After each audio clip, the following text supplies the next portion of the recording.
assistance from the following: George Dreamer, Julian Spotted Bear, Cheryl Whistler, Energy Assistance, HIP, Reconciliation Center, and One Spirit. It would be greatly appreciated by myself and my grandchildren to have our own home and to free up the housing house where we currently reside.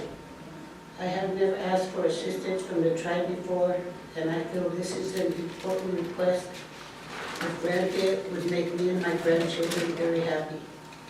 I am currently living on Social Security, which is $557 per month and only covers my bills.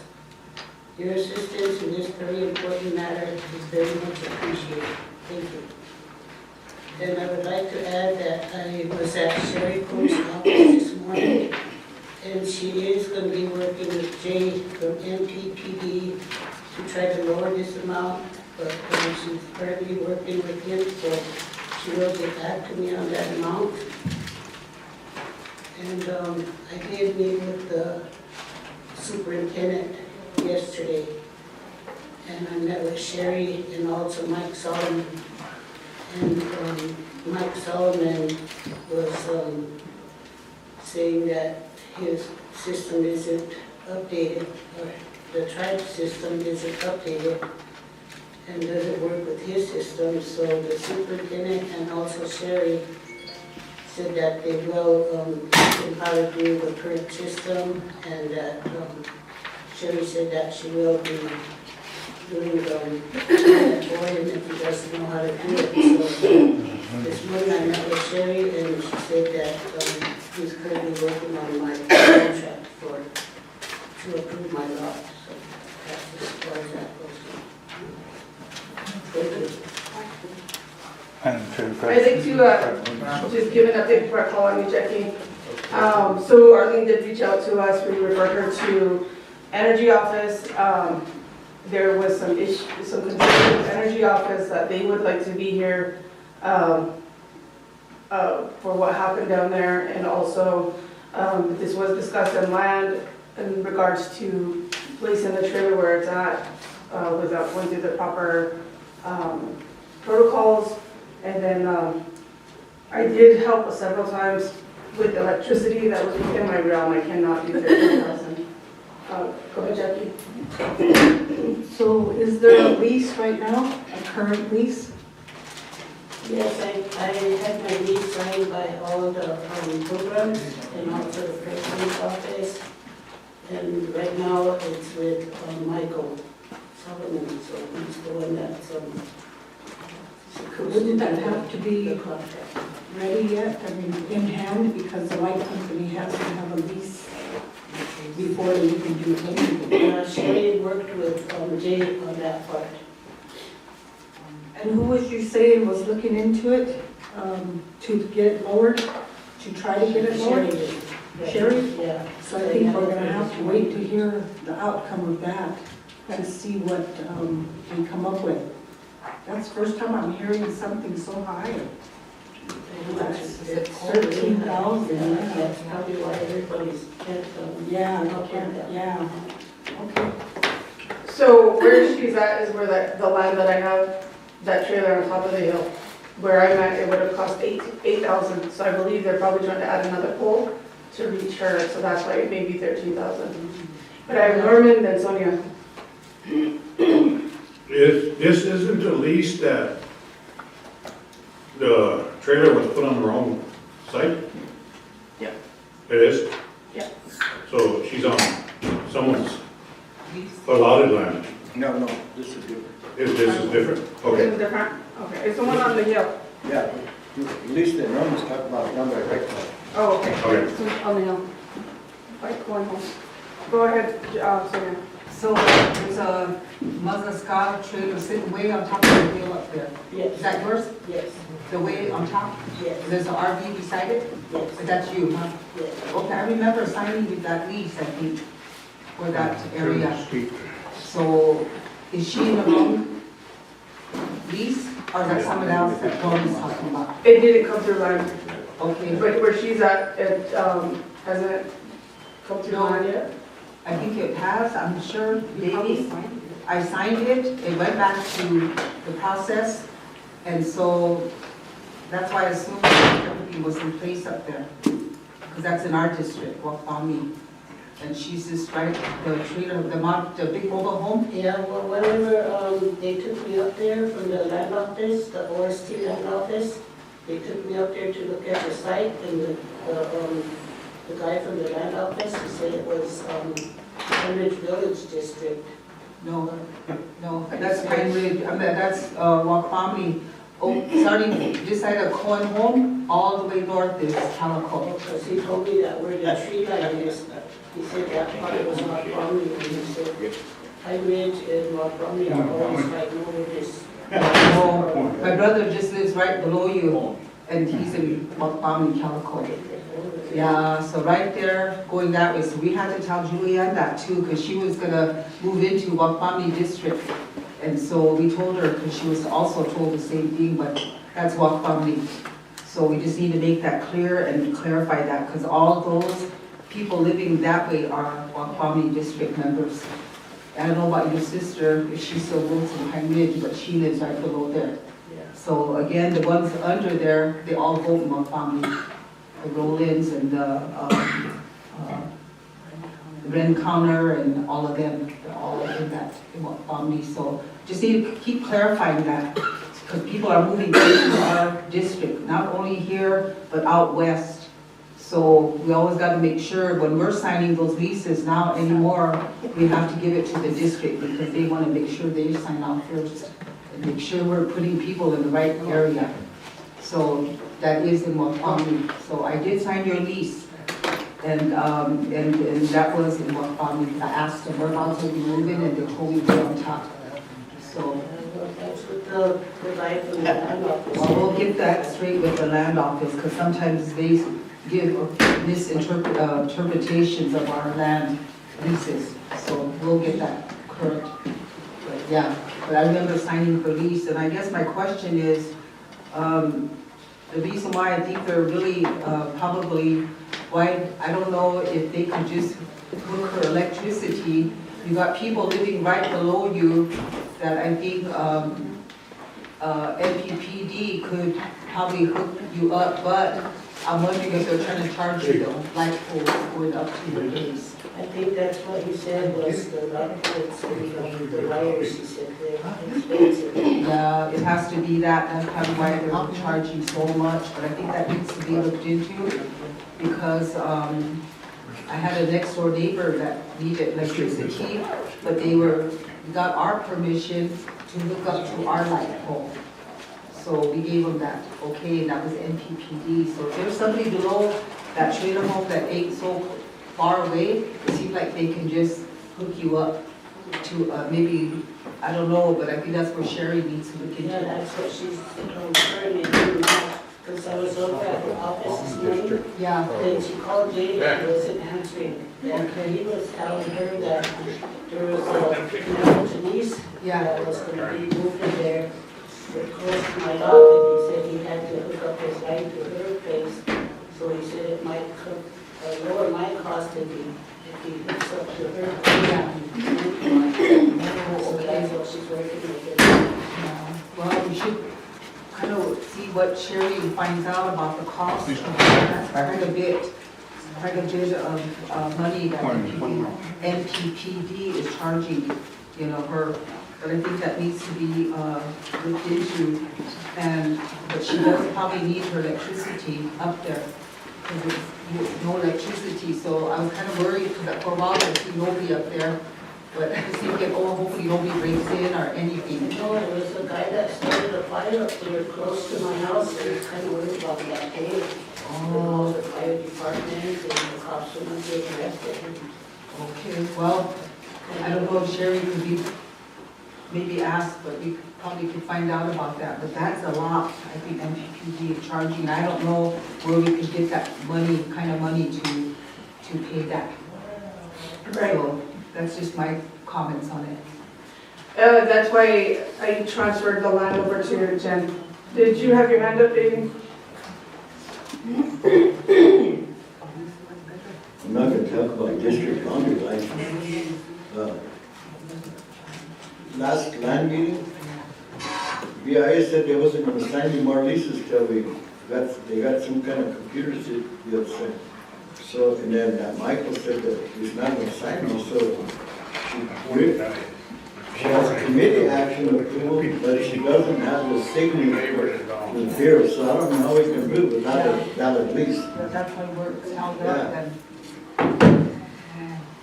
And that was a requirement when I was applying to put lights up there. So the Raylene is here. I don't know if you want to go into executive or do you just want her to address? Okay, Energy. for the energy, You can't do that much. yeah. Go ahead, Raylene, I'll let you come up and just introduce yourself for the record. Okay. I am Raylene Manuel, I'm the director of LEAP and the Community Service Block Grants. So we did refer Ms. Morrison to Raylene's office, the energy office. Can you just give an update on that What's her first name, sorry? for Ms. Morrison? Arlene? Okay. So we have a set guidelines for funding agency. So it's from October 1st to March 31st. And this is agreed upon through the funding agency. I cannot break that guideline. So Ms. Morrison applied, let's say about a month ago. So that's beyond what we can do. And there's plenty of people I had to turn away because we did advertise, we did outreach. I went to Keeley and let them know our closing date. So with the funding agency, the previous directors did not do any reports, so I gotta be set in stone with all the guidelines, so I cannot break that at all. So that's where we had to deny her because we couldn't break that guideline. Helping with electricity. Go ahead, baby. What was that? With your program, you wouldn't be able to pay $13,000 No, anyway, would you? that's outrageous amount because we're only allotted $1,500 per applicant, so we cannot even pay, even dent that amount. Economic approval without a lease. Yeah. I mean, anyway, I don't know, we pay one, we pay them all. So committee, what do you want to do? She's asking for help with $13,491.19 for her utilities to be connected to her trailer. We don't have a lease. We did refer her to energy. I don't know another avenue to approach that we could look into. Campaign season, Right. She does fall under the elderly. I believe you guys rescinded Norman's motion to utilize marijuana funds. Go ahead, Sonia. I was gonna ask, Ms. Morrison, is that a Mazaska house? Did you get that through the Mazaska? No, it was donated to me by my grandson. Okay. I was just wondering, because when they do the setups, they're supposed to make sure they get lights hooked up and all of that. I don't know how we can do this. I think we need to maybe reach out to our lady with Sherry, next door, and find out what's going on with the lease. But I don't know how we can assist with that amount. It's always that when we open that door, then everyone's gonna start coming wanting that same amount. And we do have people getting those homes, and they're gonna want to be hooked up. I think so. I don't know how we could do that.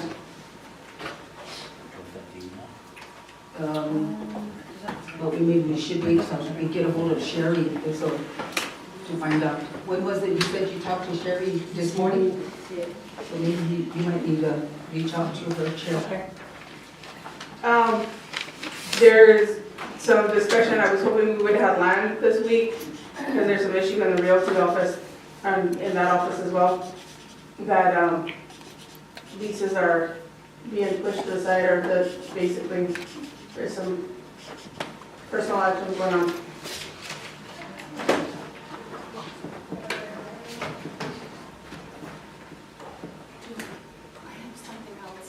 Can you give an update also on your funding?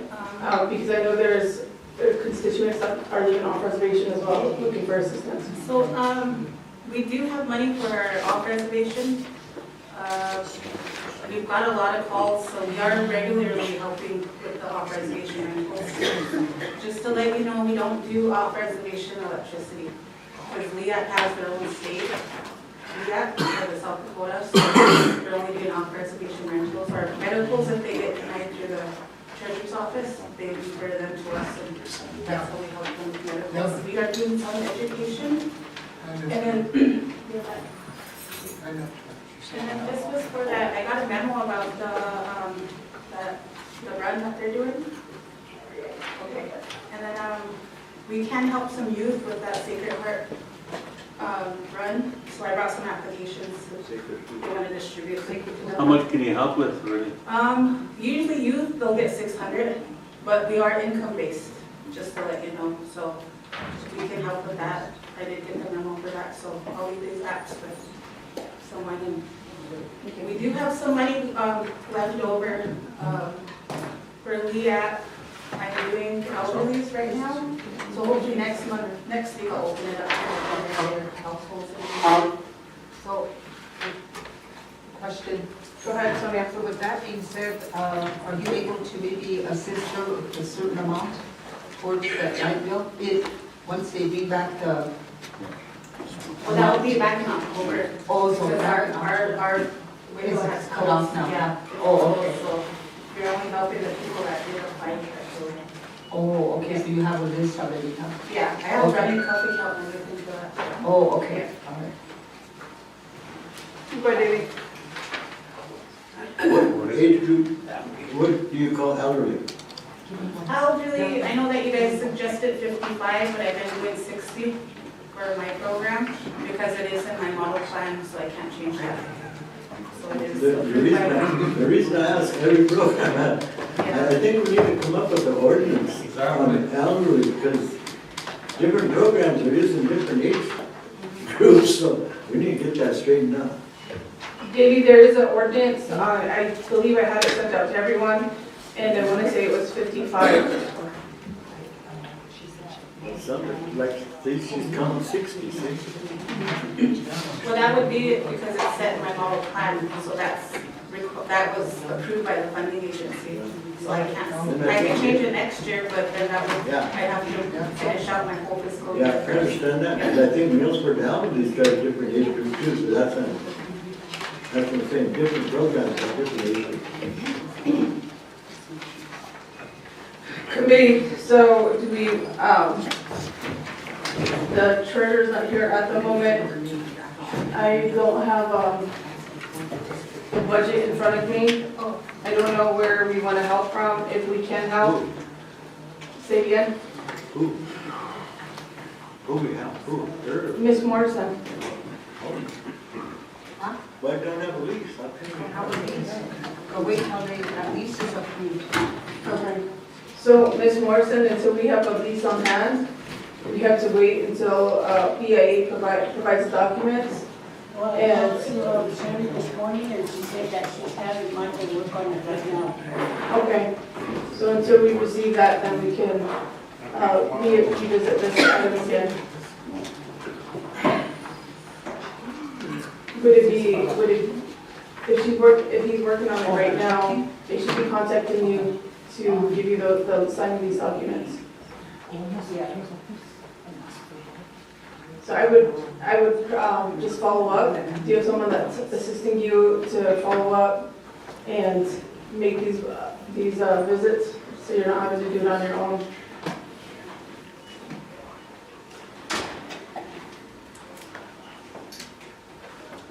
said that if she got a hold of Jay from MPPD and they worked on a lower amount, that she was gonna come over here and let me know right away. Okay. And I just got Sherry's number, so I'll call her once we get a break, find out what's going on. All right. Thank you. Oh, hold on.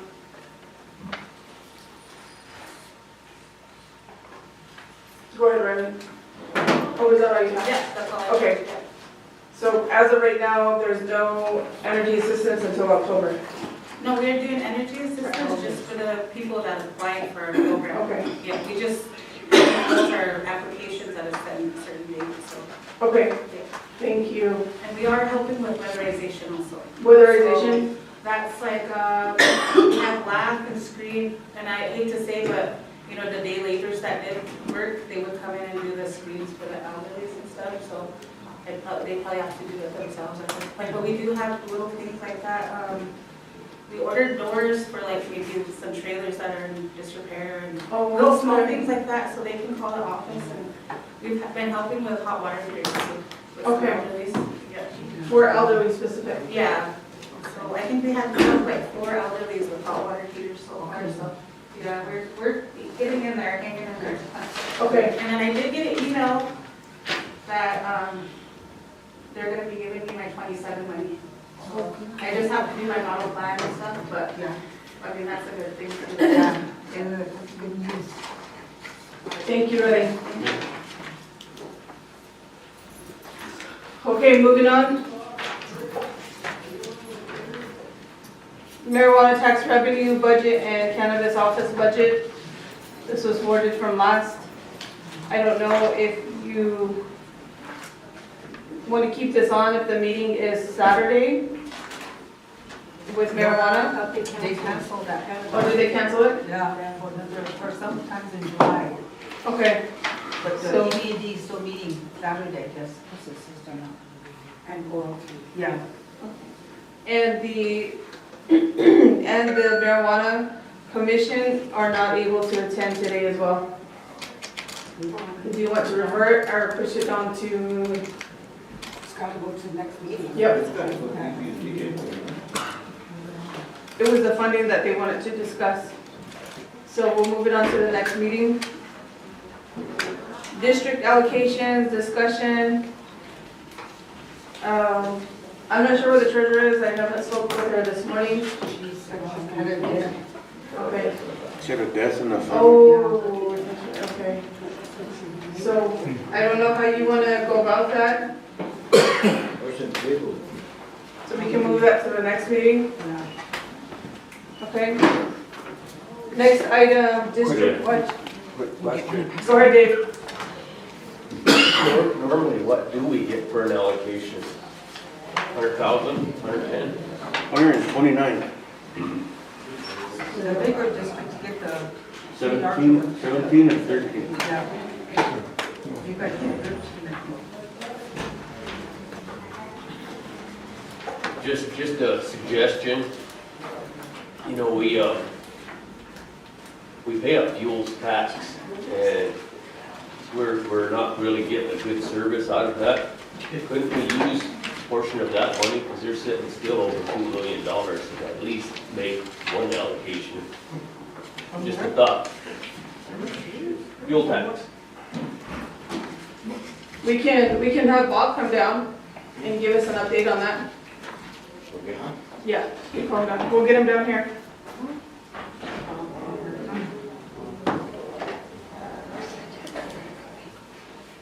Give us a moment and we'll get the revenue down here. George says it's the people's money. Need it.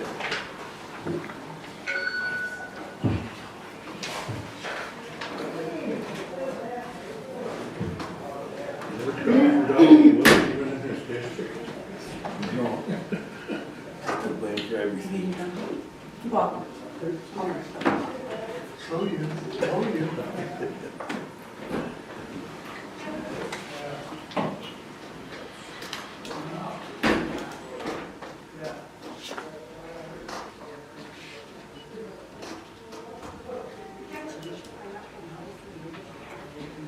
while we're waiting for Mr. Palmer, District Wachipi's discussion from last meeting. I don't know if we can address that We'll have to either. go on to the next meeting. Yeah, so that'll, just mark in your notes, next meeting. Chair, Yep. Okay. if we wait till the next meeting, is this gonna satisfy what family? Because I don't know if they contribute their Wachipi money to what, the hall over there or not. Do you? July is coming up. Because there's July 4th. July 4th is Fort Palmy Lake. Yeah, but you guys contribute to that, your district. They usually put their own Okay. Next item is OSC Chief of Staff and OSC Emergency Management Home Improvement Grant. This was brought up from the decision from the last meeting. Bob has said he's working on some numbers and he'll be down, so we'll hold on that. We have bids with the due diligence. While we're waiting, I'll give the mic to Georgette so she can give a legal update. Could you send the link to this one? While we're waiting, although it might make more sense, so I did visit with Bob on the tiers for the resolution to increase the business licenses. He wanted to re-look at the tier structure overall. He had some suggestions. One of the things that he indicated, and let me pull that up, because I just had it up. So one of the suggestions he had, and he can talk about it a little bit, was he said that the amount of increase that it would be moving those, the Class E, which was the under 100,000 to $100 would be really, really minimal. He did want to still kind of protect the small tribal businesses, so his thought was maybe to add another class where businesses that make under 50,000 would still like add that, and they could pay a $50 business license fee, and then there would be Class E, which would be 100,000 to 50,000. The structure he really wanted to review was the resident non-member conducting business, and then the upper classes, because right now you have $1 million and over all paying the same fee, and he wanted to look at that. I think that his thought was maybe to expand the classes on that upper level where you have businesses making much more than $1 million. So that's why I'm waiting for his suggested structure on the tiers. If you want to look at the language, at least that I have, for how the additional funds are going to be spent, so that once you guys approve the tier system, then it would be ready to go. I can share that on the screen if you want to look at that. Give us a moment, Georgia. Bob didn't make it down here. Okay. There was discussion regarding the fuel tax and the dollar amount in there and how we can move that into allocations for the districts. You can just say your name for the record and then go ahead. Okay, good morning, Bob Palmer, Director of Revenue Department.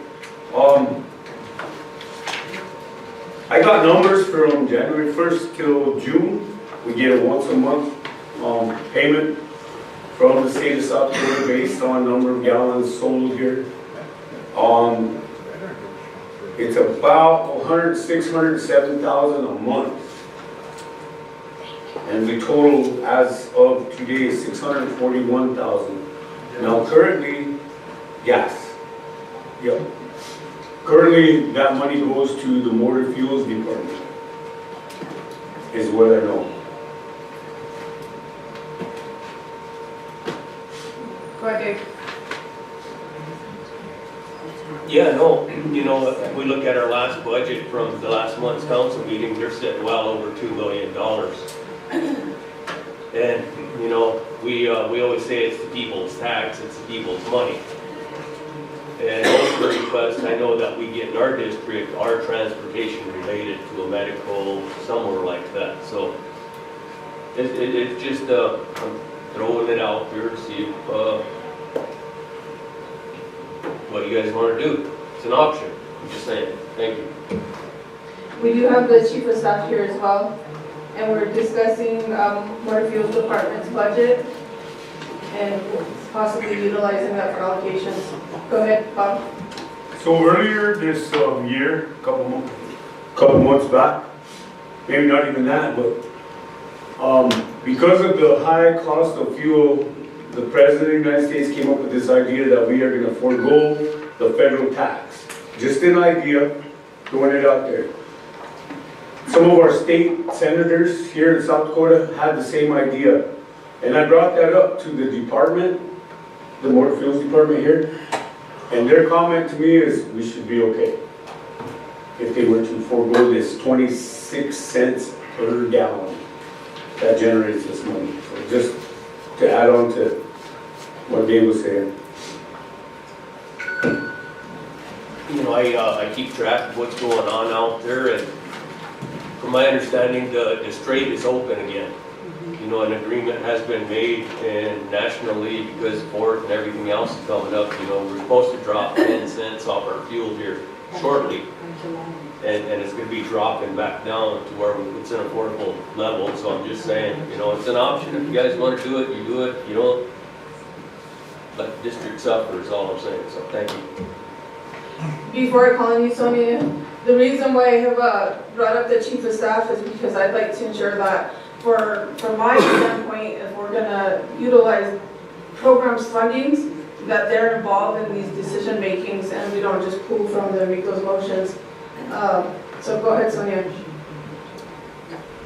The director should have been here. I think Kimmy just started, and I know she's probably could look into it. But the director of water fuels should have been, is he aware of it? This is brought up too? I think is it Mr. LeBeau? Is it Donnie or Donnie. is it, so I think Mr. LeBeau maybe should be aware of that because, you know, we always say that motor fuels, it is a people's money. And I think that it was to be used to fix people's roads in each of our 9 districts. Now, if this is the current amount that we have in that line item, you know, how much of that, you know, maybe all of it was to be used for roads. But I want to know where we are with our roads in our 9 districts and to find out, because I do know Donnie they are working out there on these roads. But again, I wanted to know, and I think maybe I missed what you were saying, Bob, but is this allowable under that agreement or the ordinance that says we can utilize the funds for what Mr. County's stating? 100%. We can use it for that, huh? We have whatever we want. Once it's our tax money generated here, Okay. and that we're not dictated by the state on how we use it. Now, I want to add to that, we have these collection agreements, and I'm waiting for one at council to get renewed. I didn't file for an extension because it expired, but I keep the gas tax separate because we can tweak it a little more. And I brought this up in administration or 2 ago, and I know gas prices are down and it's all over the news that straits can open, and I think they're going to drop more than 10 cents because the election's coming up and the Republicans control all that. But we can, in your question, add our own couple cents a gallon. And we just have to word it so it's not in conflict with that one single agreement with the state, and that's why I keep that one separate. We cannot go in because of the other agreement and add a sales tax, a cent or 2. But with the gas, we can. Okay, I just wanted to comment further that we should have Mr. LeBeau either get on Zoom or contact him. He's on his way. He's on his way, okay, It's because I even want on to the know if he agenda. has other obligations. But like you said, this is a separate line item. I'm sure they have their own budget for their roads. Is is that how it is out there since you've been there? They have a separate budget for their roads and all of that under motor fuels, right? And this is just a tax separate from that? No, this is what they operate the Okay. entire budget on. So that's why we need to, All I'm saying is, right now, you know, at the beginning of the administration that happened, the prior administration, you guys created this road project. yeah, Well, currently, they still haven't expended all of that money. That money's being spent, not on roads, but on equipment. So there's been a cost savings in the motor fuels tax itself, which now exceeds $2 million. So they didn't even touch that in the past, this whole entire administration and last administration, is all I'm saying. You know, if you guys wanna put an allocation out, you know, it's your Thank call. you. Steve, Thank you. point of order here. Is this on agenda? Hold on, I got this meeting, so I want to refer you back to the topic. We're discussing allocations. And now the idea was suggested that we pull from motor fuels, but what I'm saying is rather this committee make a decision without the position of the director, we're calling the director forward. So we are on the topic of allocations. Thank you. I have Davey, and then I have Craig. Well, see, that's what I thought, and I don't think Mr. Kelly, he was just throwing an idea out there, maybe we could get allocations out of motor fuels. We didn't say he was gonna take any action, it's just a question that he had. Yeah. So let's just stop talking about, because everybody's getting confused. I don't believe we're confused because the topic is allocations. So are we gonna, where can we find allocations to pay our relatives or not? Go ahead, Craig. My biggest concern is that every year they spend that money in that program. And I've never known of them to ever have a carryover. And if so, it was well hidden because we never addressed it before. And my thing is are we gonna do to motor fuels what we did to the casino? Take money out unnecessarily? I could see if we were having a hard time, but hey, people are going to Little Bighorn, we just had a veterans powwow, so apparently we have money.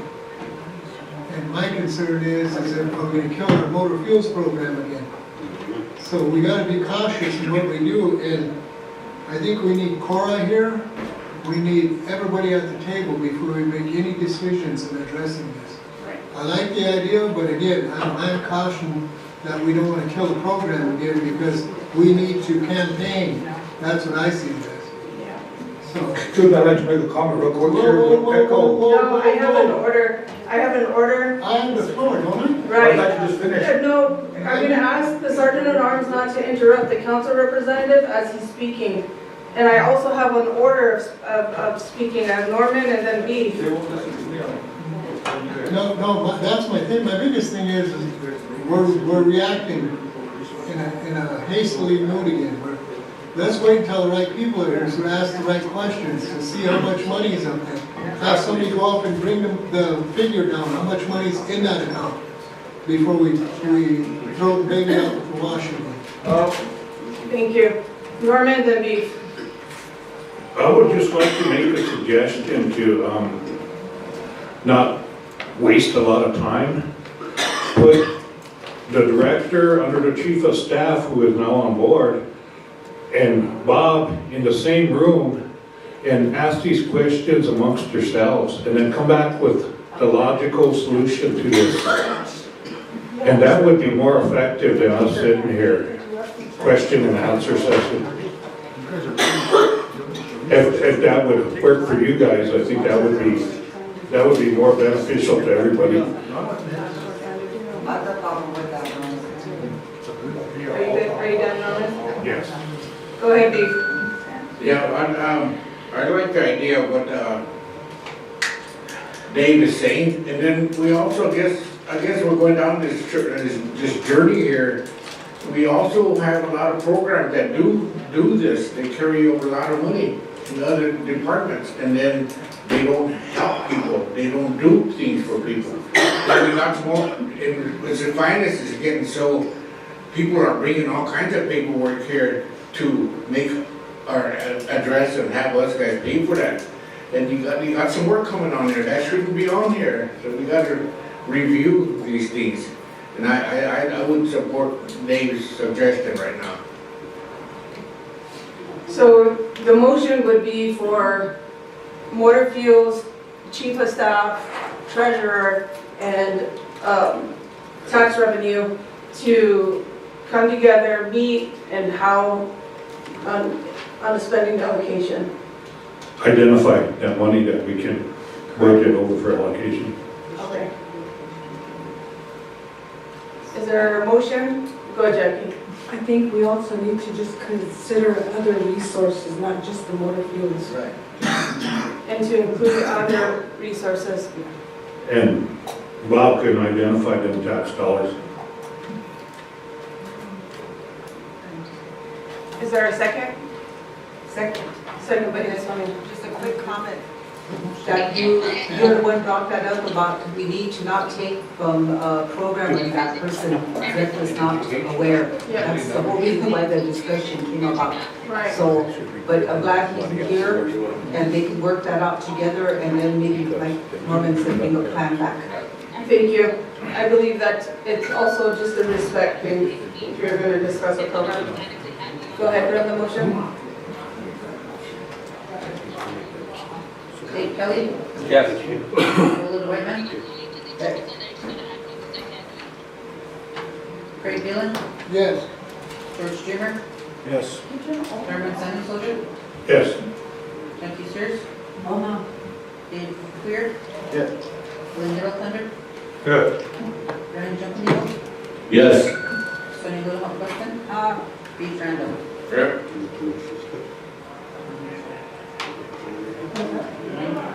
9 yes, 1 not voting, motion passed. Bo's still here, unless he left for the day. And then next we have the OST Chief of Staff, Emergency Management, Home Improvement Grant Program Information, Ms. Clausen, Chief of Staff, Steve Wilson, Director of Emergency Management, and Mr. Ramos. I don't see Mr. Ramos here. But if you could just introduce yourself for the record and go ahead. Good morning, everybody. My name is Steve Wilson. I'm Chief of Staff for 5 days. Been there for 5 days. A lot has happened with this HUD grant. I tried to get it to you guys to review. I don't know if you all got it, but there were some issues with this HUD grant that has been brought to my attention. So the money was apparently moved from utilities over to HIP. HIP runs a PL 638 contract. It's not in its scope of work. I had a meeting with the Bureau of Indian Affairs, and it's not in its scope. So that was an issue brought on by the Bureau of Indian Affairs. And I also wanted to kind of bring out to you guys, this grant was written, it's 3.45 million. It's a considerable big grant. And it was scheduled for that. I wanted you guys to understand how this was kind of written. So it was written actually by Leslie Nestis in 2022. And she wrote it, and actually in the grant it kind of says that she would be the administrator of it. So in the grant, this for administration, we got $171,848. We got $1,690,000 in construction. We got $868 in consultant fees. Equipment, $422,648. IDC, $68,022.6. Supplies, $208. Travel, $20. But what needs to be really understood is this is not the only program. So within this big grant that we got, there were other tribal programs included. For example, solid waste was included in there for $100,000. Emergency management was included in there for $399,120. Water maintenance was included in there for $892,194.74. Water and sewer, $1,005,000. And utilities, $488,000, and then indirect cost was the $68,000. Brought the total of the grant to form $3,450,000. So the grant was awarded and sat there stagnant for a couple of years. Nobody picked it up and ran it. So we actually went over our time frame of expending this money. So we did that. And some of this money's been expended out to these programs as based on the grant that they were given. So there was RFP sent out, there were other things done, there was a report submitted, there was an extension submitted, and had allowed us to do that. So I just need a point of clarification that who is actually supposed to be running this program? And my other concern is if this is charged from utilities, because there's been a lot of work done on it, there's been supplies bought, there's been computers bought, there's been vehicles bought, and they're all under the utilities program. Well, utilities operates off our general fund. They don't have a lot of money. And by pulling everything that they've gotten, it leaves utilities with basically nothing. So the possibility of losing our utility programs is great by pulling this. They're actually not getting paid out of the grant. The staff is not getting paid. The money actually, there is that administrative process, but it's all these people back here that you're seeing sitting behind me that get a portion of that grant. It's really up to them to decide their scope of work because it's not really clearly detailed within the grant or what they can do. I call it the bathroom grant because there's a lot of wastewater, drinking water. This is direct services to our people. This all goes out to serve the people. I know there were some questions about RFPs and stuff. There are RFPs going out. You can bid on these jobs. It's not a and these directors will send out their RFPs to the directors, and we always recommend they go to our local contractors first. We're not going to bring people off reservation to do this. We're not going to do any of that. That is where it needs to be, is here with the direct services. So I guess I'm a little confused. If Kevin can't run it and HIP because of the 638 contract, then where do you want to put it at? The other thing, we went through the whole policy and procedures on this. There's issues within the policy and procedure, but I'm afraid that if we don't continue to march forward right now in the direction that we're going to lose this grant. They're going to jerk it because we are right at the end. So in trying to change horses in the middle of the creek is going to really affect the HUD grant. So it's really you guys' decision, but I just want to bring you the information that we've gathered. We've done a complete review. I met with the Bureau of Indian Affairs on the HIP program, and I was told very specifically that HIP cannot run it because he's 638. So, Ms. Clausen, I have some hands raised. Okay. Brian, then Sonia. So, hearing that, Ms. Clausen, and you as our new chief of staff, what would be your recommendation? I mean, we could easily sit here, take a program away and give it to somebody else without even putting much thought into it, and that's basically micromanaging is what happened, you know what I mean? Do you agree with that? I agree with that. Yeah, and so if it's running good and there's no hiccups or what, I mean, why take it away? And like you said, things were getting done, RFPs were going out. So your recommendation, do you recommend we just give it back to how it was running because it was going? I do recommend that. Okay, because with we you, just don't have a lot of time. with your recommendation, I'll make that motion that we give it back to utilities. The motion would be to rescind the motion made by Anna Halverson, seconded by Don Ricos. They're approving to refer the home sanitation grant Oyate Wichozani work from the OSD Utilities Program. So my motion would be to rescind that action and give it back to utilities. I mean, I don't think, good hearing from our chief of staff who reviewed documents in the program that offered a recommendation. So that's my motion. Okay, we have a motion and a second on the floor. I still have Sonia and Donnery. Thank you. I think we were at the meeting that day when this action was probably taken, but we left for the feather time ceremony that day. I think Ms. Sears and I, Councilwoman Sears, so this action was taken afterwards, and we did read the minutes of it. I think that, looking at it, the only thing that I would say is I have some concerns. And I think it's not directly on the grant itself, it kind of maybe, and maybe Ms. Clausen will probably need to hear that, but I would like to go into executive on this issue because I think it's not necessarily why it was put under HIP, but there was concerns that were coming from it, from the director, on the director. And so I have concerns because I did talk to Tyler a while back, you know, on one of the contractors. And what I heard from him was very kind of alarming to me. But I would like to share that executive with the committee. I think it's not necessarily the grant itself that where it is. You know, I really give thanks to Ms. Nested for writing this grant. During COVID, she did put this grant together. And at the end of it, she left. And now she's working for OLC. But the thing about it is, it's there for our people to renovate bathrooms.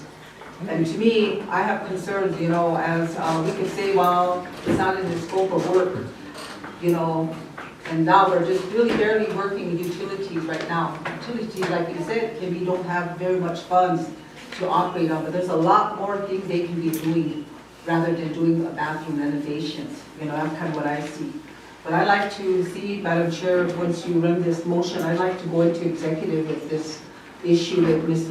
Clausen in the room. Okay. And the committee. So I have Don Ray, then George.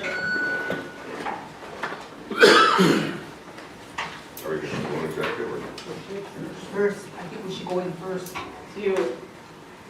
Well, we do have a motion on the floor. Chair, I was going to say, there's a motion on the floor with a second. We need to do that. So do you want to hold your comment until executive, Don Ray? Hold on. Chair, it's up to you. Are we going executive or not? We have a motion on the floor, and then she said she'll motion to go to executive after. Well, you know, there's just that, you know, it's easy to sit here and say that we're micromanaging and there's all these concerns. I don't have a problem with the individual running this grant. It's just about being fair, putting his foot down, not buying 6 vehicles when he could be doing other stuff with that money. So there's a lot of questions. And it wasn't being advertised. I asked Chuck, and jobs are not being advertised. So I'd like to see all that stuff you're telling us, Kim, in writing, where and all that stuff's at. Yeah, I have got it in writing for you. Well, where's it at? It's not sitting in front of me. Like I said, I've only been here 5 days. So, you know, with one of the fires that came into my office right off the bat, I did read it. And I do gotta tell you, it's not for bathroom renovations. There was removal of old trailer houses. There was some water and sewer lines that went in. There was a lot of stuff within the grant, so there was no specific scope of work in there. There was administrative costs, and they had not been expended. So the point was that by trying to spend money out is to get that money spent, because it's been sitting there for so long. Well, you see, that's the issue. You should have been working with contractors to get it spent, like I said. Yeah. And him, 6 vehicles? What's the point of getting 6 vehicles? That's a big concern. You want to talk about malfeasance and everything else? Just think how many more people we could have helped with that. Yeah. And I understand there's a motion on the floor, we're going to vote, but I just have the issue is that if he's going to run it, he just needs to put his foot down, that's it. And be firm. That's all I want. Are you done, Don Ray? I'm done. Go ahead, George. Thank you, Chair. So I got a text from Ms. Halverson. She says she put a complaint on the director for utilities. So I don't know if that motion's gonna be illegal or not, that motion's gonna stand due to that complaint, or that process was the process of that. So that was, I think she's gonna forward it to Kimmy, so. Yeah, I haven't seen it, but if you forward it to me. I don't, that's what she told me.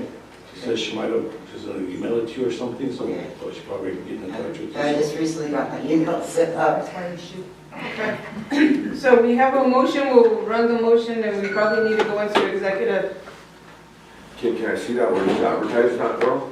I will. I get all that, so I want to get a package for you guys. Well, do you have it now before we can make the decision? I have the actual grant, and I've read it.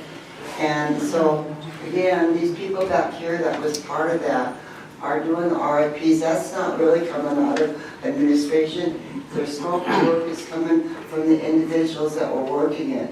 So when solid waste comes in and says, I'm going to tear down 20 trailers because this was our job, that's the scope of work that's coming from solid waste based on the money they have in the grant. So it's kind of unusual to do it this way. I'm a little confused too, because that's not the normal way it's done. But, yeah, but that's the way the grant was written. Ramon, was the advertisement? No. We did that with our own employees. You're gonna speak? Okay, so maybe we'll go into executive first. We have a motion to go into executive. Is there a second? Yeah, just call it. Just call it. The ordinance says we have two motions. Second it? Let's vote. You gotta hear it first. You recognize the other motion first. Chair, I just want to make a point that usually when there's a motion on the floor and there's a second, then that gets ran. Right, with And then further, after it passes or if it fails, discussion is ended and we move on. with That's further, the way it's going. with further discussion, we're hearing there might be some issues or some concerns with how it's being managed and respect for the programs, because I'm not sure how the programs' opinions are. I mean, we can stay out of executive, out of the executive session and discuss it openly in regards to with the programs. I think that's appropriate. So we will run the motion to rescind, and then we'll run the motion to go into executive. Go ahead. Sure. I still have a question then before we run the motion. Because I think, this isn't a program funded, with federal dollars.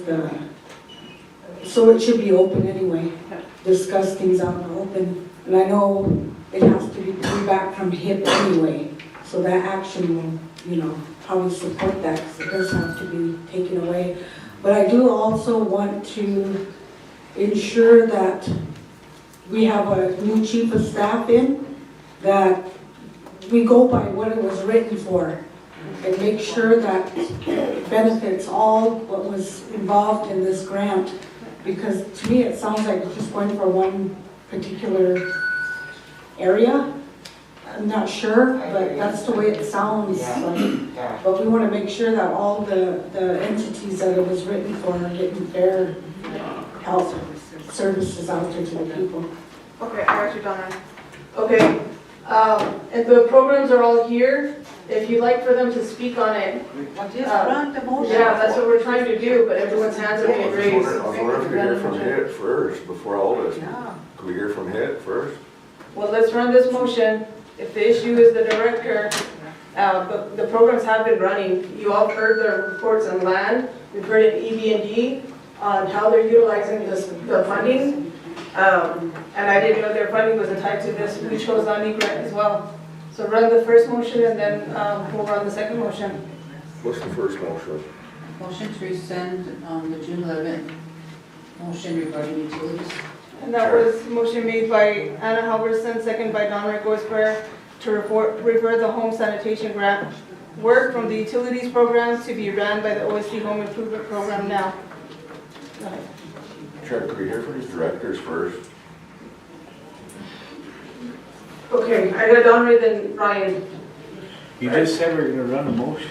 Can we just hear from directors first? Chair, don't be getting all scared and stuff. Put your foot down. Ain't nobody afraid, Don Ray. Don't do that. Don't do that. That's disrespectful. Okay, well, I'm not being disrespectful, but I think we should hear from all the directors first, though.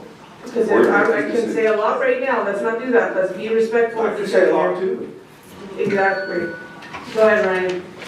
So, it has to be rescinded anyway, because we heard that it can take it, right? So either way, it has to be rescinded, right? As far as PIA told me, that he's actually running at 6 to 8 and it's not in his scope. I think you should answer that director. Was to walk in. Okay. Go ahead, run the motion. No, Julie, I'm gonna end I'm gonna discussion. withdraw my motion. That way we can hear from all of these. Okay, we should. Just to be fair, I'll withdraw my motion so we can Okay. hear. All right, so now we're gonna hear from, Committee, could you please wait for the chair to call on you instead of everybody talking at one time? Please wait for her to call on you. I had the floor. so we're going to hear from the directors in regards to this funding that is applied to them. Now, let's be respectful and allow them to speak. Let's not cut it off, make insinuations and assaults and attacks. We have all the directors here who are covered under this funding. Go ahead. Chief of Staff, I'm gonna allow you to. I'll let Steve go first. Okay. When you come up, introduce yourself for the record. Morning everyone, Steve Wilson, OST Emergency Management. Apologize, we've been up all night dealing with fire issues, but just to kind of touch a little bit on what the Chief of Staff explained here, this grant was developed through the COVID era, and what it was put together for was to help with response to COVID, whether that's providing sanitary or drinking water or sewer systems to homes so people can actually help fight that fight for COVID. So going forward into that, of course, we talked about rural water that has lines in, they got equipment that they're trying to purchase to service our water systems, water and sewer that's putting in installs, which I believe they got a lot of those knocked out. Our department, who responds to a lot of this stuff on a daily basis, we're trying to get it put into our EOC that we have. Excuse me. And one of the things that we talked about going forward in this grant is how can we stretch that dollar going up, going a little bit further in what we're doing, because we don't have a lot of money. I'm a general fund program. Everything that we got extra goes to these responses that we do. So trying to get the things that we need is important.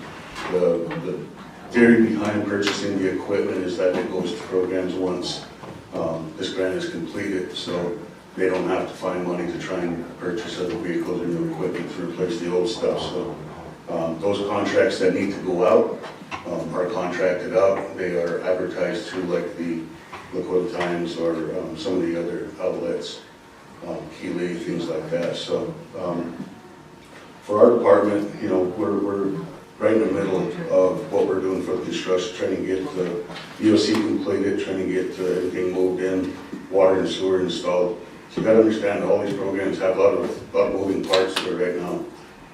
We've got an extension deadline looming in about another couple weeks here. That's the end of that extension.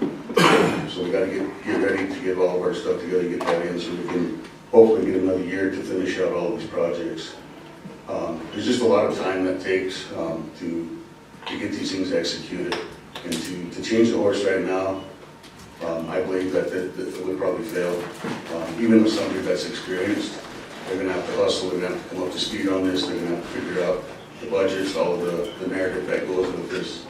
It's very easy to work with when you're communicating. We stay in contact regularly with Polly Serrano down there in Denver. Any questions that we have, she's more than happy to answer for us. So we work pretty close with them. So that's my take on this as far as going forward. I would recommend leaving it where it's at, finish it out, let's get it done. I think if we keep pushing and tabling things and pushing, we're going to lose it. We all stand something to lose. We're probably going to end up having to pay back whatever we have invested in this. I understand the tensions going on here, but for us as programs, we don't get the opportunity that much to get things put together and what we're trying to do for our programs. So that's what I'm asking today, is that you guys rescind it, leave it where it's at, and let it continue forward, and so we can get this done. Thank you. Are there any questions for emergency management? Go ahead, Davey. I just have one question here. Steve, you can answer either, Kim. So we got all these departments, so how much was given to each department out of that money? So, you guys have it? Yeah, so each department's got their own scope of work that they put in for an event. So, solid waste has got 100,000, we have 399,000, water Water maintenance got 892, water and sewer 1.5, utilities 488,000. And the IDC on that too is 68,000, so it's $3.45 million for the total grant on that. So everybody's got their own little scopes of work that they're working within, it's a little different for each one. All I want to say is, you know, I appreciate what these programs have been doing, the ones that I've been kind of keeping track of them, so, but I really didn't know the dollar amount, but thank you. Go ahead, Norman. So Steve, you say everything is running 100% according to, so are you doing your portion of what the grant says you need to do? And if you're doing that portion of it, why would a different director cause you to fall short of what you need to do? So as far as our projects go, we execute the work. For mine, I issued out some service contracts to help stretch that dollar. We report back to the administrator for the grant. They put together all the financials and do the reporting, the quarterly reporting, the annual reporting, extensions for that. So we just kind of feed that into the whole thing as he oversees the total amount. So regardless of who's sitting in that distributing the grant, you're still doing your part. For my part, yes. I'm doing what I got to do, but we have an administrator that handles all that extra work. So where would be the shortfall in hiring a different, or putting a different director over you? Yeah, well, the administrative part, I think getting up to speed with everything that's going on. You know, like you mentioned, we got Schmiel being built, $200,000 Schmiel being built in the process. We have contracts out there trying to get RFPs for water and sewer. So a lot of that's more for my plate. That's kind of why for each program, that's why we have an administrator that handles a lot of that technical. I just don't like hearing the idea that you would slow down your progress if a different director was put in place who could monitor what you was doing. I would have to slow down to try and get that administrator up to speed. Whether or not we can make those deadlines is what's in question. But that isn't your position, that's a chief of staff's position back there. Understand, but I still have what I have to lose, and I'll lose that. Okay, I'm just asking, devil's advocate. Okay, thank you. Don Roy, then Sonia. Steve, what part are you guys doing with your funds? For us, we're trying to get into our building. We have water and sewer that we have to bid out, we have to RFP out. Did you start any work yet? Not in the water, we're working with rural water, the program to try to locate lines, see where they're at, see what we can get together for quotes. So you guys didn't start on something even though there's deadlines coming up, right? Well, for the water, we haven't. You know, for the construction inside, we have finishing out the EOC portions of those. Electrical, we're having issues with the local contractor as usual. And we have the builders that we're building in there doing a pretty good job. I think we're on track, but we got holdups for electrical right now. But as far as the water and sewer goes, we're gonna have to RFP that out. We understand that there's an extension that we can do with this. The fact that we got to get to that extension and get it submitted is the question. So my question is, what part are you doing though? You said the EOC, that's what you're doing right now? Yes, that's our project. That's it? Yep. Okay. Then you're waiting on another portion after the electrical, is that what you said? Well, we try to do it all at once in series, but of course we're having delays with the local contractor right now. We're trying to replace that. Unfortunately, we're hooked to their number for Okay. And you feel that this grant should go back, and if not, if it's gonna fall flat right on his face, if we don't give it back to a certain individual, is that what you're saying? So I guess what I'm saying, I'm not saying that anybody's capable, not capable. What I'm saying is that getting up to speed, you know, to get this thing to where it needs to be and stay on track. I think we have a good system going. There's a lot of work to get here. Everybody trying to find out how do we do their projects, how do we get this done. It's just one of those things that if we turn it off and I give it to you, you're gonna have a lot of questions, regardless of, you know, if we think we're capable of doing it or not. There's gonna be a lot of questions, we're gonna have to stop, we're gonna have to bring update and get up to speed, and that's gonna take a lot of time to do. And that's true. Go ahead, Sonia. Yeah, that was kind of almost the same question I was going to ask Steve, probably the other directors that are all tied to this grant. But I'm sure Ms. Cooney here, sitting in here, she knows, because she knows about this grant. You know, to me, it's that every director knows what they need to do with this grant. I don't think it's necessarily because if the director is changed or something should happen, that shouldn't stop you from doing what you need to do. You still need to move forward. You still need to make sure things are getting done. Somebody could just easily step in there and just help with that administrative part of it, right, Steve?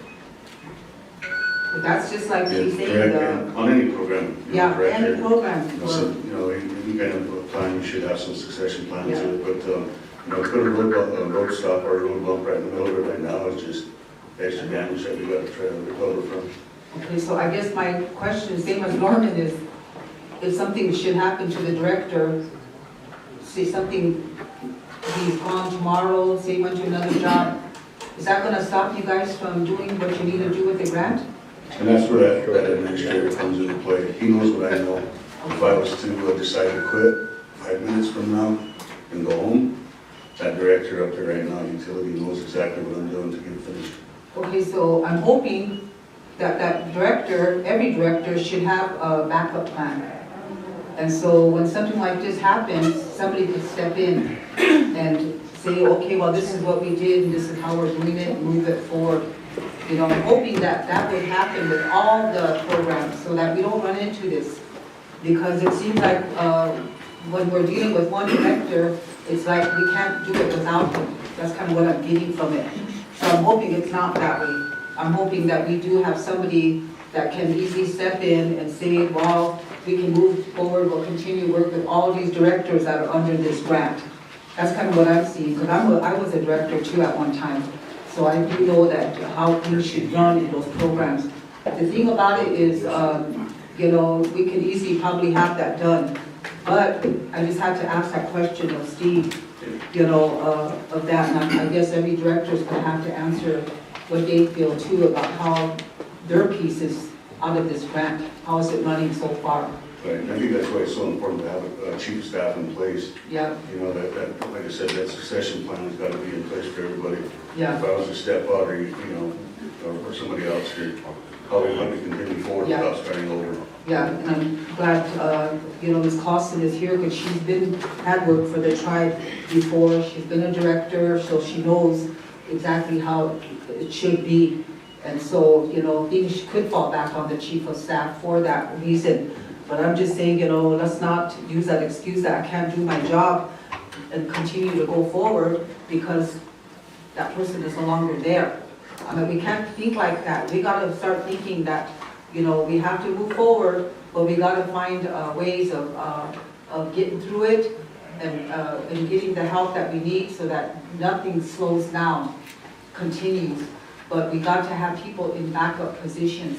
So this is telling us today that that's what's kind of being said a little bit here. That's why I just want to have to, I think Norman had that concern, I kind of had the same question. So let's not make it so that we can't continue with the grant, and let's finish it, but, That's don't think that we can't do it without. Ms. Clausen, who do you have next? I have solid waste, but I just want to say, I'm going to heavily monitor this grant. I think it's my responsibility as the chief of staff to make sure that that's a lot of money and we need it. Yeah. So I will heavily monitor. I also got Joe Sherman that's going to help us. So if we need to come in for a weekly briefing with you guys, we'll do that. That way, let's get them done, close it out, and maybe we can apply for another one. Yeah. I've got solid waste. Solid waste?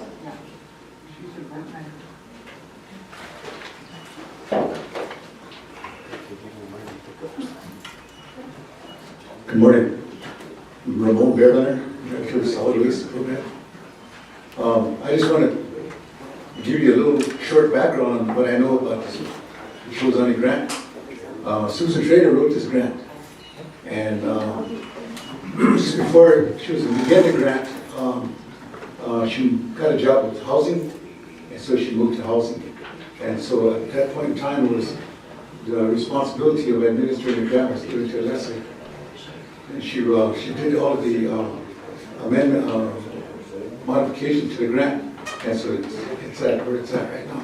So when I came to the solid waste program, they were already in the process of doing the modifications from Leslie, and that's why when they asked, Donna asked me that question. What I know about what we were doing is that we haven't received any payments from the grant yet. All the work that we're doing as part of our responsibility in that grant is coming out of the cost to our program. So I'll let these two, my associates here, come up here and tell you what's been happening so far. My name's Deanne Herman Horses, and in the beginning when this grant was approved, Leslie wrote it with the programs being in line so that we could supplement our programs, because at the time we were in a deficit. So this was supposed to come and help our programs, especially water and sewer. But the main focus of the grant was to get emergency management, the water. So that's why we included rural water to get the schmeal. And it takes a while, up to almost 2 years to build equipment. So the schmeal is taking a while because of that. And with the cost of metal going up, that's why it's expensive. So as soon as that comes in, then emergency management will get watered. And after Leslie left, then it went to Steph. She was in the executive director's office at the planning office, and she's the one that implemented that it going to utilities to run the grant to help that program, because that program was shut down at that time. So all of us have a little piece in this grant so that we can supplement our program. But the only thing is that, like the RFPs, we advertised it. I have paperwork that it was in maybe some news. We went to Keeley quite a few times and talked about it. So that's how our list came about, people calling in. And then Steph wants to talk. My name is Stephanie Cooney. They opened up this grant and it's for $3.4 million. If we didn't open up this grant, these funds would have went to Housing Authority, or basically Housing Authority. So technically, according to the Federal Tribal Playbook, because we took this $3.4 million, Housing Authority received $17 million. So the tribe needed, the reason why it was emergent at that time is because there was 34 people, homes, that needed water. 10 of these homes had no water, and that was an urgency. The reason why I chose to put it with utilities is to help open up the utilities so they can start collecting WAPA and start going with it. Utilities can overlook water and sewer, water maintenance, solid waste. Those are all utilities. Before the grant, the original, there was so many programs. So I shortened it down to where it's at today. The reason where there's shortfalls is because this grant sat in the tribe for, was it 3-4 years? And so when we opened it up, the prices have gone higher than what was expected. So it makes sense to me that when they shut down the tribal planning office, utilities would take over, because majority of these programs are utilities. The utility director would need to monitor most of these programs anyway. So I thought it was great to have Tyler open that up and help himself overlook these programs as well as a director and entity. But other than that, the urgency was for the Oyate. Oyate, we chose MEP because our people needed water, and water is life. The water smell, those prices went up. It practically doubled. The water maintenance, those 10 homes, those prices went up as well. So those are where all your shortfalls are. And the inconsistency of reporting back, it would be making it much more easier on me and the chief of staff to report back to Polly Serrano. If we were to change directors, that would add more reporting back to Polly Serrano and HUD. So with that being said, when they put this with HIP, the HIP director would have to relearn everything. This person would have to read over 300 pages, and practically it takes 3 months to get to know this grant. So that's where your shortfall is. You're gonna fall back again. With the extension, I already put in an extension letter. It got approved. We need another extension.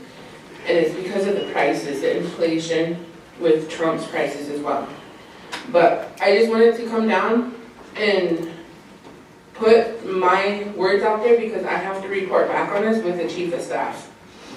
I want to be consistent, and we need to have a strong relationship with HUD. Thank you. Go ahead, Donnie. Thank you. Staff, I had a couple questions. So my first question is, why did you guys wait 3-4 years to get this grant going? So when I came into tribal planning, it was already sitting there for 3 to 4 years. At the time, Leslie Mesteth had resigned, and it just sat in grants and contracts. So I ended up just picking it up because if I didn't pick it up, these funds will go back to HUD. And then these funds will go back to Housing Authority because then it'll jump it up to 20 million. And then the reason why I opened it up is because the urgency of the trailer demolitions, there was so much trailers as well that are just junked out, making our reservation look pitiful. And so we needed to get rid of those, and also the water pipelines, the urgency of having 10 homes without water. And so I just said, okay, well, we'll just open it up, take the money, and we'll work on it. And so if you look at the original grant, it's spread, it's so many programs, a lot more than what we have listed here. So we shortened it down, we added more funds to these programs, so that way it'll match up with the water spill prices. So my biggest question is that 3-4 year timeline, okay, you explained that. So now Tyler's in there now, and he did like 9 bathrooms in a year. So that's what I'm getting, is why is it taking so long to get this all done? So they're either not an urgency in his office, or you're not telling him to hurry up. I'm just saying this is taking too long. Now there's extension coming. So, right? yeah, and with that being said, it's the grants and contracts. Everything has to go through grants and contracts. They meet once a week. And so having to meet up with the contractors, having them go out to these homes, out into the largest reservation in the nation, and to expect them, and to take pictures, and then go to Menards. It still don't take 3-4 years to do 9 bathrooms though. No, this was actually last year. So we opened it up last year. 3 to 4 years the money sat here. Okay, so my next question is, how come we're buying all these vehicles? What's the sense of buying all the vehicles? I'm thinking it's probably because of the mileage, having to reach out into these grassroots communities. And you're thinking, huh? Yeah, that's what I'm thinking. Well, like water and sewer, they had their vehicles were all worn down, dilapidated, and most of these vehicles Well, were. that's because they don't do no maintenance on them. They just think they just run them into the ground because it's the tribes. But that's a whole other topic. Okay, so you answered my questions, I guess. I'll take them questions, I guess. So thank you. Answers. I have Sonia, then Norman. Answers. Yeah, I think, looking at the report that was given to us on the, on the grant itself, I think that I would like to see, it's good to hear all of the programs that are coming forward and telling us what they're doing, but I want to know too, like water maintenance program, what indefinite quantities how many did they hook up people? I really would like to report maybe on getting with Chuck and finding out how many hookups came out of that. How many did people get hooked up to low water under this grant? We need to find that out too. You know, I guess we just need a follow-up report on this grant and each program that got, supposed to get money under this grant. I think at our next finance meeting, maybe to bring back a report to tell us what has been done so far under each of these, from the programs, under those, each of those amounts that were given to us, the breakdown on the budget for each one. Because, you know, emergency management, I have a question, I don't know if Steve is still here, but, you know, that big blue building that's sitting over there, you know, I think belongs to another group. I think it belongs to, what is it? What? Yeah, so they own that building. But we got people that are in there renting office space. I think, do you rent office space too? Okay, so he's there. There are currently no water and sewer in that building. So, but people are paying big amounts of rent. I know OLT is one of them. And I think that that is administered by Ms. Moretta Champagne, is that right? Yeah, the OLT is, it's. No, not that one, that one you just mentioned, that program that sits, that owns that building. LDR. Yeah, yeah, they own that building. The nonprofit owns that building, but what we're doing is we're gonna use funds from this grant to hook up water and sewer to that building. That's what Steve's waiting for. He's been waiting for it for a long time. And we've been saying, because Steve across the road is in that old emergency, the ambulance building. So he's utilizing that too. But at the same time, he's utilizing the building over there that's run by a nonprofit organization.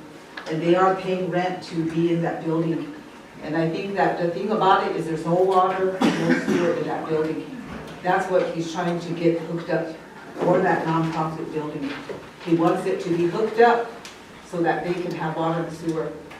So I think that the tribe, we need to, you know, they built a building there, and I think maybe we need to get a report from Ms. Champagne the next finance committee meeting to see what is she bringing in as resources and helping here.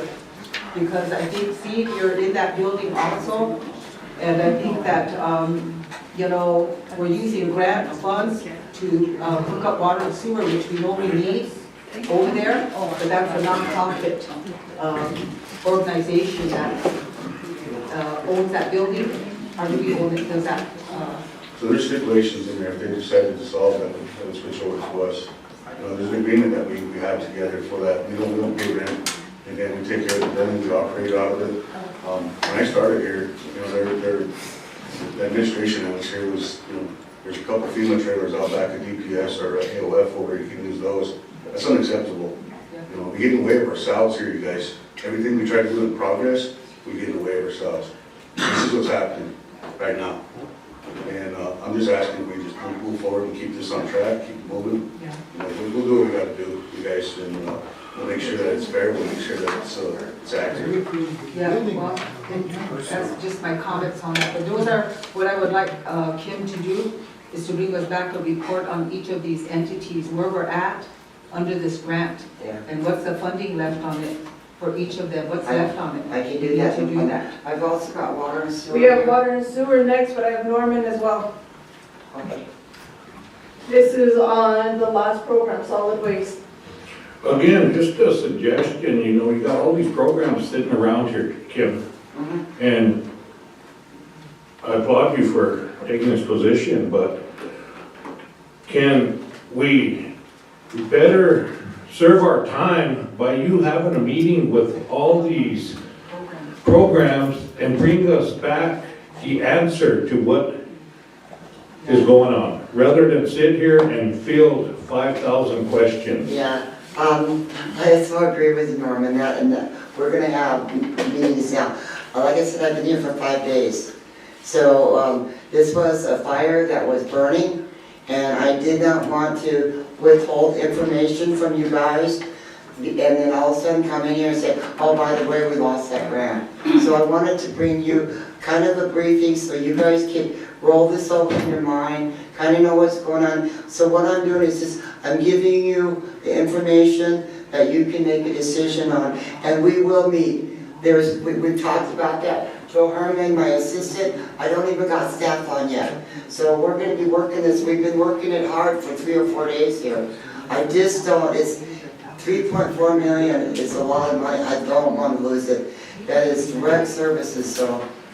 We would really like your opinion coming from the programs that are affected by these dollars.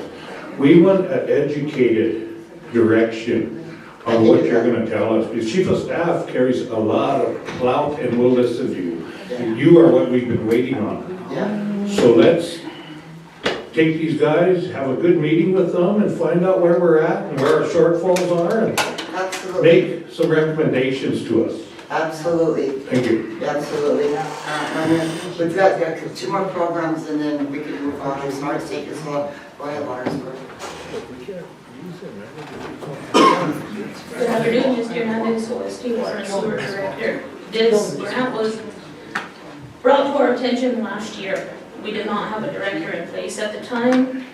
There was a billing clerk, Real Dog, the admin assistant, was taken into a meeting saying, here, this is what needs to be done, this is the list. We did have some staff then, they started working on it. We have a list of 35, out of them we have 6 more left. Emergency management is one of them, but that one will need to be put out for some bidding because that needs to be bored under the road, in which we don't have that kind of machinery. The issue we've been running into, now we have a coordinator, Danny.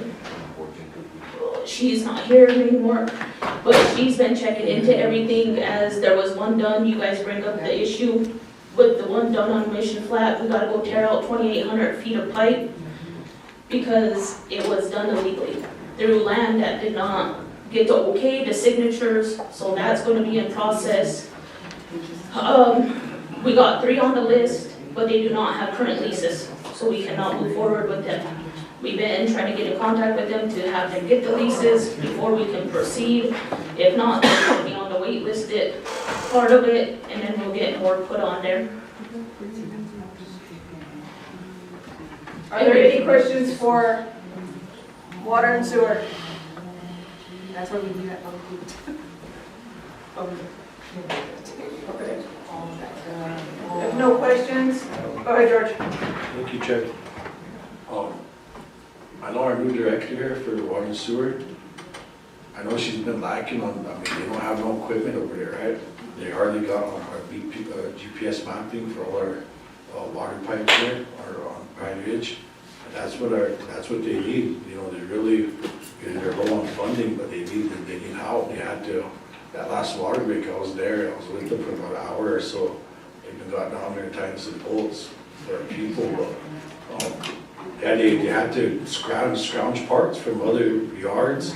There was weathered pipes they had to use. That might bust again in a short period of time, but they had to get Teflon tape off another part, reuse it. So, you know, they really need help with funding with them.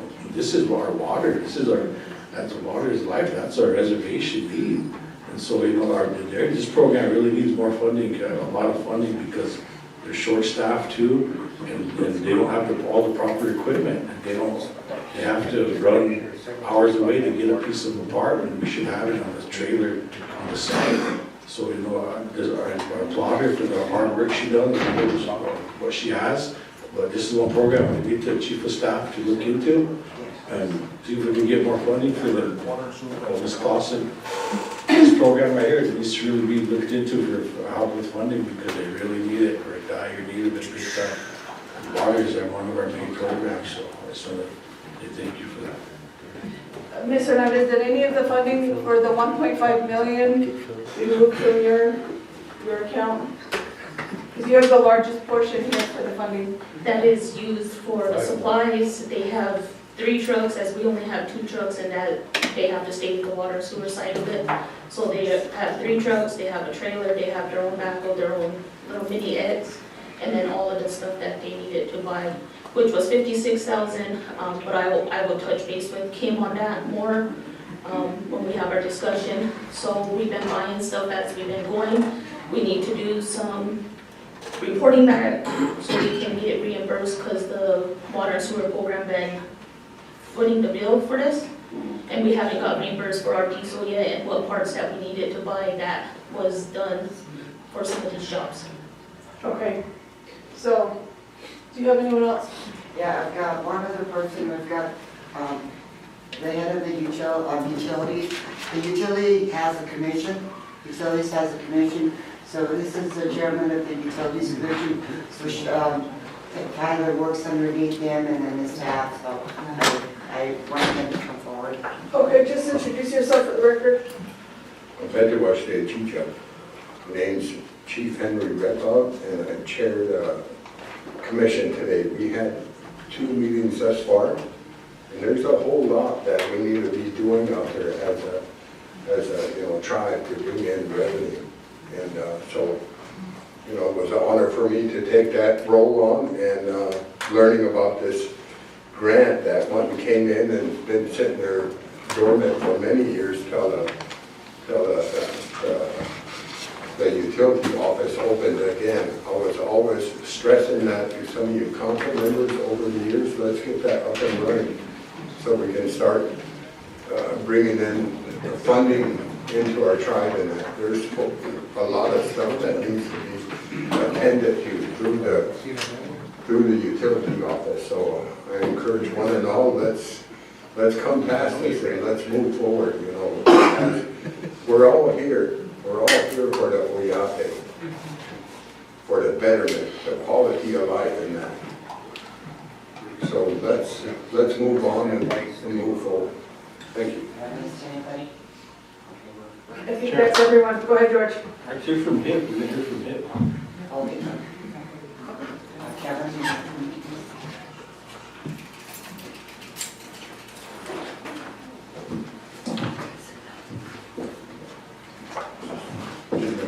Okay. Good morning. My name is Kevin Ramos, and I'm Grant Director for the Home Improvement Program. From my understanding, this grant was done quite a while ago, and I was the administrative assistant back then, and I remember Susan Schrader came in one day and sat down behind Dan Rodriguez, and her and Dan both worked on this grant.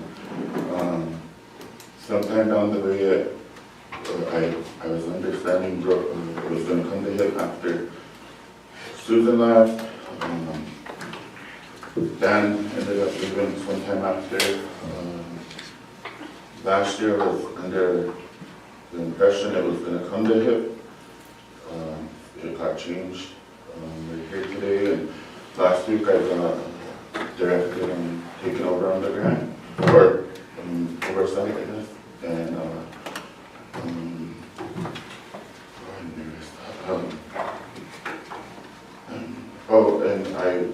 so I did get the memo from finance last week. I went to each program, and I did that. Some asked me, are you going to change anything? And I said, well, I just was under the impression I'm going to do oversight in the bathrooms for HIP. And then I let them know that nothing was going to change. And then Chief of Staff had met with Dr. Valentino Meridian and my funding agency, which is Andre Janice. And I had, she said I wasn't able to oversee the program, but maybe 2 years ago, when Dan had left to another program, I had to take on 1.7 million ARPA funds.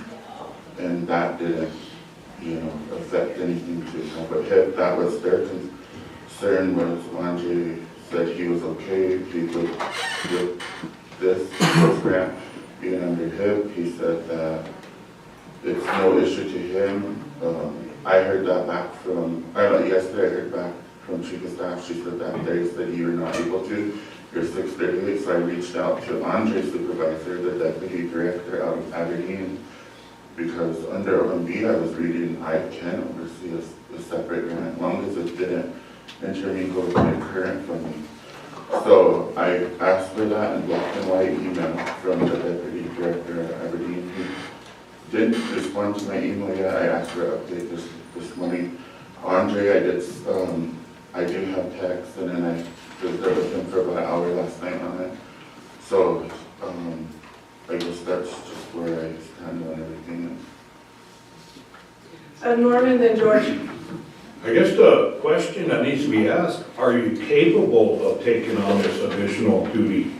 I don't see no problem with it. As I mentioned, we had to run HIP here, we had to run ARPA here.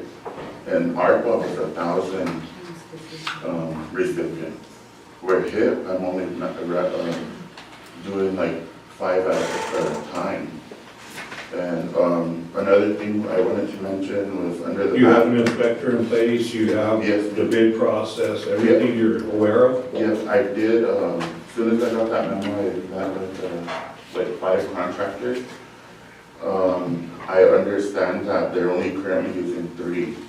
And the way, what was mentioned last week was 6 months for a bathroom, which shouldn't take that long. Where we got 9 homes placed in less than a year. So just a brief question, I mean, just hypothetically, how are you gonna address that bathrooms that aren't being done in a timely manner? So, like I said, there's 3, they're currently only using these 3. And they were already, so what I would like to do is open it up to more contractors, not just use the 3, and then those bathrooms could be done in 30 to 60 days. And some of the contractors I had met with said that it was possible, it is possible, because under that grant it says 30 to 60 days to get done, and then I have 15 days to get it inspected. 1 bathroom? 1 bathroom. 2 months? Yeah, you have 30 to 60 days under that grant to get those bathrooms completed. I wish I was a contractor on that. And another thing was yesterday, Danny was just here, she had to go, she had a doctor's appointment. She went out to 4 of these bathrooms out of the 9 that were complete. They're not gonna sign that final inspection sheet because of the faucets on there, water's dripping down, the shower tub's fault where the shampoo should fit, it's falling forward. None of this, the floors aren't done. We documented all of that at HIP for yeah, with the current 3 they're working with, and then their current contractors are hounding HIP for their payment. We have checks sitting there that Tyler released to us, but I don't think we should release them until the bathrooms are open. Okay, I have George and Jeremy. My question is, the chief of staff said it wasn't normal, but Kevin said it is.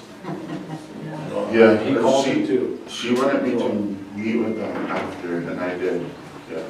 Okay, so, and it's already moving, it's already moving forward. He's got a lot of experience, because that's what this grant pertains to, so that's just my comment. Plus, when these bathrooms done. Jeremy. Yeah, Mr. Ramos, my question here, so you stated earlier you take 5 applicants at a time, is that your HIP program, is that? So, that's for my regular HIP funding. We take all these applications year round, or from February to December. From December 2nd, we have till December 31st, we generate our list that goes to our outreach in each district. The more apps HIP receives each year, the more funding we will receive the new year. What happens is we take the apps, we submit them into the BI database, and we submit it to Aberdeen along with any documents they have plus the app. Then the funding agency in Aberdeen makes the selections on who gets assistance with HIP. They then forward it to the tribal president, then it gets forwarded on to the HIP director, and then we carry out getting them notified they were selected, and then we get them, we'll RFP their project with property, and then we'll get the lowest bidder, and then we'll get their home or their renovation going. And my understanding is that these are homes that are home ownership homes, not Yeah, it's a grant, the HIP program is a grant program, they don't pay nothing back.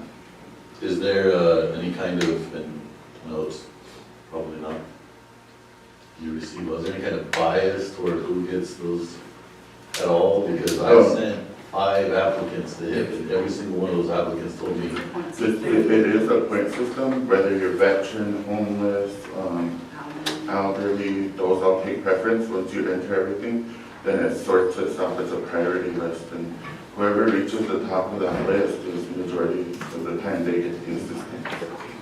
Okay. So that's why when people come to the HIP, I stress to them that everything is important, such as medical or homeless, to have that all put on the app. Okay, because, yeah, like I said, I had 5 applicants that I sent toward HIP, and every single one of them told me there was no budget for their home repairs. Because we're not an emergency program, and so we can only, we're not an emergency program, so the funding we get are for the ones that Aberdeen selects. We don't have the extra funding to assist others besides the ones that they select. And they do the selection, not our office, because then people say that they think you select your family or whatnot, but it comes from our funding agency that makes the selection. I appreciate you telling me that, because that's something I can tell them as well. So is there, any way I can get some kind of statement toward that, where they do get selected by an outside agency? Because we do let them know that whenever they apply, we give them all the information. It's in our VI. And in the application. Okay, thank you. I'll get you a copy as well. Go down, Ryan. So I'm kind of confused. So they've got this director saying that they can manage it, but I'm hearing the chief of staff saying they can't manage it. I'm hearing other directors saying this program will fall flat on its face if a certain individual in there, so I'm kind of confused here. And I was confused on the 3-month part. It took me 1 day to read that grant. So it sounds like to me there's a little favoritism trying to be going on here. When we ever get away with that, you guys? Please. Go ahead, Dave. Yeah, that sounds like a big ass mess now. Shit. So to get 9, you're almost lucky to get 9 then, huh? With all the paperwork and all the improvements to go along. So, dang, this is, don't make sense. Okay, committee, we have a good, Katie. No, I don't know where these numbers are coming from, but Finance Committee approved almost probably 50, 60, maybe 70 bathrooms for contractors out there. And I don't know how many were completed, but there's been more than 3 contractors getting those grants. So I don't know where some of these numbers are coming from. And I think that's why we should wait for the chief of staff to bring back this documentation, because everybody's saying this and that and everything. It's getting more confusing. There's a list of 88 recipients for bathrooms. Only 9 of them are complete. There was 5 contractors. I didn't say that. I said the chief of staff is going to get a report together and get it back to us. Go ahead, Craig. Or did you have your hand raised? Okay, so I believe that's all we have for the directors. The motion is on the floor. I think you've heard from who you wanted to hear from in regards to this HIP decision. The main part that's important to me is we're putting in the extension. That's going to be vital to these programs receiving that funding. So whichever direction the committee wants to go, we need to get that extension going. Go ahead, Sonia. I was going to make a motion to leave that grant with the chief of staff and have her maybe oversee that grant, make sure that we're going to finish it, but also maybe she did hire, and I think she was going to hire someone to work with her, but I think we also need to get that complete report back so that we can say under the bathroom renovations that out of 80-something recipients that apply, because we've seen the list. I think most of us seen that list, and we have to kind of tell them to re-look at it, because there was people on there that were deceased that we've seen, and there was people on there that we had questions over. And so Tyler took that back and he was going to bring us back a list. I think at one point this committee made took action that we would go back to our districts and pick 10 people that really needed the bathroom renovation. That didn't happen, and so it saved Tyler to do that. But I think we really need a complete report, Kimmy, because I just want to know where every program is at with this grant. Every one of them had a say today on what they felt, but I really feel that that needs to, maybe you can bring us back something next finance. But maybe if we could keep, maybe we can put it under you and you can, maybe that'll be up to you to assign that. I would like to make that motion. The motion is to reassign the Rachel Zani under the chief of staff or leave it where it's at and the chief of staff bring back that report? That would be up to her. Okay. I just wanted to add something real Turn your fast. mic on. Turn your mic on. It's not just bathroom renovations, there's septic systems and water systems that are going in. And we don't have the GIS people we have at land office to be in there to go in and GIS those. But what is taking us a long time is getting those permissions from their leases and stuff. So these guys are really trying hard to get those leases and homeownership and stuff done. We have to do that. We just can't go start digging on somebody else's land because they'd be in here yelling at you guys like, who said they could do that? So we really need that, but moving quickly forward. And it helps if we could get a committee to move stuff to as fast as we can, specifically on this grant. So when we do that report, well, we did 14 and we did this big trailer removals and we put water lines in here. And that's going to help us get that extension. So getting you that data, and I'll do it in a spreadsheet per department on exactly what they did and how much was expended. Yeah. I can do that. Okay. I can do that. I have Jackie then Davey. Yeah, I'll second that, but I also want to make sure that that list doesn't change because I we're won't change working that. with a couple of people and they're still waiting. Absolutely, that list is not going to change. It is what it is. And I always say that, everybody is in need of their, those lists got to stay because we've had it happen already where they were promised something and something changed and they came back and said, well, you can't have it. So it's really hard on our yate when they do that. They hope for something and it doesn't happen and then they come to you guys. So I agree. I will do that. Give me a little bit of time to get this done. Like in 2 weeks? Yeah, 2 weeks to get it done. But like I said, I'm bringing on staff, Tohern will be coming on, we're waiting for Pans to come through. I have all the staff coming on, waiting for Pans to come through. I got me coming on, waiting for Pans to come through. So just give us a little time to get settled in there. But we're really well aware with many discussions on this. Not only with the Bureau of Indian Affairs, but with Tony upstairs, with the grants committee, we're working hard on it. So we're bringing the best information we can. Hold on, and you guys make a decision. I have Davey next. Just one suggestion. Sure. For water and sewer and for you. We wouldn't have that problem out on Mission Flat if those people got the proper easement to right of way. So could they check to see where you put them up? What'd you say, this 36 Did 29, so. or 29? You better check to see if they got the proper documentation because you might be pulling more lines. Yeah, and that's why now that I'm in there with the authority that I have as a director, I'm making sure that I'm dotting all my I's and crossing all my T's so I don't run into this problem again. So that's what our coordinator, Danny, does.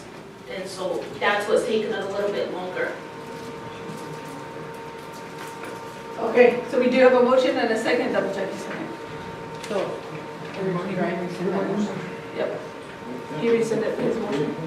So what's what's the motion? Hold on, we're getting there. So if Ryan rescinded his, I'll make that motion. Well, hold on, we have a motion on the floor right now is to read the motion. Motion by Sonia Preston to leave the R20 grant in with the chief of staff and get the complete report back in 2 weeks. How do you want it read? Which was on, it's which was on.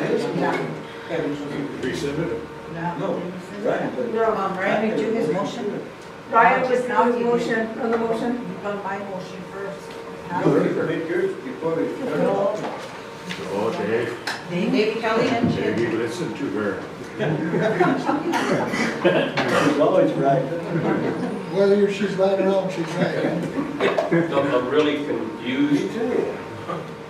Because don't you have to rescind last week's action before you That's what can I'm give it to saying. her? That's what this one should have been. That's why I said, but. Motion maker, would you like to amend your motion to rescind the motion that was made last week? Yes. And then, I'll include that in my motion. Should be two to rescind separate that, motions. So that way we can That's leave it what to the it chief of staff to come back with the report.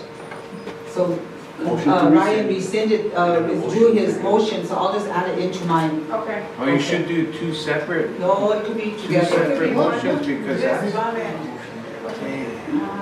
Should be two separate motions. So the motion is to rescind the finance motion from last week, and it's on page 5, the last motion. On the we have the Wachosani grant, and then to leave the Wachosani grant with the chief of staff and get the complete report back in 2 weeks. Yeah.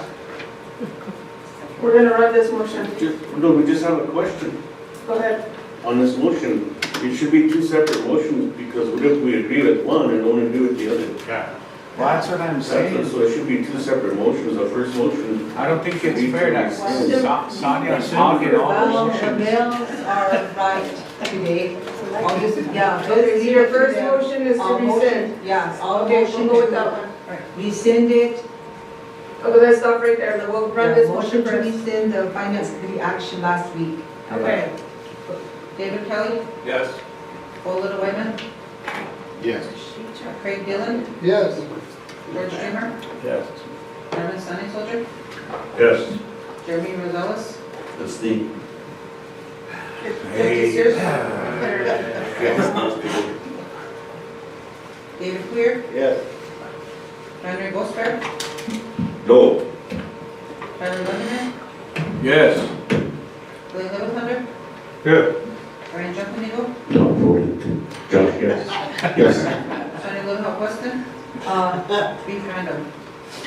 Hey, for clarification, was that my motion then, or was that Sonia's now? That was his motion. That was my motion, Julie. You guys, I woke up saying we're gonna have a good day. 12 yes, 1 no, 1 abstain, 1 not voting, motion passed. Mine was in. Yes. My motion, You, I have another motion. Jeremy abstained. Sonia, can I run a motion? No, I okay. Hold on. Go ahead, Can Sonia. I please? Please. Moja, would you behave over there? Stop. Toshka, behave over there. My motion is to leave the grant, Wachosani grant with the chief of staff and have her bring us back a report in 2 weeks. Can I ask a question? Is this gonna affect the extension that's required? Work on that. That's gonna be the first thing we do. Yeah. Let's Okay. get that extension in, Okay, so so we have get a, some breathing we have room. a motion on the floor to place that Wachosani grant with the chief of staff and bring back the report in 2 weeks. That is the 2nd of July. Yeah. And Jackie second.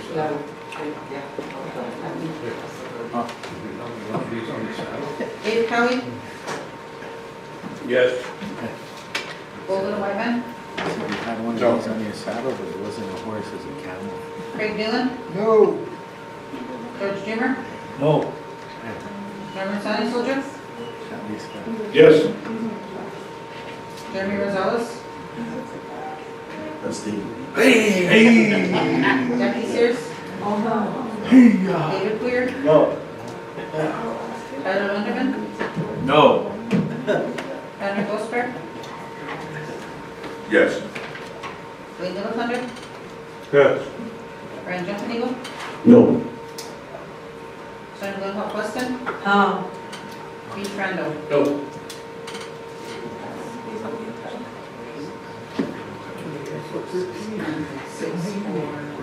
Seven no, one abstain. 6-4, 7 no, 1 abstain, motion failed. Go ahead, Councilman So Mallory. originally, this grant, we chose any grant, was under utilities, right? So I'm gonna make a motion that it goes back under utilities, that's my motion. Okay, so you have a motion and a second by B. On the motion. David Kelly, Yes.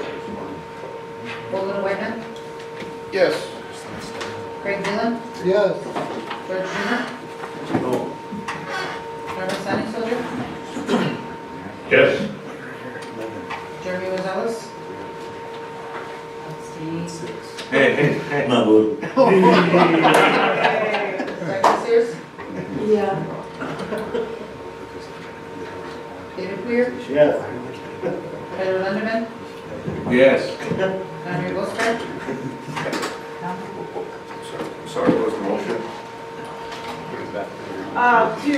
Keep it under the utilities program.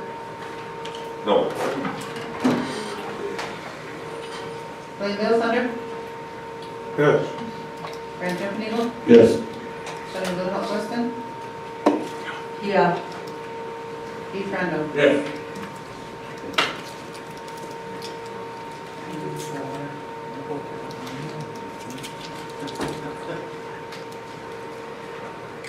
Jeremy, if you're not gonna vote, just stay home. Why are you even here? I missed the whole discussion.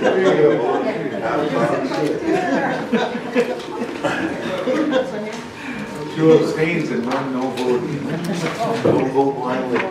9 yes, 4 no, 2 not voting, motion passed.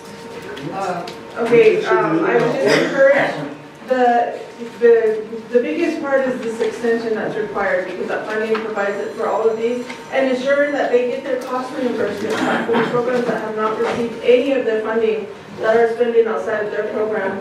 That's the biggest issue right now that we need to make sure that gets done. We're gonna bring a meeting together. Thank you for that. Either way, I'm gonna help them as much as I can, you guys. And I'm gonna still be here to help them report, so it doesn't matter to me. But if anybody has any questions, you know, my office is right next door. Feel free to come in and talk, look over what you want. If you have concerns or priorities, don't hesitate to let us know. And we're gonna have a meeting next week. We're still gonna be back in 2 weeks to give a report. What's your office number? Oh, my office number is 407-8087. My email is kim@oglala.org. And we're there 24/7. Okay. Can you send an email of that? Yeah. Okay. Thank you. All right, thank you. Go ahead, Honorary. Madam Chair, he was Number 11. number 11. I'd like to see if I can move up the Veterans Committee, because he has to get back to work. Just wanted to do that for me.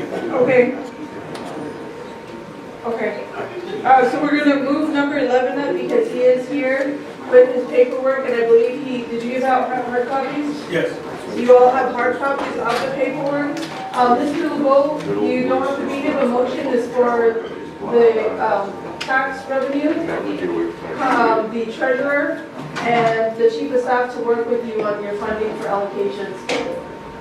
I apologize for calling you in.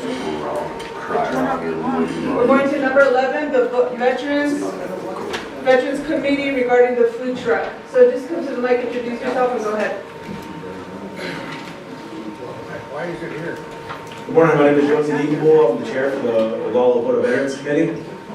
We had a weekend celebration for veterans. You guys might have went over to the powwow, checked it out when we were at the Pioneer Powwow Grounds.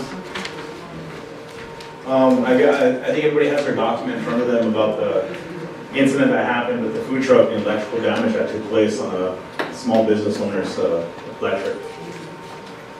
And if you don't have time to read it, I would have any questions, or if you need me to explain.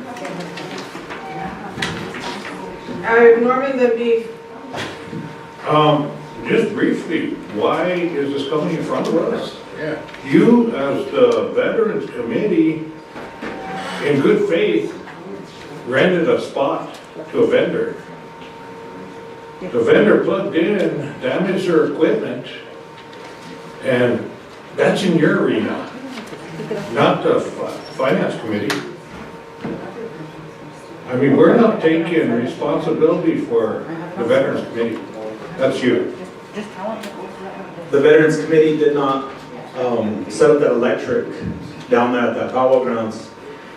And the Veterans Committee proactively before the power even started, had a certified electrician go through that area, and they brought a $13,000 quote utilizing Property and Supply Jim Brown. Oh, is that his name?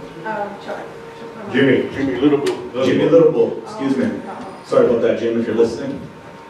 But Jimmy Littlebull brought that forward and pushed it to his supervision, and then I believe it went to the treasurer and then stayed there.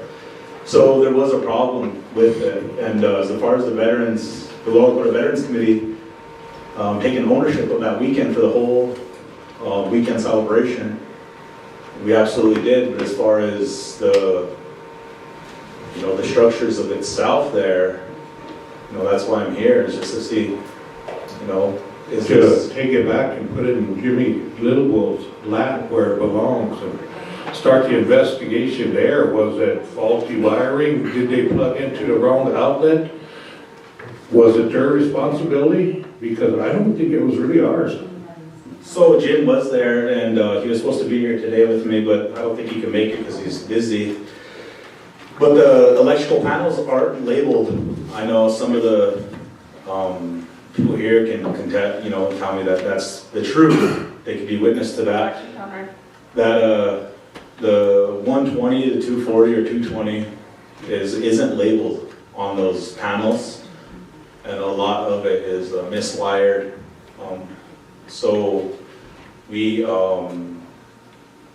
as far as putting it on the veterans to pay for it, I mean, we don't have that kind of money. No, that's not what I'm saying. Yeah. I'm saying the veterans should go one step further and find out who was responsible for the boxes not being labeled and for the miswiring, because you took their good faith and said, yeah, these are wired properly. Bring a vendor and plug them in, they're ready to go. And that should fall back not on the veterans, but on the guy who wired them. Responsibility should lie where responsibility should lie.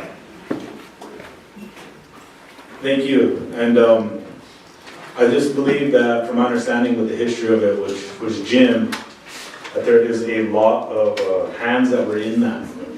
So pushing it down to one person or one individual is it's really difficult to do. And I don't think right now, currently, there is no ownership of the work that was done electrical-wise at that foul grounds. Was that electrician a contractor? That I can't answer. I don't know. Well, maybe we should find that out, because if he contracted, he comes in with a bid on something, he's responsible for that wire. What I, as far as it being investigated and all this and that, who said this, in the past decade or 20 years, what we have in front of us is a small business owner.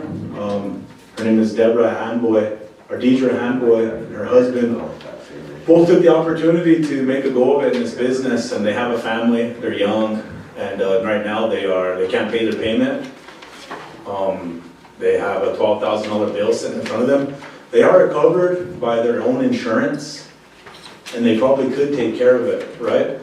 But they give the opportunity to the OST tribe to see what their response would be, and the reason for that is because they don't want their to create anything of bad taste of where we got this person from their insurance coming in and doing the investigation. And that could create a really bad name for us coming up into our powwow that we got coming. I did everything as a veterans committee that I should by taking the situation where it needs to be. And what I mean by that is reimbursing her money, telling her I'll work my best for her to help her get reimbursed or help her with whatever she's trying to get going. But just one point, then I'll shut up. So that's fine and dandy. I mean, you got a big heart. You're doing what you think you should be doing. But the next person that plugs into that outlet and blows up their trailer, what then?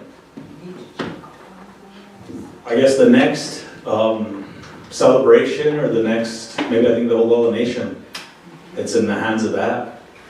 That's not right. I have beef, Don Wright, then Ty. that. Yeah, I don't wanna seem like I'm hard either, but, because you got a good heart, but there's a process here.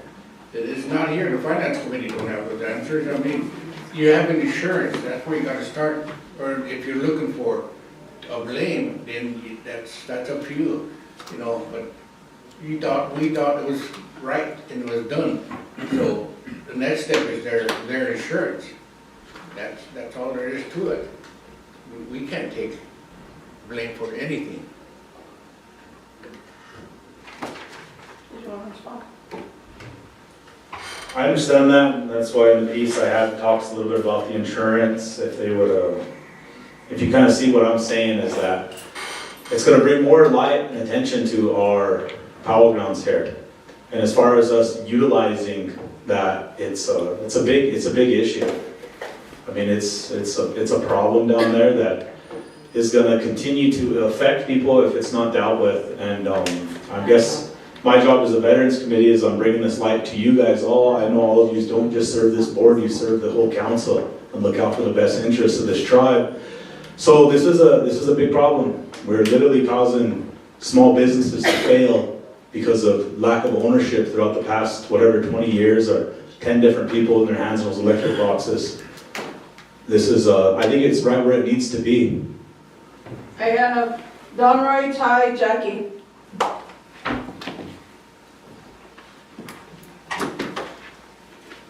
Thank you. You know that this electrical thing goes back years. I remember that box always being like that as long as I've been in this circle. So I know it's not your fault, Josie. It's this maintenance before you, years before you. I'm kind of sorry to happen. This falls on your lap. I guess did you talk to them about using their insurance? I did, and they're covered for $1 million for the insurance, and they have no problem using their insurance. The only problem is that as a small business, any type of insurance claim you do create, it's going to affect you negatively, you know. And them just starting into this business and having to immediately do that because of the R box down there, it's a tough decision for them. But they're giving us the opportunity, you know, the whole tribe, to see if they can make things right. So, you know, that's why I'm here to talk about that with them. I could put them on Zoom. I don't know if the secretary of the day sent that link over to them, but they can answer some of these questions too. Well, I wonder if Jimmy and Chuck could help with this issue. Did he sign a contract, Jimmy, or did he just say that this town would do that work? I couldn't remember. What happened initially was that the powwow ground was in pretty bad shape. You know, a whole month leading up to the powwow, there was a main water leak, and there was a giant puddle inside of the harbor. And so Jimmy handled that right away. And there was all the decks and the walkways were unusable. You would have broke through them if you were walking on them. So Jimmy found the money with him and Chuck to go ahead and get those decks replaced, getting an order of wood, and then doing that off of their own salary. And this electrical quote got made in the meantime of that for a certified electrician, and that got pushed by the Property and Supplies Office, Mr. Ross, over to, I want to say the administration of Frank, the president, or the treasurer. And I don't know where it landed from there. I wonder if the tribe could use their insurance on this issue. Is Cora here? I think you could submit it to the insurance, but I think the best, sorry to hop in, this is Georgette. But I think what you would want is like a written claim from those folks so that you can submit it to insurance as a claim. Is this it? Rosie, or is this what you kind of wrote up? That's what I just wrote, just my report, and then the attachments to it is the quote that it would take to replace the items that were burned up in the electrical accident. And then also in there is their monthly payment, their monthly obligation. Well, maybe you could have them write it up and bring it back next Thursday. We could make a motion to have their tribe get their insurance. Second, would you like to? Second? Yeah. Would that be the next meeting? So my question is, when you say write it up, you want them to do the insurance claim? No, just have them do like You have to. Well, now if you're gonna use the tribe's insurance, I guess, that's what I'm trying to figure out. Yeah, so they, yep, to clarify, they would submit a claim to the tribe, and then the tribe could then put it to their insurance and see what insurance would, our Did you insurance. send that email with Zoom link? Yeah, I sent it to you. I could give them here right now, I mean, on, we can ask them the questions. Yeah, they just need something in writing, and that'd be that much more easier. Probably from Bart. Let me check her spam. Are you done, Doran? No, I was just gonna say if we get them on and we could get their report, I'll make that motion, just to see if Just call her the and put it tribe. on speaker. Here, can you just call her? Okay. In the meantime, I still have a list while we're waiting for them to get on. Ty, Jackie, Norman, above. Yeah, I guess, I just wanna say, you know, it's unfortunate, you know, that happened. And, but I just have a lot of questions, I guess, you know, like when it comes to, you know, who handles, the stuff getting hooked up down there, the electrical, you know, and then when vendors come, you know, is there a contract in place and, you know, and what reads in that contract, but, you know, there's a lot of questions to be asked, but, you know, I think, thinking ahead, I'm just concerned about the future next because we have Oglala Nation coming up, and if this is happening now, we need to make some changes down there and get those things checked, those outlets checked out because it just could be another one happen during Oglala Nation or at any time. So, you know, we really need to look at that. So I don't know if it's property and supply or, you know, how that works, but those are other areas that we need to make sure we look into. So, but I was just gonna say, I mean, if I don't think we have a lot of people here that have the answers, so I was just gonna motion to table it until the next finance committee meeting, you know, if our chairwoman can, you know, get in contact with those people, property and supply, or whoever else needs to be here, and we could have them all here at the next meeting. Did you want to respond? Yeah, I understand we have, the finance committee has weekly meetings, and it's just someone's life, and this is their business, and bad things happen, right? And so they're gonna have to act, right, because they need to do that.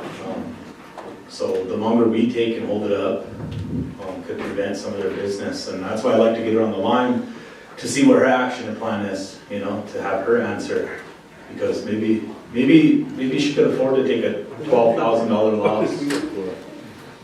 Or, you know, maybe she could afford not to pay her payment and get bad credit. So that's where things lead to whenever we don't take action. Also, committee, I do have Chuck, I did message Chuck, hopefully he'll respond. I also reached out to the president's office and asked if there's a waiver form that they present to the vendors as well. I'm waiting for her response also. And in the meantime, we'll continue until you can get a hold of the couple. Jackie? I think we just need to refer it to Chuck and work with Cora and also with the insurance, our insurance.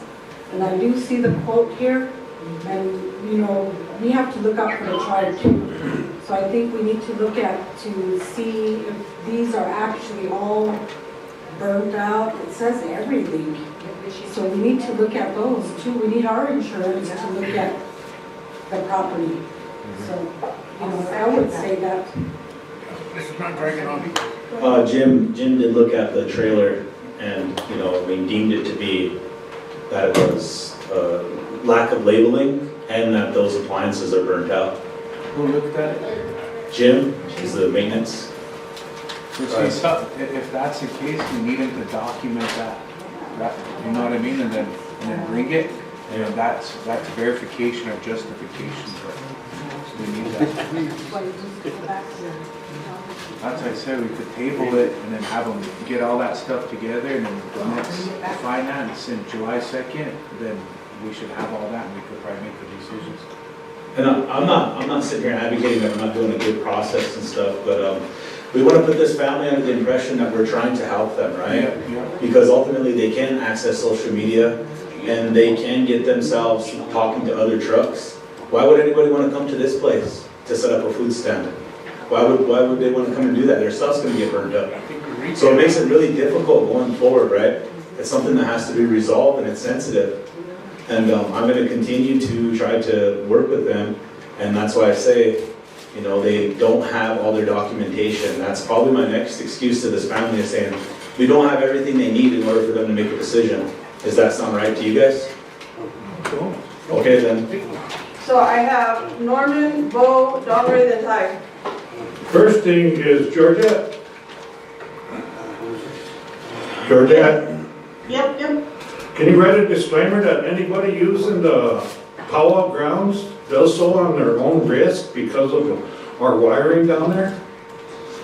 And you come in with your own. I can prepare the disclaimer, yes. And my motion would be that the Veterans Committee come up with the $12,000 to pay off this family.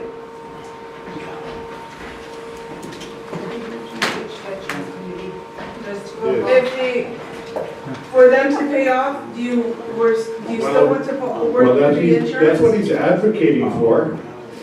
He wants it done right now, so, and he's got the funding available.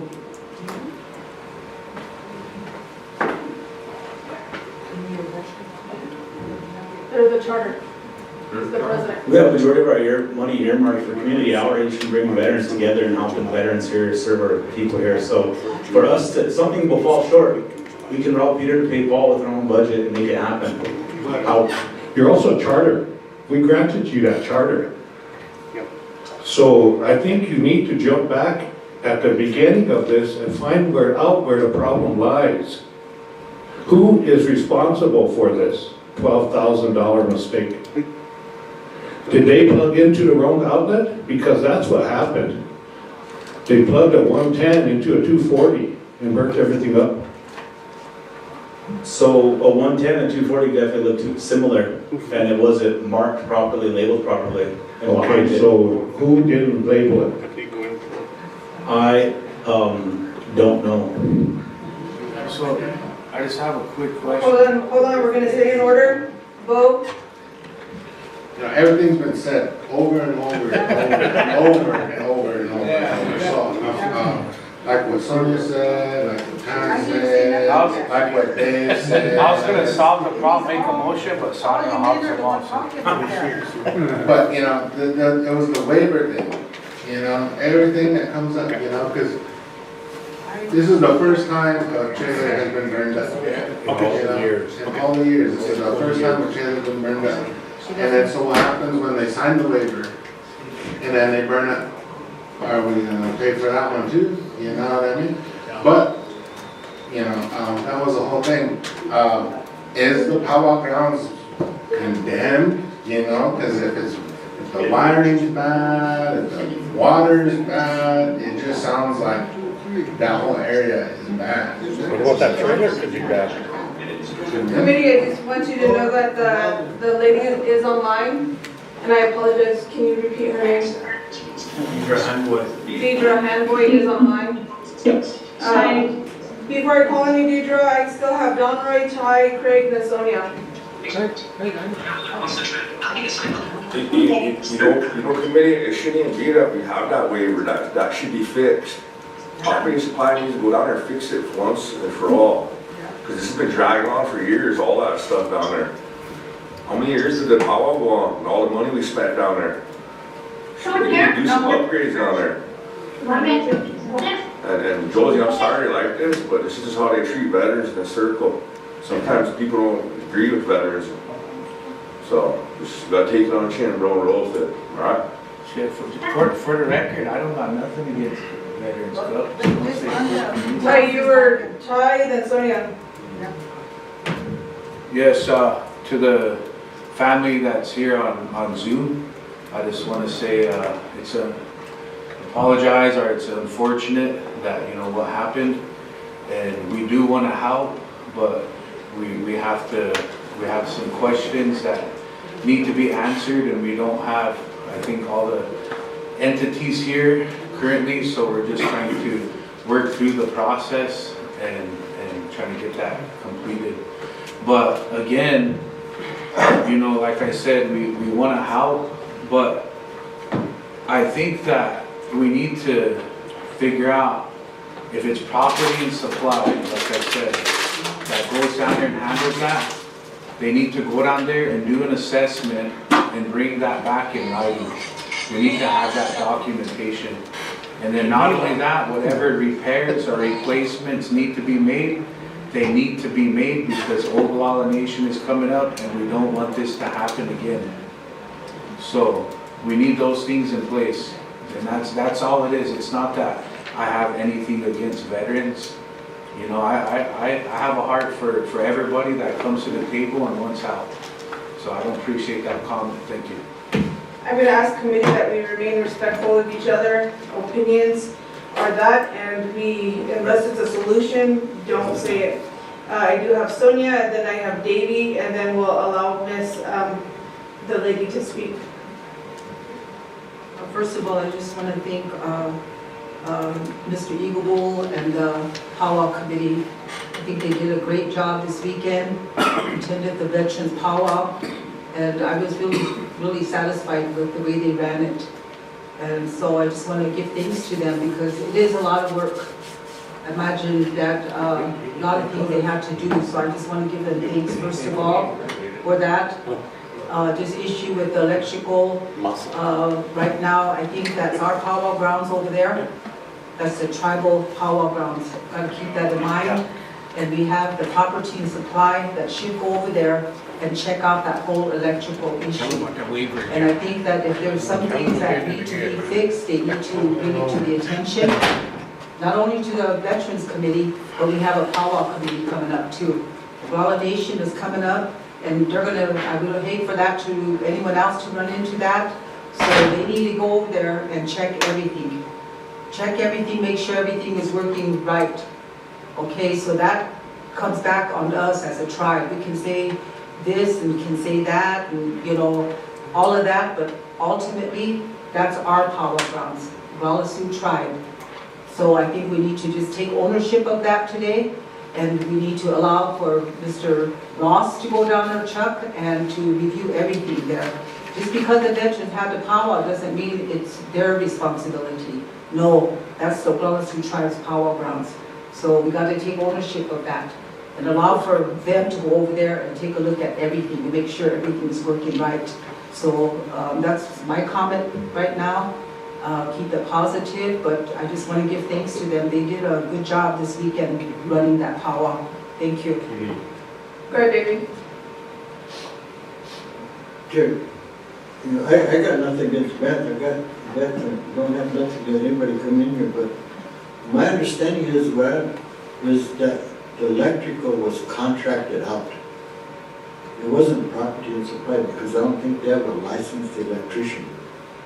So I think it was contracted out. Every year it's contracted out to have whenever the fair is, it's contracted out to whomever they contact. So, but you'd have to get a hold of property to see who had that last contract. Okay, and I did get a hold of Chuck. He said give him about 10 minutes. He's heading out to emergency management to give Wounded Knee their camper. So in 10 minutes, we do have a motion on the floor for the Veterans Committee to take care of the 12,000. We still have not received a second. Let me rescind that because emotions are high here. I'm sorry if I'm jumping in someone's place, but emotions are high. And we're going about this emotionally. As a veteran, I would expect you to go back to the beginning and find out why. So nobody else pulls in there and gets electrocuted. You know, we talk about respect. What if they rented a trailer that was faulty? You know, that could put their family in harm's way. Let's get all these answers before we get emotional. And as veterans, we shouldn't have emotion. You know that as well as I do, Josie. I'm gonna comment and say that as veterans, we take care of our people. And one of these here coming in with her small business, you know, we could have just said, you know, I don't know anything about it, gave her money back and just left it. And she would never even have this opportunity to get here at this point. And then she would have just been wondering, the family with their kids and stuff, where's my business gonna end up at? Where's it gonna go? And so creating the opportunity as a veteran for this person to be heard is, I mean, I think it's right where it should be with everybody here. You guys wanna hear this? You take care of people. It's the whole thing of it. The Veterans Weekend celebration was to you know, give that opportunity and the people's money back and show it, right? Appreciate the veterans. And so I'm interested in what Deidre has to say. She will bring a lot of light to what is going on with her business and how it's affected her business and what she thinks about making an insurance claim and going further from there. Ty and then Miss Deidre. Okay, I would just like to make a motion that Property and Supply go down there and do an assessment and bring it back to our next Finance Committee meeting and to work with Josie and our chairwoman of finance on this and bring a report back on the findings for the next finance meeting. That's my motion. So we have a motion, a second by Norman. And before we run the motion, we'll hear from Miss Deidre. Go ahead, Miss. Hi, can you hear me okay? Yes, we can hear you fine. Okay, so my name is Deidre Hanboy. I'm from Santee, Sioux, Nebraska. I also got my husband here. His name is Tito. He's from Cheyenne River and rode there in Eagle Butte. But I just wanted to say thank you for like letting us set up down there. It was our first time down there. The people are awesome. They're all nice and you know, just knowing that paying that $500 and then knowing that we have security and water and was supposed to be hookups at the time. It didn't work out, but I just want to say thank you, you know, also for the refund that you guys gave us. And it did put us back a little bit financially with like our house payment. We also have a truck payment. But I guess I don't know what else to say or do. We just gotta move forward.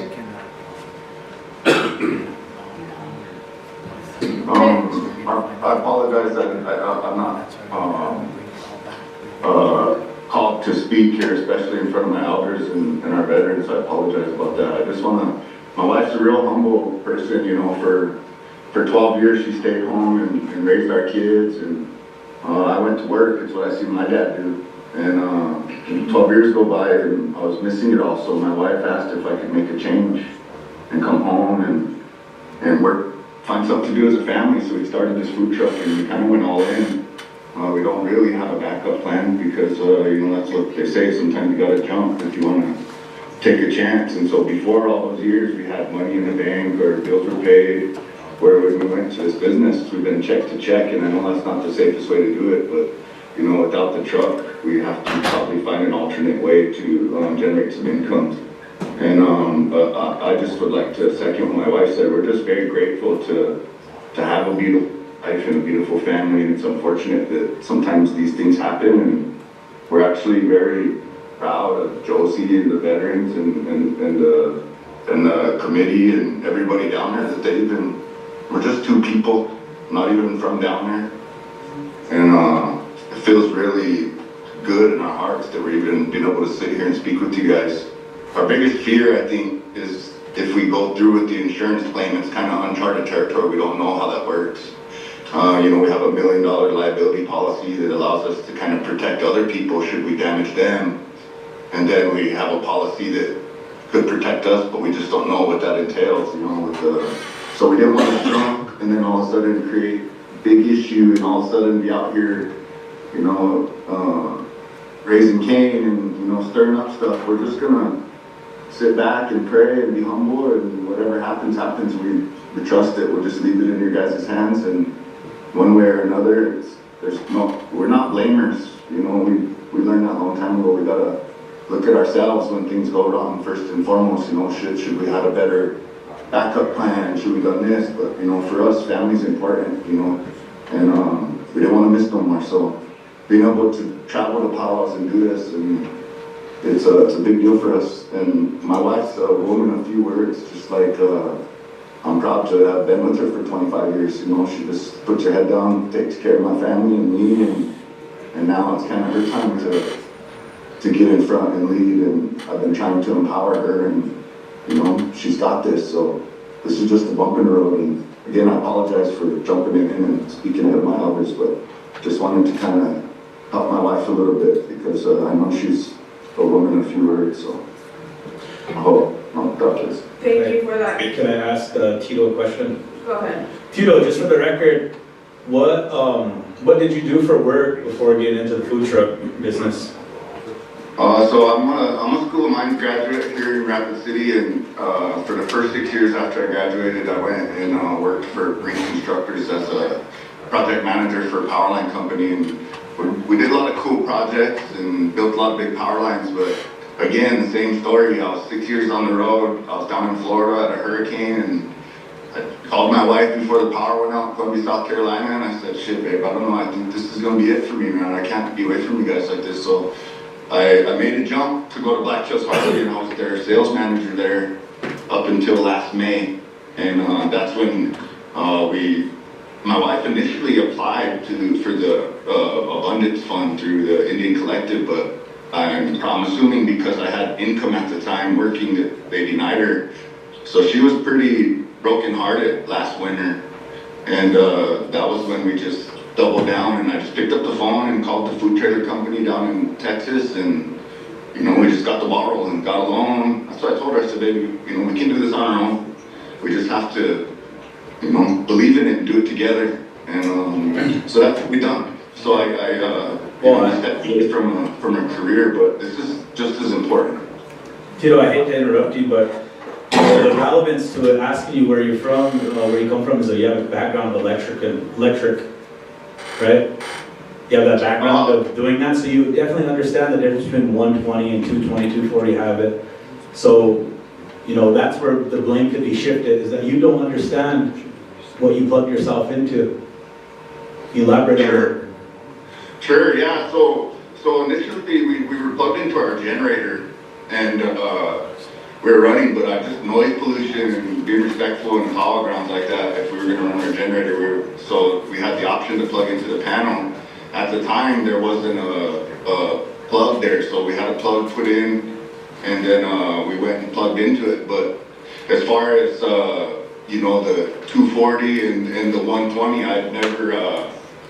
It wasn't labeled, and the other truck next to us was plugged in, so I hate to say it, but we kind of assumed, you know, like, all right, it must be good to go here. Obviously, other people are running. So we just went and jumped over, plugged from our generator into the panel there, and that plug is a 30 amp, and it can be ran 240 or 120, but I think the difference is just pulling one of the hot legs off and making it a 120 circuit. And a lot of that, like I said, when we're on the road, I mean, this might be something that we're going to learn from in the future too, to be honest with you. These are things you learn as you go, you know, you don't come in with all that knowledge, you know, and people have been helping us along the way, but learning how to, maybe we're going to have to test, you know, get a meter and test before we plug in anywhere. We're not just talking about, you know, down in Pine Ridge at the Veterans Powwow. I mean, this is a lesson for us going forward anywhere we go. You know, like we were talking about with kids, we have our kids on the truck, and it's a family-oriented business, and, you know, it probably really hurt us if we did something foolish and hurt one of our kids. So just going forward, we'll probably be a little bit more wise to the fact too, you know, honestly. And we did high voltage. So the difference being is not that there's a difference, but we didn't deal with outlets at your home. We dealt with 345,000 volts. And doing high line, you know, big time, but the knowledge is still there. You know, you have to understand electric theory to even graduate from School of Mines with an engineering degree. So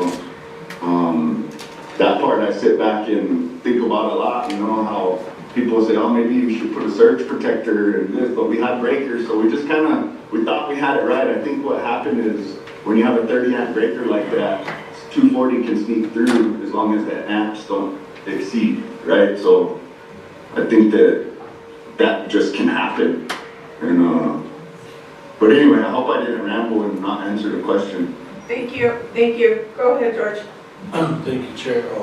Tito, D-Drops is Councilman Dreamer. And I was there at the festivities all weekend, you know, and I seen you guys there. I think we got the last lemonade, and you guys shut down. And, you know, and to think about it, you know, that's a lot of inventory you guys had to probably lost out on, a lot of sales. And I admire you guys as what you guys do. You know, it takes a lot.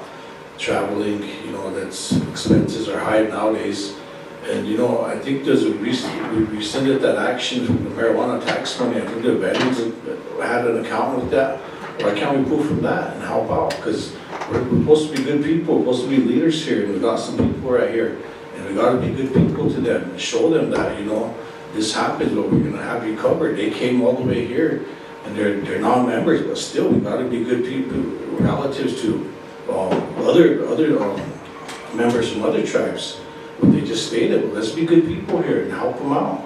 You know, so I think we should look into that tax money because we'd like to rescind things. So you know, we rescinded that to lift that money, the tax that we get. And I know veterans had a pot of money for that. So we need to look into that and help them out any way we could. And let's be good relatives. You know, let's help out this family. You know, they're doing a lot of good things, you know, they have a good heart, and that's what we're supposed to have too, show that in return. So, you know, I just want to put that out there. If we could look into that, if I have to make a motion to it, I will. That if we could look into that funding part of money, and we could help them out that way, you know. So I'll make that motion, and if it fails, it fails. So we do have a motion on the floor. Ty, is that motion to bring back the report for this specific area?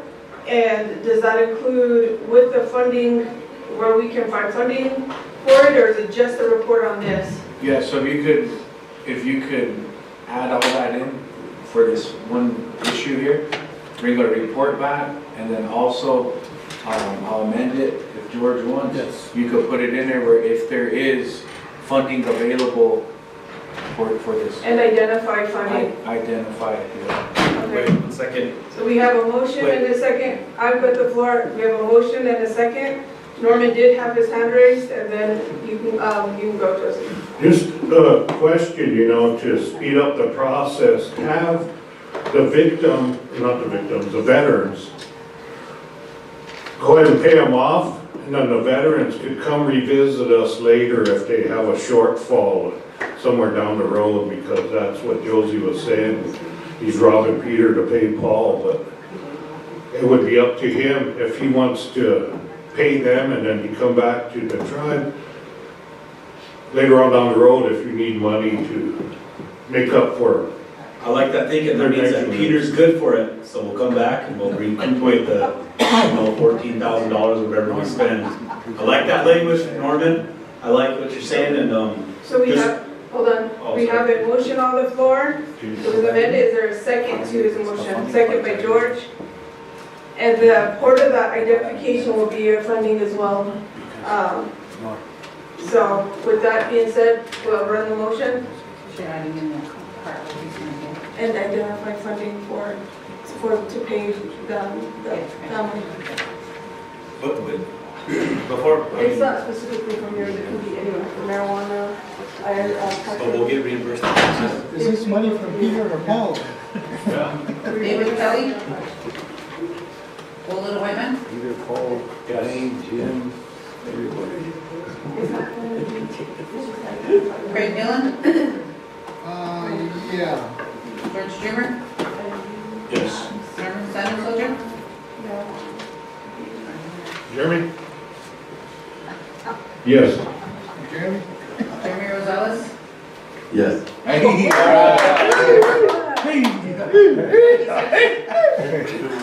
Is this gonna come back from finance? Yes. It does come back. The next finance meeting.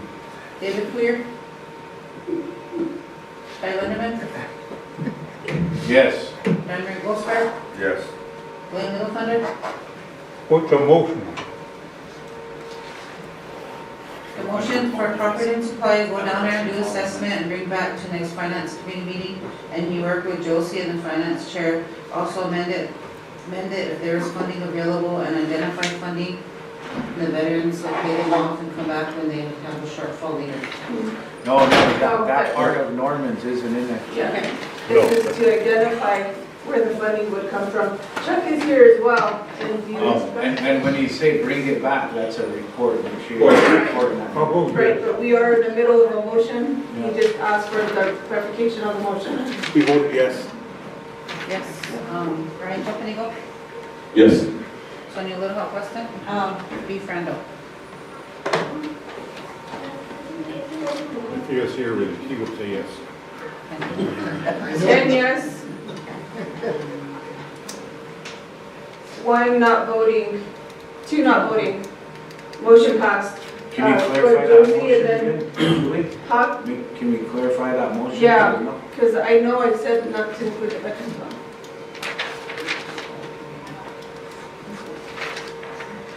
It's, property and supply to go down there and do assessment and bring back to next finance committee meeting.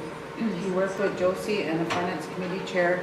Also amend if there's funding available and to identify the funding, where the funding will come from. So when they go down there, do an assessment, to bring a report back. Yep. And then identifying And then the you'll next approve it. finance committee, and to identify if there's any funds available. Right. That's what it is. Thank you. Any funds available. Josie, then Chuck.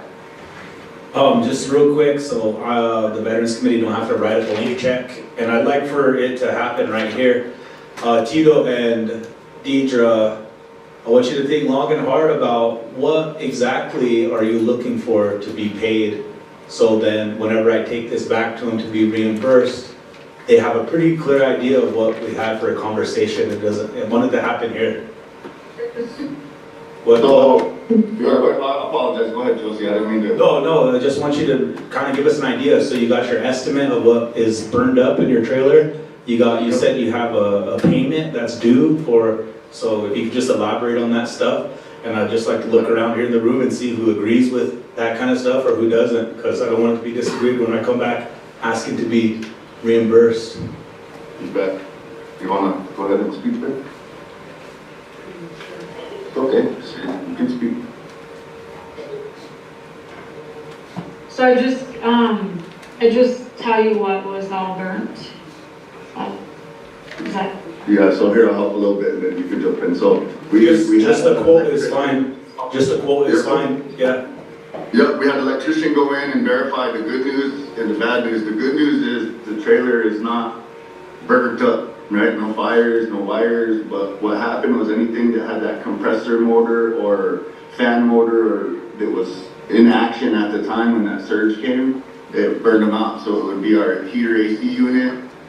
They're be itemized separately on that invoice we sent. So it would be the AC heater unit, the refrigerator, the prep table refrigerator, and the freezer. So it's those 4 appliances.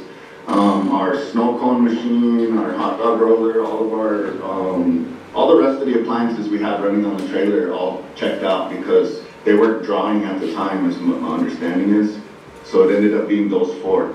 And if I could just off the top of my head, I want to say the big freeze was $2,800, the big fridge was $2,600, the prep table was $2,100, and then that heater and AC unit was around $1,000 because the total for those 4 appliances is about $8,500. So the pump and stuff that's listed on this quote here isn't bad, it's good, so it's less than. Correct, yep. Okay. Yep, we had it checked out, yep, correct. That's what I wanted to be able to clarify with you is the water pumps and the other stuff weren't actively running at the time, so they didn't have any type of repercussion. So I want to end discussion here because I'm not sure what the plan was for that. The motion did pass for the report to be followed up with. Chuck, did you want to add to this? There was discussion on the electrical work at the Powell grounds. We understand that the electrician should be certified and work approved, and they are insured. So that's a part of identifying the funding as well. Go ahead. Chairman, real quick, I was just gonna state that if we can make sure, excuse me, what's her name again? Deidre. Deidre and her husband I'll get a Zoom link for the next, Yep. finance meeting, which is gonna be July 2nd. Yep. So, It'll be the same Zoom link you're on today. Okay. Good afternoon, everybody. We can go down and look at it. I don't currently have a certified electrician on my staff, as you guys are aware. But I can get one, I'll have to contract them, but we'll get it done. The whole thing probably would have been avoided if the whole electrical part would have got fixed in the first place. Because that's what wanted to happen, we wanted to label everything and put it like that, but when the veterans put in their request to get an electrician to do all of that, nothing appeared, so it never got done. So we just had Jimmy and my other guys going down there, doing what they could to keep it running. So that was a big part of why this situation happened. So I think that in the future, everybody should know this by now, but I know it was first time for these guys to run this powwow on their own, but they need to make sure that we're planning and getting this stuff done way in advance, not the month before or anything like that, because usually what happens is when the veterans powwow goes, we find all this stuff wrong, and then they go and fix it, and we get it fixed in time for the big powwow. But see, this time there wasn't nothing, no one even looked at the electrical part of it because they put out a bid for it, and I think they identified someone, but the funds never materialized. Okay. Ty, last comment, and then we're gonna end discussion on this. okay, I was just gonna say, so Chuck, so we just want an assessment done on that, and then to bring back a report on maybe some of the stuff you stated and whatever you guys find down there, and then to work with Chairwoman and Josie, and then bring it back to the next Finance Committee meeting, which is on July 2nd. I will do that, and then it would be okay to contract someone to do that, I won't be that much. Okay. All right. Go ahead, Jackie. I think you need to probably look into the insurance part of it. That's what I mean, if we get a report back, and then we could start making moves after that, I think that's how I see it. We need to look at the report first before we move any further. Yeah, I need to see all of that first, and then I'll Okay. send stuff to the insurance. All right, so we have that. So lunch is not ordered, and we're going to break for lunch. We'll be back at 2 p.m. 2 p.m. So you have time to go get your lunch and return. We are almost done. Yeah, we got a fire. Miss Deidre, thank you for coming on short notice. July 2nd, 10 a.m. will be the next meeting. Okay. And then we'll have our full report. But we'll stay in contact as well. Can you send the secretary your phone number so I can get a copy of it or get it on? Have that as well? I want some chicken upstairs. Yes, I can do it. And I'll keep you in the loop of what's going on. Okay. Chicken. Thank you, guys. When you leave, I have your email, so I'll have. We're almost done. We have And she'll get your the audit bid for Whipley and Cushman. Cushman is to cover the Coyote and Prairie Winds, or Prairie Edge. Whipley is for our audit. And then we have the White River Wachipi Board of Directors request. And Jason, Facebook has a comptroller. We're almost done. yeah, let's get it with me. Let's do Whipley, yeah. Thank you. And then Okay. If you guys, so I have a break until 2 p.m. Do you want to address the Whipley first? real quick. Is the committee in agreement? Yeah. To address Whipley and Cushman first? We requested a due diligence. On the two individuals, it was complete to be returned. We discussed it last week. Whibley is our audit, Kushman is our Oyate General, and our Prairie Ranch. So they're here for approval or denial. Second. I'll second that. Okay, so Chuck, where do you go? Oh, you already got the bid? You already got the bid anyway. Yep, the bid should be in your packet. Go ahead, Georgette. Recording in progress. Georgette, we'll start with Whibley first.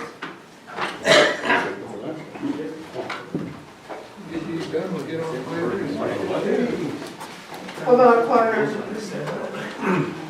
Pass it around. Okay. Whibley, the audits, we just had a due diligence done, and the bids, you already reported on that, you just want to give them some back brief, and then I'm gonna give Georgette on mine for the due diligence. Oh, well, I didn't even read them.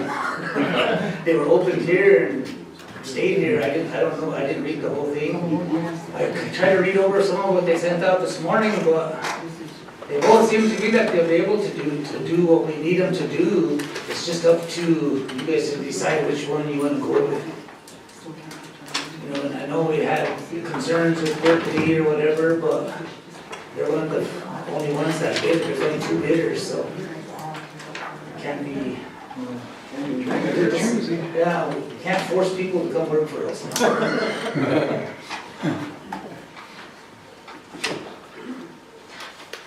Georgette.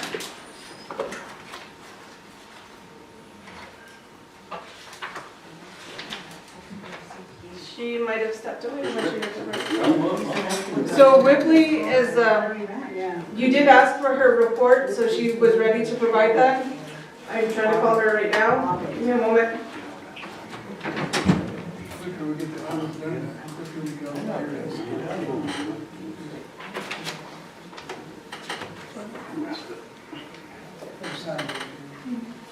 Committee, do you want to push through? We're almost done.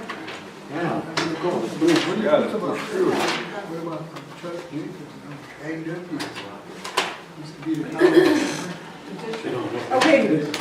Okay, so I cannot get a hold of Georgette. We'll keep on going until she returns for Whitley and Kushman. Number 10, Oglala Nation entry fee. Garfield said he would be here. He is requesting that to be on. He was asking in regards to who's funding the powwow, where they're at with the update, and if there's any funds raised. And with that dollar amount that's being requested as an entry fee, and this tribe being the only tribe requesting entry fee of money, that if the tribe is gonna foot the bill, then he wants to remove the entry fee from this powwow, is what he's requesting. She's not here, it's just admission, the gate. Admissions. The bracelet. Go ahead, Jackie. The poster's already out and it has the fees on it. Just move forward. So next one, Jake Little.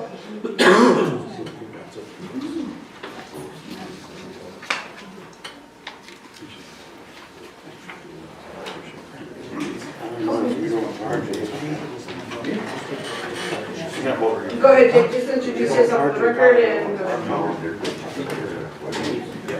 Good afternoon, Council. Jake Little, Food Distribution, Director of Food Distribution. Thank you for adding ordinance 26-08 on. You signed in here, don't forget. Listening to the testimony earlier, that family, that's amazing. Choked me up. Helping families is really important, so I appreciate that. So, I'm kind of the unofficial direct service rep of this ordinance. Council did a great thing passing that to alleviate poverty and stabilize programs. And I think everyone appreciates that, but there's been some sticking points and some ideological differences, I think. But I have something, update here that I put together based on last week's meeting, finance meeting on June 11th. And out of respect for the people listening, the public and the future generations who read these things, I think it's important to read it into the record. And good afternoon to the food distribution crew. Last week they were listening and I didn't know that, and I didn't give them a shout out, so they're doing plenty of good work serving the people.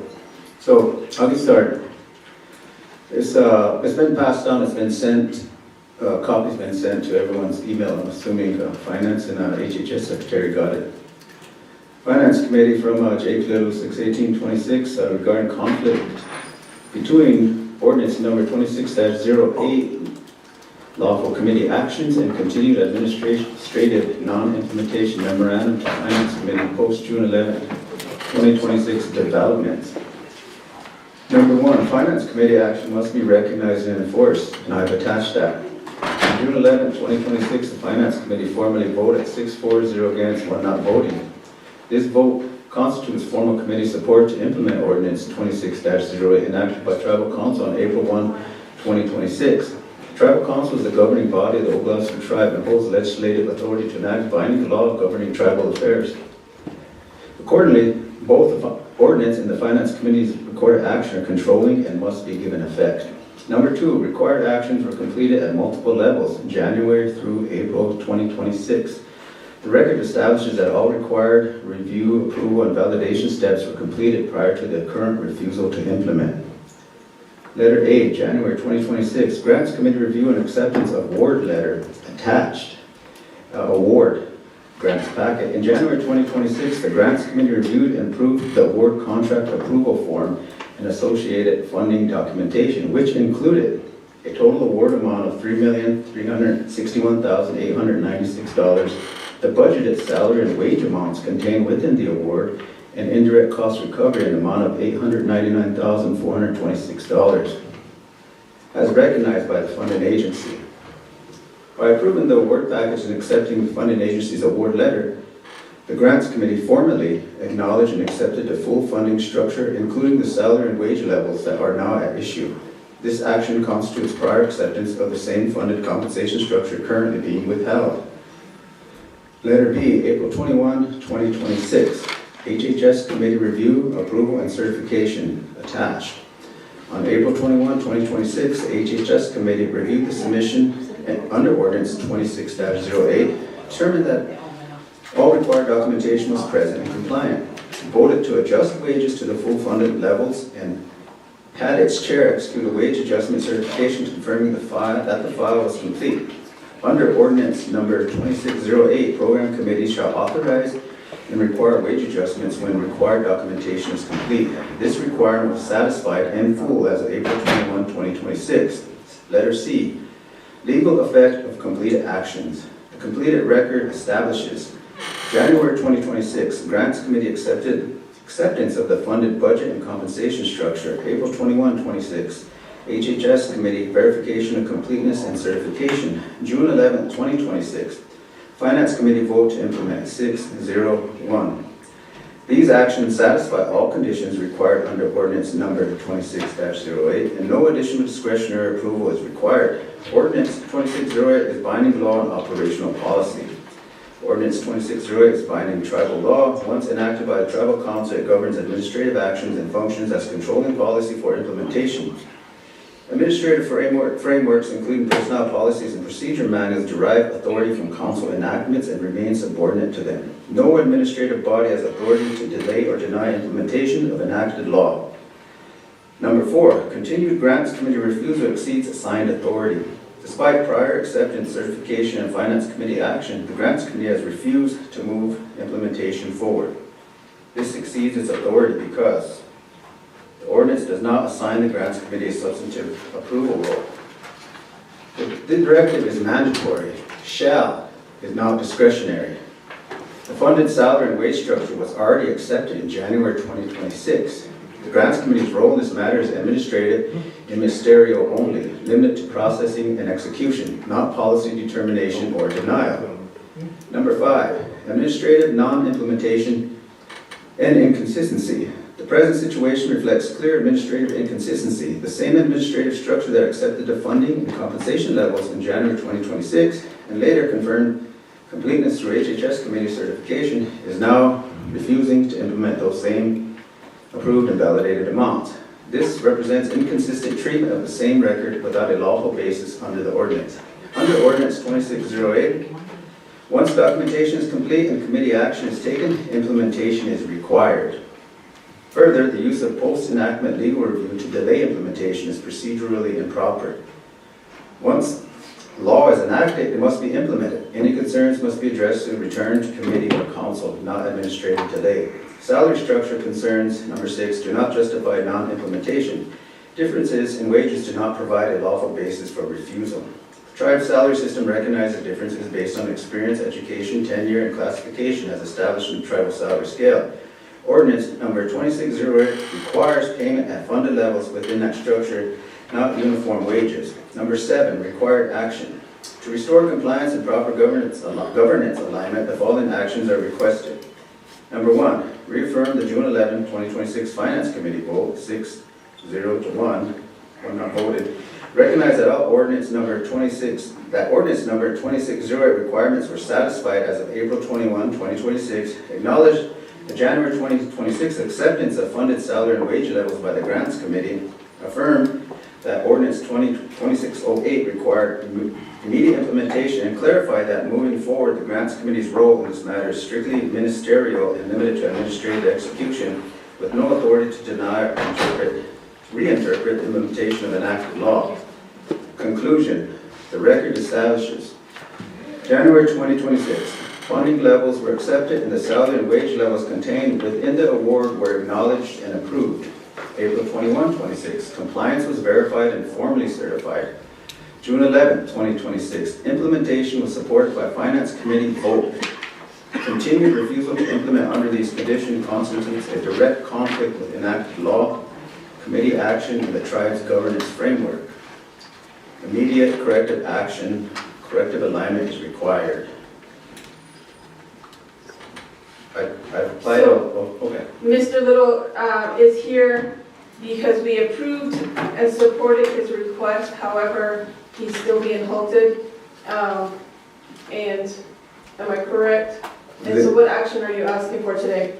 I'm asking for some type of resolve, a motion that has escalation or some type of teeth put into it, identifying these steps and the factual basis that we've been going through, acknowledging the supremacy of the council action, enacting policy in this, not overriding council action. There's a whole host of things in there that are being overlooked and overdone, and this doesn't just apply to food distribution. There's other programs that are going through the same, that are struggling with this, and I'm kind of the unappointed, unofficial person, and it's been that way. So we need to follow tribal law, tribal policy, and that's what I'm asking for help for. This is the second week I came here since. Go ahead, George. Thank you, Chair. So we take action in committees, it passes, and then it gets stopped at another level. So is that where it gets stopped at? They have more authority over the committee and the council, and so we're on to see that in writing where it says they could, whoever's put the stop, the grants, whoever's put the stop bottleneck in this, they have more authority than us. I mean, is that what I'm getting at? If he came here again, passed previously, so what's, council action also, so why is it bottleneck? Today, if you could walk them through, I recommend him walk them through today. And the action is already taken, but then, so my thing is there, where's bottleneck, they have more authority than us because action here don't count for nothing, it seems like. So how do we address where it's getting bottlenecked at? There used to be a line of respect for this committee. It's not happening, so I just want to say that. Thank you. Don Ray, then Sonia. Is Tony here? Can we get Tony down here? You're responsible for the comptroller? And here's the deal, you guys. Jake's been around how many times? I'm sorry, Jake, for laughing here, but what's up with this grounds committee? Might as well just say they call all the shots. I mean, they stop everything. Treasurer, comptroller, might as well just say they call later on the tribe. Because they're the ones overriding all this. I'm not happy, you guys. Just I don't know how many times this guy's been here. How many employees you got, Jake? 35. It's 35 families.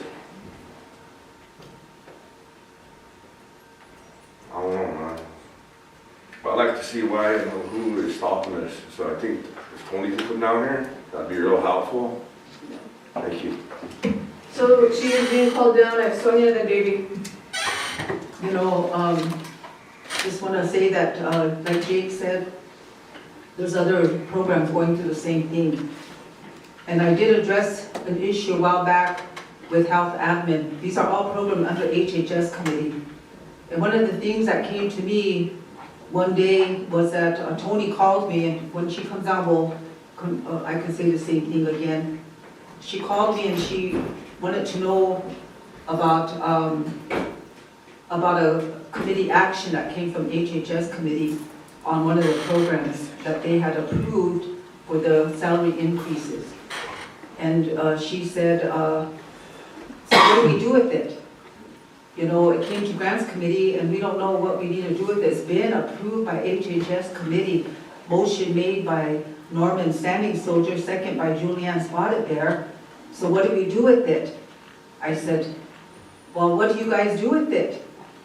I mean, you guys are the grants committee. Well, we don't approve anything or deny. We just review and send it on. So she said, so I said, well, then send it on.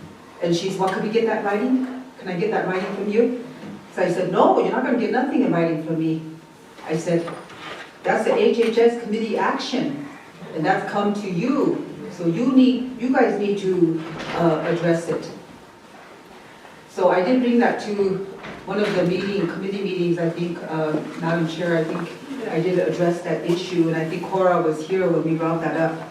You know, so I don't know exactly what grants committee is doing, because they are approving. Jackie and I were looking at some of the things that come from grants committee that have a approve or disapprove. And they approve things, they send them to the standing committee. So I wanted that grants committee on our working session for the financial management manual when we deal with it.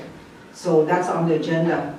Because I really think we need to start looking at these things. If they're not approving anything and disapproving, like Tony said, they just review, then we need to maybe relook at that, and maybe we need to put some wording in there, or, you know, deal with the issue, deal with that grants committee.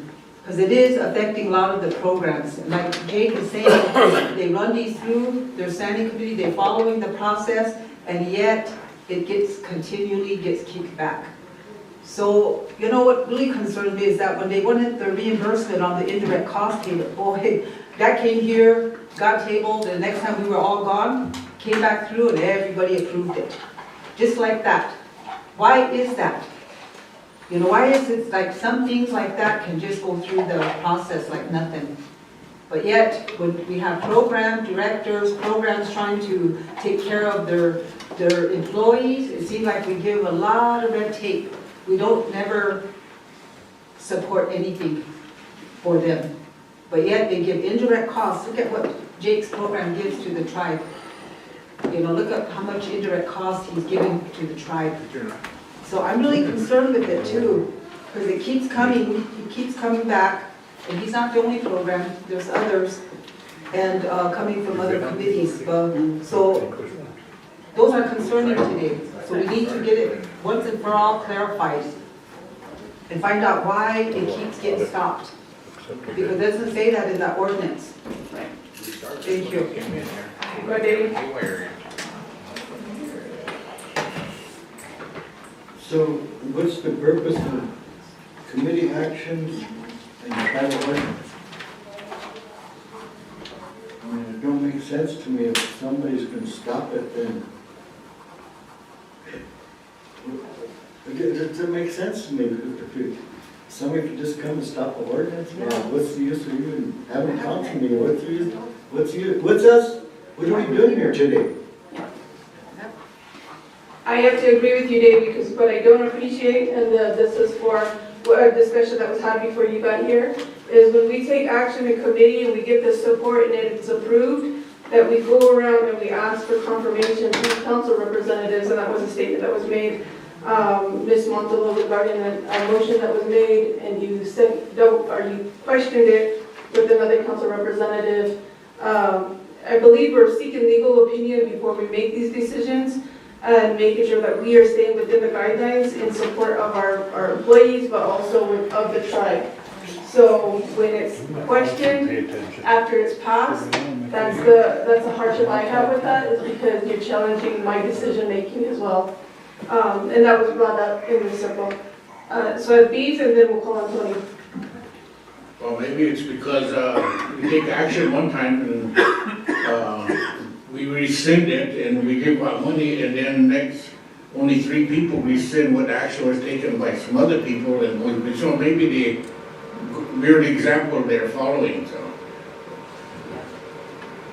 I agree. Go ahead, Tony. Okay, so I missed the whole conversation, and again, we had not before last. Well, let me put it this way. This is an ordinance, this is a resolution, correct? What supersedes which? The ordinance, correct? Okay, so the ordinance, the salary scale is passed by ordinance. The reference that Jake is making is a resolution, that he no longer has to go to council, he just goes to committee. So that resolution that came back to me, or to the grants committee, that said, just review and look at 2 things. Is there money that funding agency says is there, and what is the funding agency has to approve? Those are the only 2 things that we look at.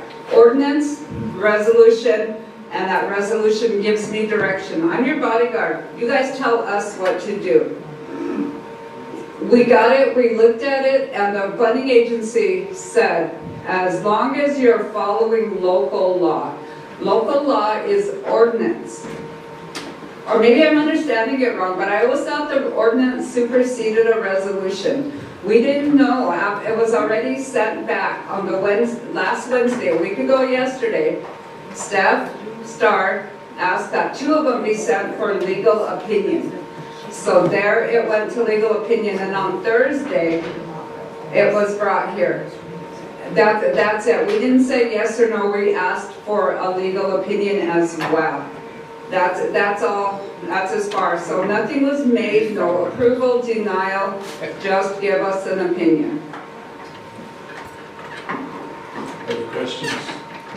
Go ahead, Sonia.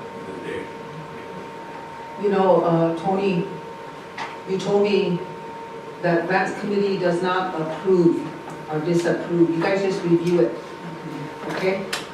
But when we look at those grants committee actions, there's always a check mark by approved.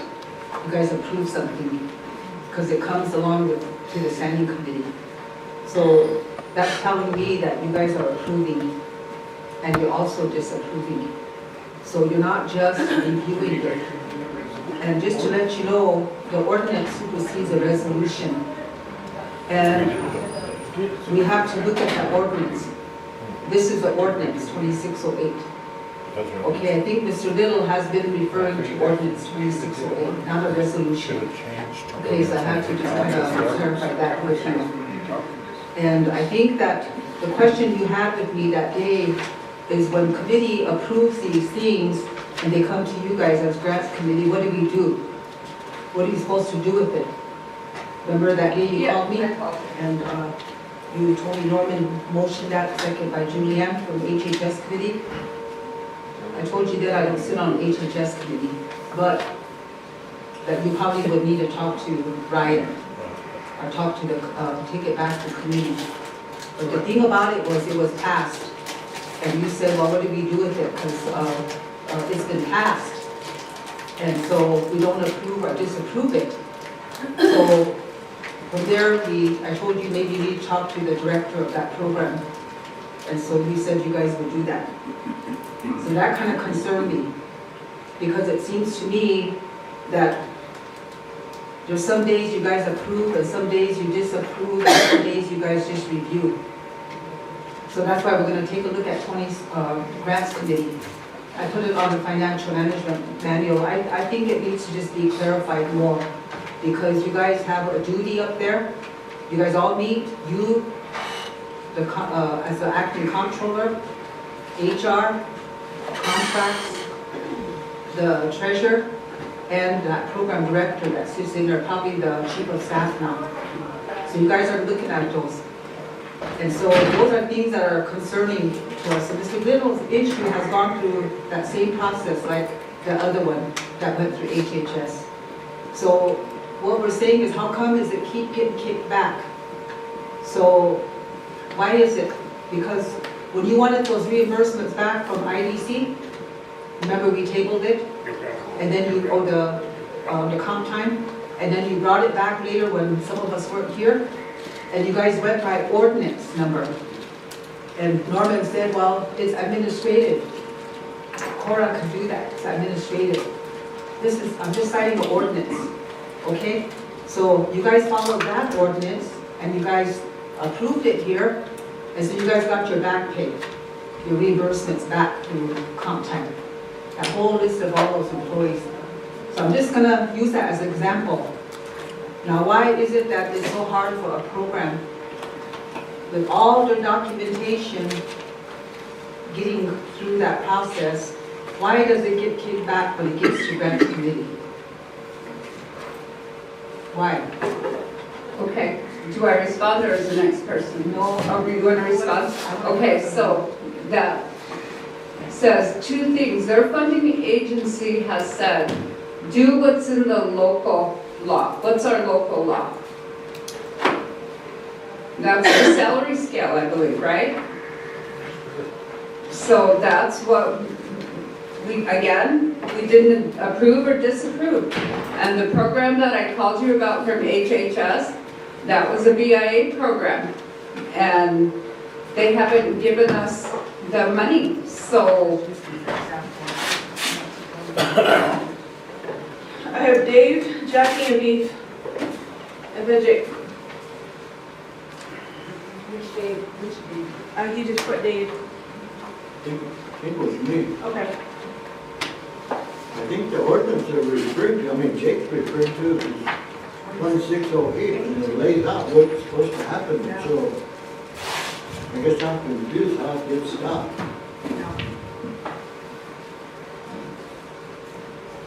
Because we're talking resolution and ordinance, well, we're talking two ordinances here. Did you need to? Yeah. Okay. So the ordinance says, did the funding agency say yes?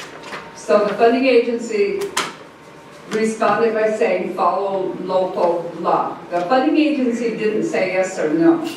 So we asked for a legal opinion.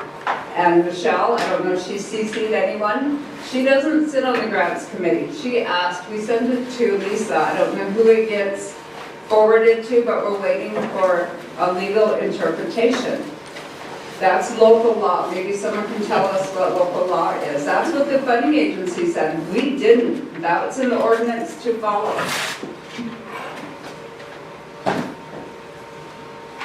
Did you get an answer?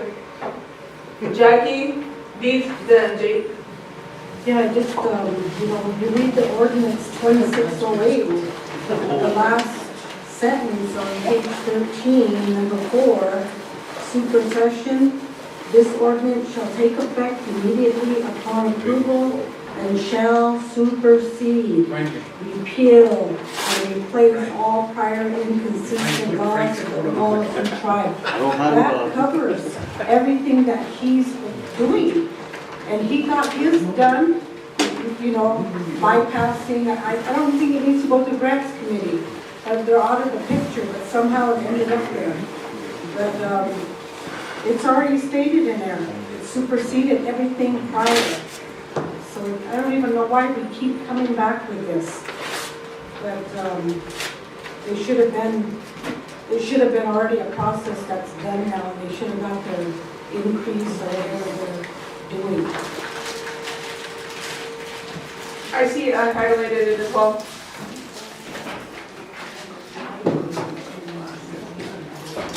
Did you want to respond? Well, I can read it. Okay, I'll call on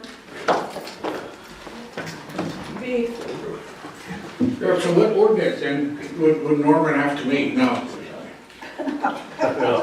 I can do it. Hey, you gotta ask Sonia first. Because you got a mixture of ordinances here, and a mixture of dialogues, and so Norman has to start over to HHS and then come here again? Is that what you guys need, or what do you guys need? No, it's there. Yeah, I know, but. But who's stopping it up there? Up here, it doesn't even go to grants committee, it doesn't go to them. Let's get Norman on it. So, I always blame him. Okay, was there a motion when I stepped out? No. Okay. If you read in that packet that was handed out to you by the food distribution director, it does state in there, and I found the line in the ordinance that it does supersede, and I believe that there's reasons why that was added as well, because we knew this question would come back to the circle. Jake? Yeah, thank you. I just wanted to add clarification. This is a law, it is policy, it is an ordinance, it isn't a resolution. And that my preference would be for escalation motion, kind of do this or else kind of thing, if need be, but also a motion to walk it through to the different departments by the program and get it signed today. I would appreciate that, and I think it should apply to all the programs that went through their committee and satisfied the ordinance requirements. From what I understand, there's several of them, to be able to do that and get it processed at the beginning of today. And go ahead, Georgette. I did want to just flag, and so I'll want some direction whenever you guys decide what you're going to do. I and Steve did receive the request for legal opinion today, so we haven't had a chance to look at that request that came from Grants Committee, but we did get that. Okay. Okay, go ahead, You know, I'm just looking at this prior submission cover letter, Jake submitted on June 9th. And it says he submitted this the following dates: May 6th, May 13th, May 20th, May 27th, and June 3rd. I mean, I feel that no matter what kind of action we're gonna take in this circle, they can follow it upstairs. It's just not gonna happen. For whatever reason, I don't know why, because they don't listen to us upstairs. Certain people they do. Take that back. Certain people they listen to. But Jake, I'm really sorry this is happening. But we'll make a motion, see what happens. Nothing probably happened, but we'll try. Okay. Georgette? The last thing I want to flag is whatever motion you guys decide. I understand Jake's asking for escalation. Now remember, you're talking about employees. You may want to make sure that you follow their due process rights. So you now have a chief of staff, which you didn't have before. That escalation should be a final, drawback, and several members of the grants are actually appointed to conduct business on behalf of the council in good faith. And so obviously it should be able to be handled internally. But the picture that's painted, and someone referred to it earlier, is it looks like there's a council level, then there's the people above them, and it looks like grants committee right above the people. And I can't imagine that we could even function as a tribe anymore if that persists. And that's why I call it a constitutional crisis. It's a governance crisis, and it's beyond even this ordinance at this point. And kind of unofficial rep, it has to happen as a change. And if we're helping the people, there's a poverty issue here. You guys did a great thing to alleviate poverty, stabilize programs, and you're aware of the economy. You watch the news and read it all every day. This is really simple. The money's there. It's going to help everyone, help the families. We just now helped a family that had some trouble. That's great. We're going to give IBC a chunk of funds from this, which will help me when I come into the office, into the structure here, and assist through the structural process. So, escalation, it doesn't have to go to that.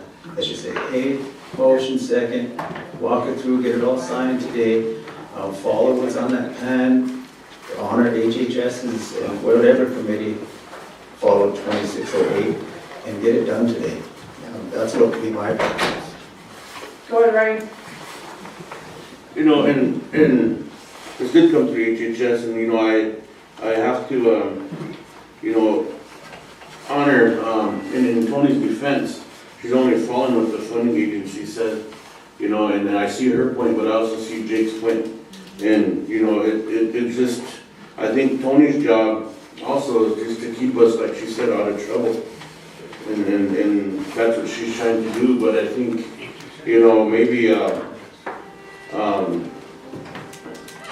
and that's why you asked for that legal opinion, right, Tony? Yeah. Yeah, and Georgette said they hadn't had time to look at it yet, and, you know, I agree with, Jake too.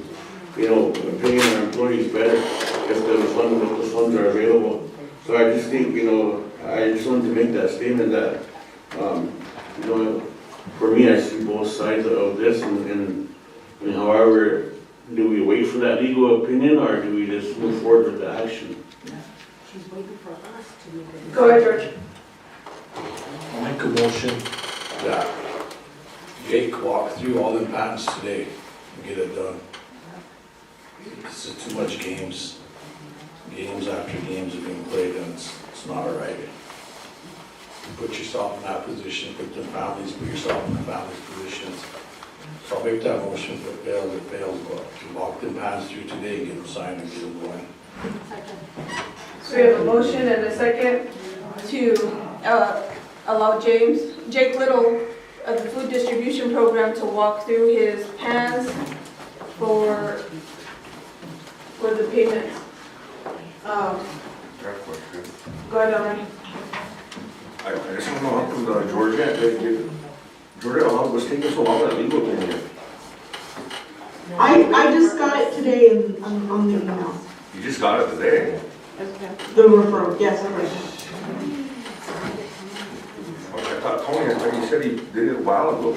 A week ago yesterday, we sent it back, and then, so I don't know, I don't send out that. I didn't send the email myself, Michelle sent it. Well, I read all these dates off, I mean, we had like 2-3 months, I mean, we just dragged You got through it? certain issues, or? Well, like I said, I read these dates off, you came here May 6th, May 13th, May 20th, May 27th, June 3rd, and, the 18th. When did that, what's her name, Kathy? When did she send her response? Because that's why it was reset, after reviewing it was sent back. Sent it maybe around the 12th, 13th. It was in Grants Committee's hands, that particular one, and that's the one before the council meeting. We were told everything was satisfied, and it was signed after the council meeting. So Do you have her response?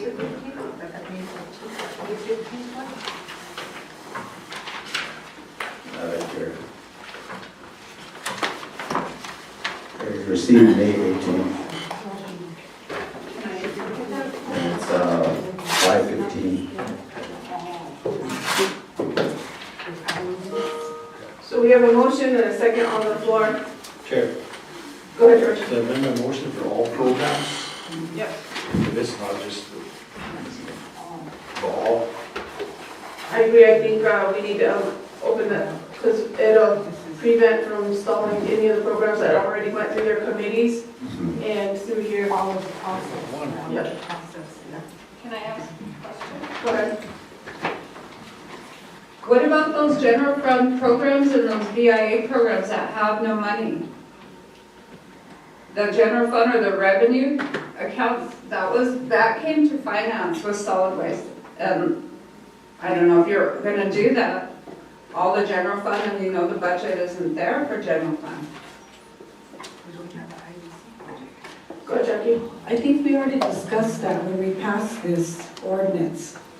If funding agencies approve, if the funding is available, they encourage directors to start writing for funding, meeting with funding agencies, putting it in ahead of time. So that's already been addressed in here.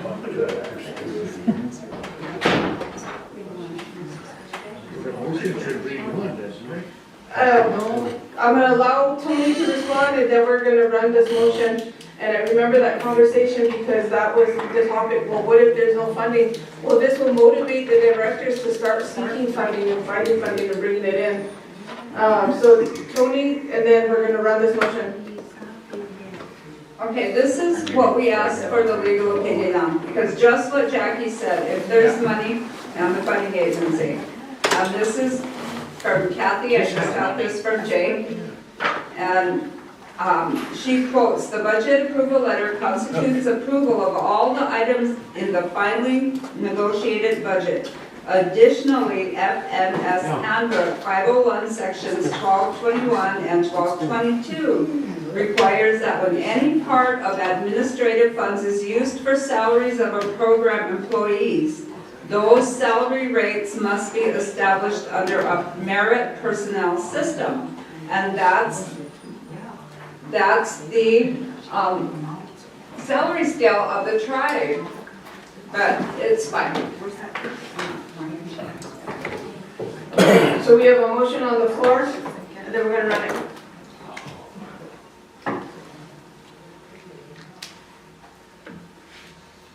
Okay, motion by George Dreamer, seconded by Sonia Littlehop Weston. What was it, Jackie? Sorry. Jackie Sears.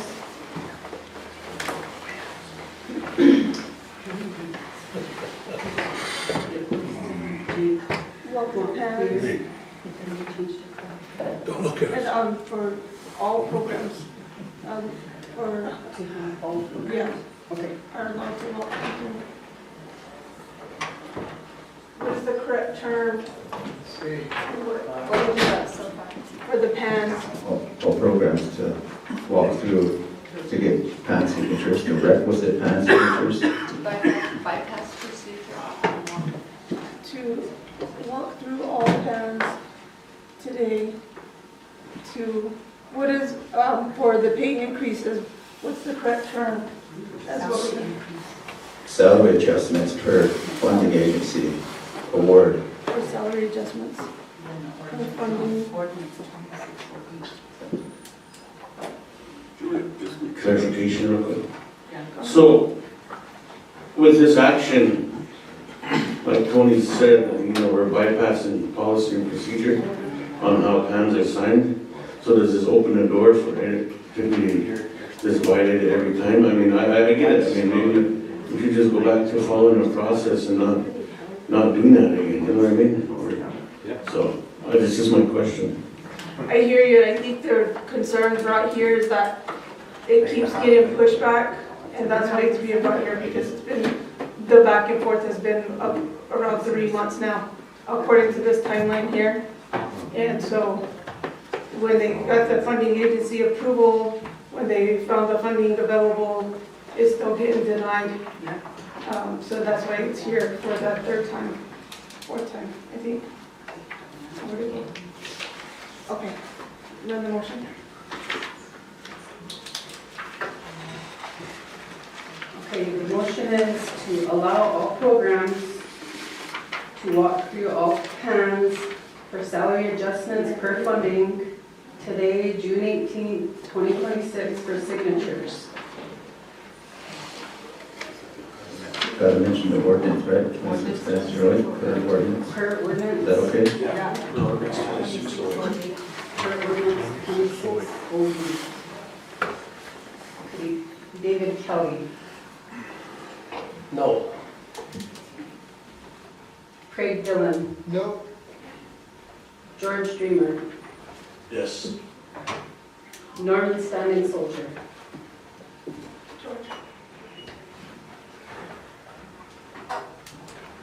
Not voting. Jackie Sears. David Poyer. No. Tyler Lunderman. No. Don Gosper. Yes. Blaine Little Thunder. Good. Ryan Jumping Eagle Senior.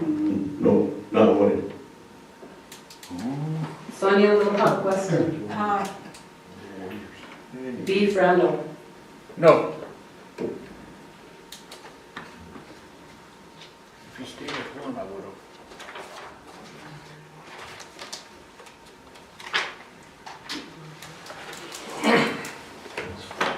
yes, 5 no, 2 not voting, so I think Julianne has to Yeah, Julianne. get the time she comes back.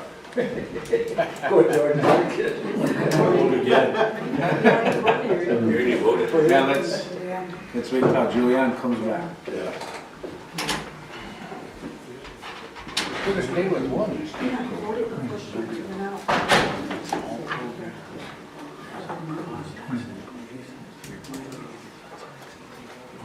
I'll go get it.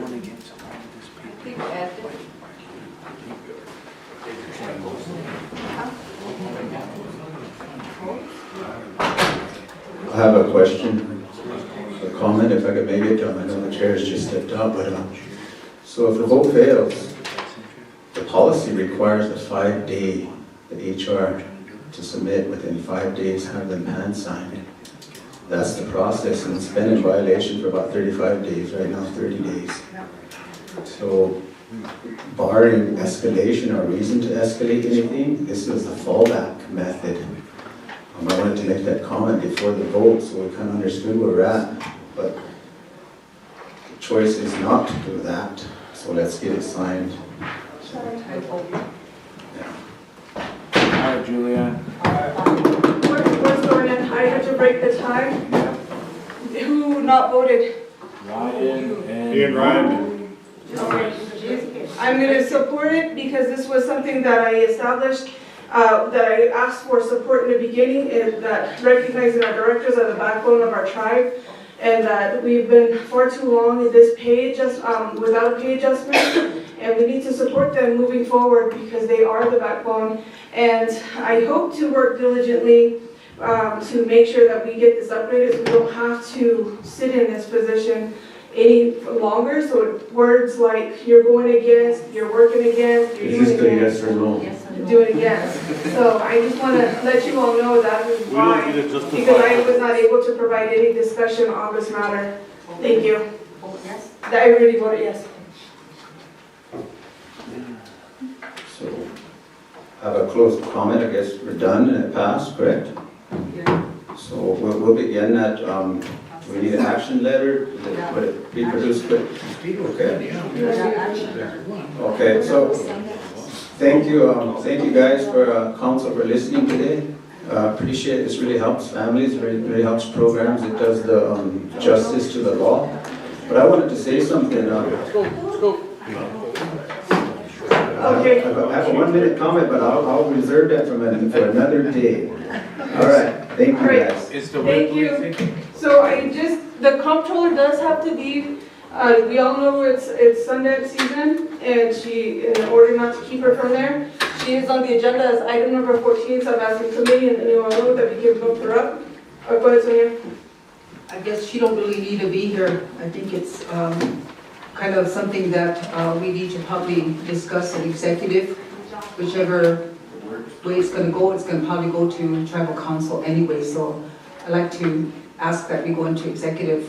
Okay, so we have a motion to go to executive second. What's it on, Julie, I don't have it. The number 14, I don't have 14. comptroller.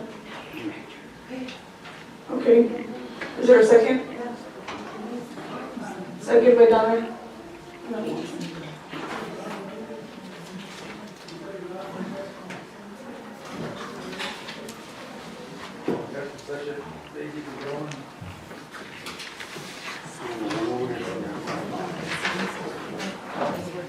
The motion by Sonia Weston, second by Donna Gosper, going to executive session.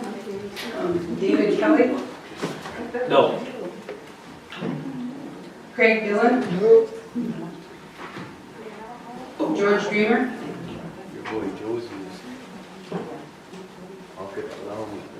Norman Standing Soldier.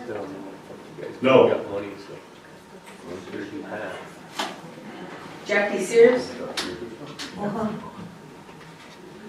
David Queer. No. Tyler Lenderman. No. Donnery Gosper. Yes.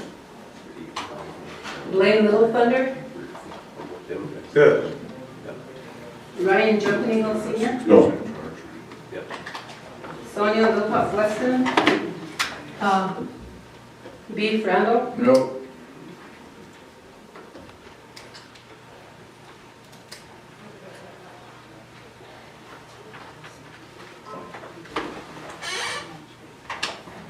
yes, 7 no, 1 not voting, motion failed. Is this something that can be discussed now openly? Okay, go ahead, Tony.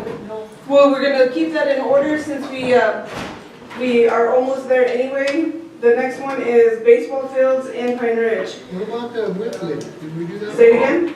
Whitley. The Georgette. Who's gonna do that? Yes, we were waiting on you regarding the due diligence on Whitley bid and Cushman bid, because the committee is ready to make a decision today. So you guys got the due diligence on Cushman. I submitted that last week. Yes, you all had that last week. So this is not for the due diligence, it's to select. And this one is regarding the Oyate General and the Prairiette, or Prairie Ranch.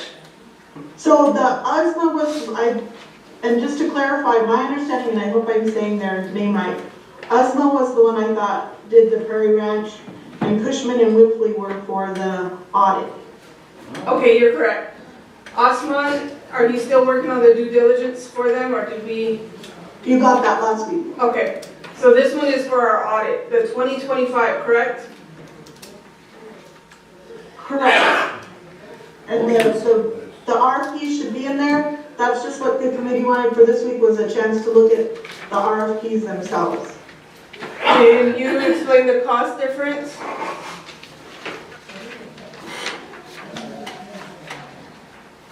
I'll pull up the RFPs. Okay, and if you can just post them on the screen.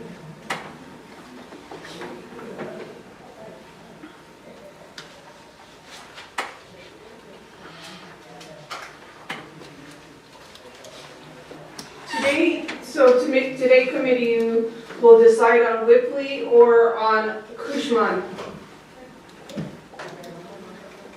And it will go to full council.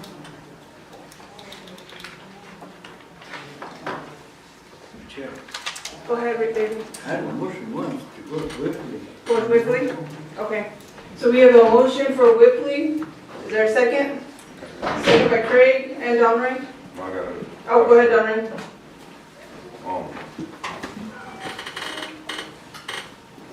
So we're picking one or the other, the Cushman or Whitley, is that what's going on here? Correct. This Cushman is like $8,700 cheaper than Whitley.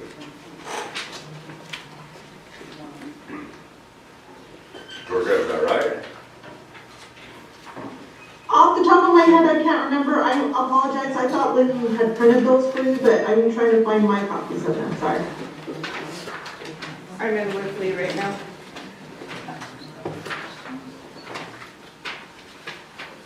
Well, it's 106,000 for Whitley, then we go to Cushman, it's 97.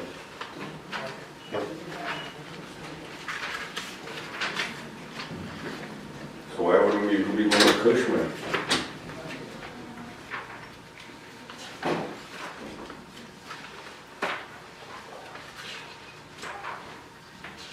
Go ahead, Craig. Whitley's got all of our stuff ready to go and finish these. When we go with somebody new, we're back to ground zero again. And it may be a little more expensive, but if we can get our 04 and 05 done, we have no reason for the BI to be holding our funds and our indirect. So the quicker we get these done, the better off we'll be. Tony, is there a deadline when the 04 and 05 will be done? Will they either submit? 24 will be done in August. And so we gotta pick someone soon so we can move on with 25. Whitley already has, well, they will have the ending balances. Is it Cushman? Cushman, yep. Cushman. They would have to create a database, and so I just want to get them done and be done. But they would have to be starting from square one, finding the beginning balances, moving forward, creating those, pulling, I mean, Whitley has access to everything they've already audited. Yeah. That's the point I'm trying to make. Okay. Donry.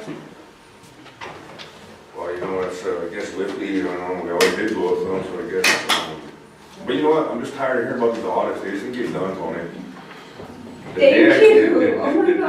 day I came in, I'm complaining about the audits, and that's what almost got me impeached. Started complaining about audits on the former treasurer, so people didn't like it in this circle. But it's time to get them done. What happened with that VIA money that's supposed to help? We still haven't touched it. What? When it I'm not sure, I printed all that information and I read it. There was no limitations, it was just to be assisted, that's what the award says for BIA. But we haven't touched it because we're getting, Steph said they were gonna send it back. They said that you don't want to use it, and it's something that you say that you don't know what you're doing, you should know, you're in that position. I would love to use it, but I do not know if we can because I'm saying they said it needs to run concurrent. So if we get this passed, there'll be a second team at Wickling that could be running them side by side as soon as they finish, pass it on. And we could be done maybe by October. Or is it Wiggly taking too long? Because if they're taking a majority of time, maybe we need to look at somebody else. It really don't matter anyways, because they're behind. No, we're 1 year, yes, we are 1 year behind, but in August, in less than 2 months, we're gonna be caught up. We're not gonna be behind one. All right, well, I've been hearing that story since I got in, but I guess that's what it is. So. I believe, do you want to amend your motion to utilize the BIA funding for the audit, just leave it as is? If it has to be coincide, there's nothing running coincide, Okay, so you can't. okay, Whatever can be done, let's get it done. okay. We do have a motion on the floor and a second. Bridget, what were you trying to say?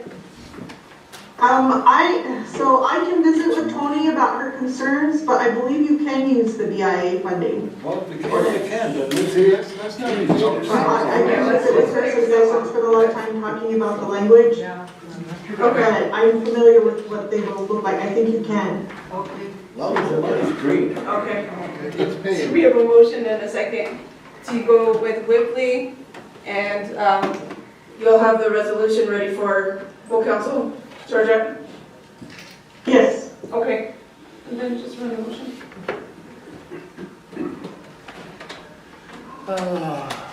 David Kelly, Don't say that. No. Craig Dillon, Yes. George Dreamer, No. Norman Standing Soldier, Yes. Jackie Sears, Yeah. David Queer, Yes. Tyler Lunderman, Yes. Donnery Gosper, No. Blaine Little Thunder, Yes. Ryan Jumping Eagle, Yes. Sonia Little Hawk Weston, Beef Randall, Yes.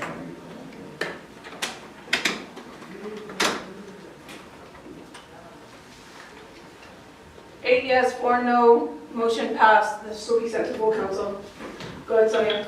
So that Cushman, or whatever his name is, bid was for the audits for the Oyata General Store and the Prairie Ranch, right? That's what I was saying. Yeah. That's what was just told to us earlier, so I noted it down here. Oh, no, we corrected it. Oshman is the CPA for the Lakota Prairie Ranch and the Oyata General Store. Okay, so, they're also, we need to approve them We for that? We did that last week. Oh, you did that last week, okay, but it was on the agenda, so. Right. Let me clarify, I don't know that you guys actually did a motion to, approve the minutes. Just I'll motion to approve it, I'll motion to approve the whatever Cushman bid on the, Did you for the Oyata General Store and the Prairie Ranch, You wouldn't let me. CPA. But Lesma? Yes, Osman. yeah. This is Cushman right here. It says Cushman. Different. It's different. Last That'll be week. my motion. So we have a motion for Oshman to accept for the CPA Ahmed. over Achni. Oglala, Yeah. Oyate, and Prairie Ranch.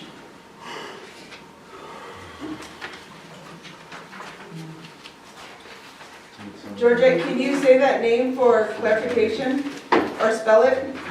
Okay, I can spell it. I also have a hard time Say it, it's AHZZMA. The comptroller needs to be here. Oh, You you do do. have a right issue. I wanted to bring up, that's why the employees are sitting here. Okay, so we have a motion? Ashman, and I'll get you the name. Okay. And then run the vote. Okay. To get, accept him as the CPA. Sonia's motion. Who's second? Norman. Norman second. No, I don't know if you. Is there a second to that motion? I'll second. All right. They're a good firm. If that's okay with Sonia. Can I second your motion? I'm that's okay with that. Dwight said no. Okay, motion by Sonia Little Hawk Weston, second by Norman Standing Soldier, to approve Oshman for CPA for the Oglala Sioux store and Lakota Prairie Ranch. Okay, David Kelly, Yes.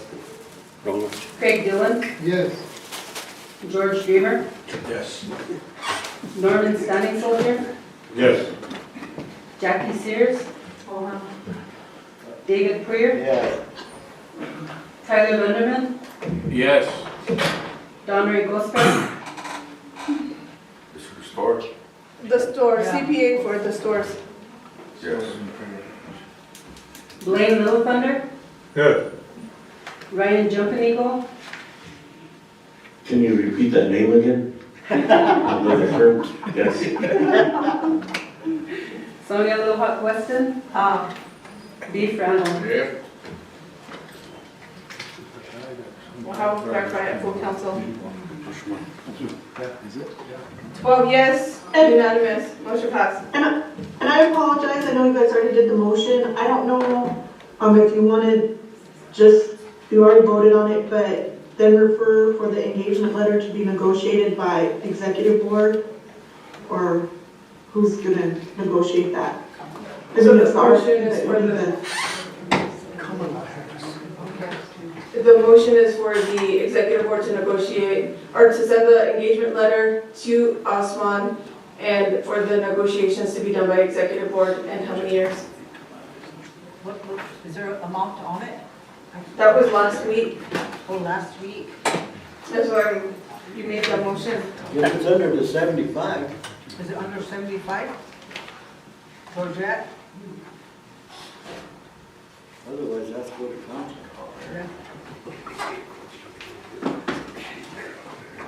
I have to refer to last week's Well, meeting. just refer it to the council. Okay. Yeah, I'll refer it to council.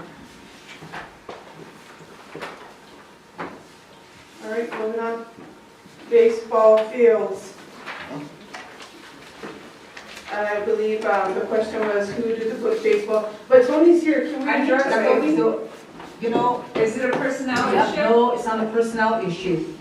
It's a issue with the, what is it? The number, UEI numbers. Oh, I will gladly say it. Solid waste is here.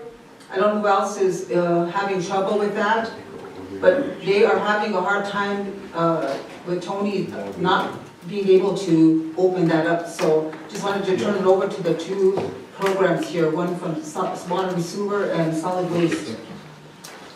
Can you ask Georgette to tell them before, Yeah. before then? Wait, now let them tell us what they need. Okay. Good afternoon, my name is Audrey Thompson, I'm with OST Solid Waste under Administrative Assistant. The reasoning we are here is we are having issues with SAM.gov. We get our funding through, some of our funding through the Bureau of Indian Affairs, Bureau of Indian Education, and IHS. But at this point in time, our contracts are scarce right now. They're trying to go into outsourcing them, and that funds a lot of our revenue. That I cannot lose those contracts, and so we're on a time frame here. And also with payments, payments dating back to last year of October, I cannot submit those on the IPP payment system through IPP.gov due to the fact that we don't have our SAM.gov up and running. And so we were advised to, or I was advised to do a UEI off of SAM.gov, but our contractor said those are for subcontractors. We are not subcontractors, we are collectors. And so I need to get into the main SAM.gov like I had previously to submit my invoices. Right now, I'm sitting on $227,000 that needs to be transferred into solid waste. And that's dating back from October to current. And I don't want those funds to be deobligated and pulled back because of not coming forward with processing. And that's where I'm standing, so if I can see if we can get into the main account of SAM.gov. I don't look at the other accounts, I just look at what pertains to solid waste and I know which ones are mine.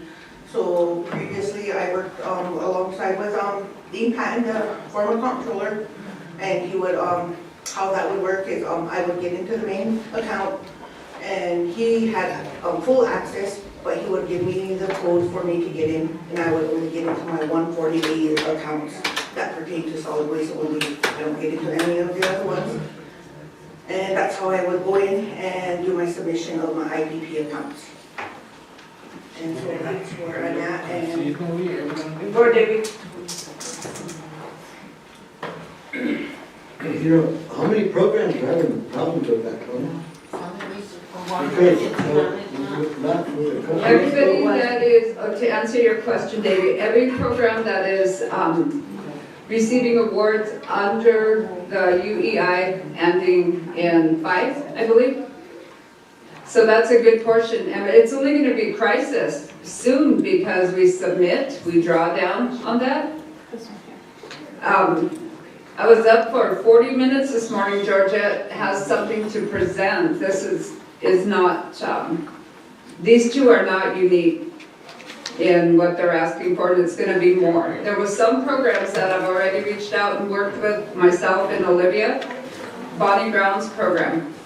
One afternoon, she called her funding agency, got approval to move her funding to the active UEI because we are registered and active in SAMS. IPP is a different account. Audrey and Dean had it set up to this way. So in March, I reached out to Audrey and I said, Barb Lenahan came over and you haven't billed since October.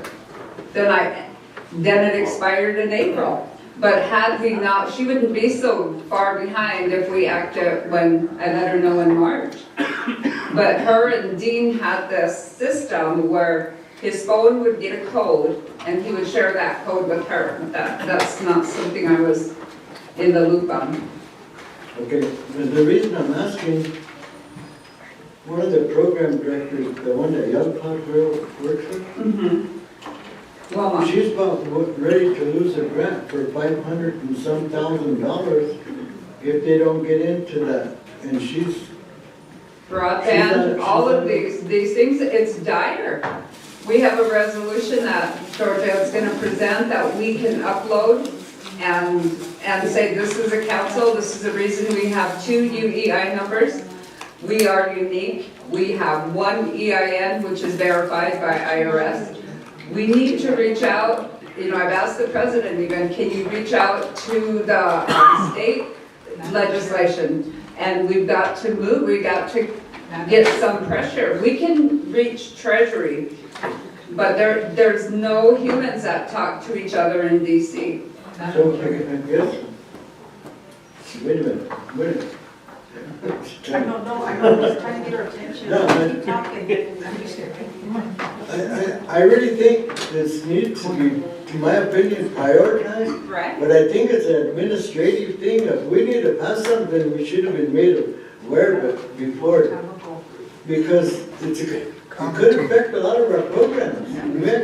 We don't want them to shut down. Because the general fund ain't gonna be able to pick them all up.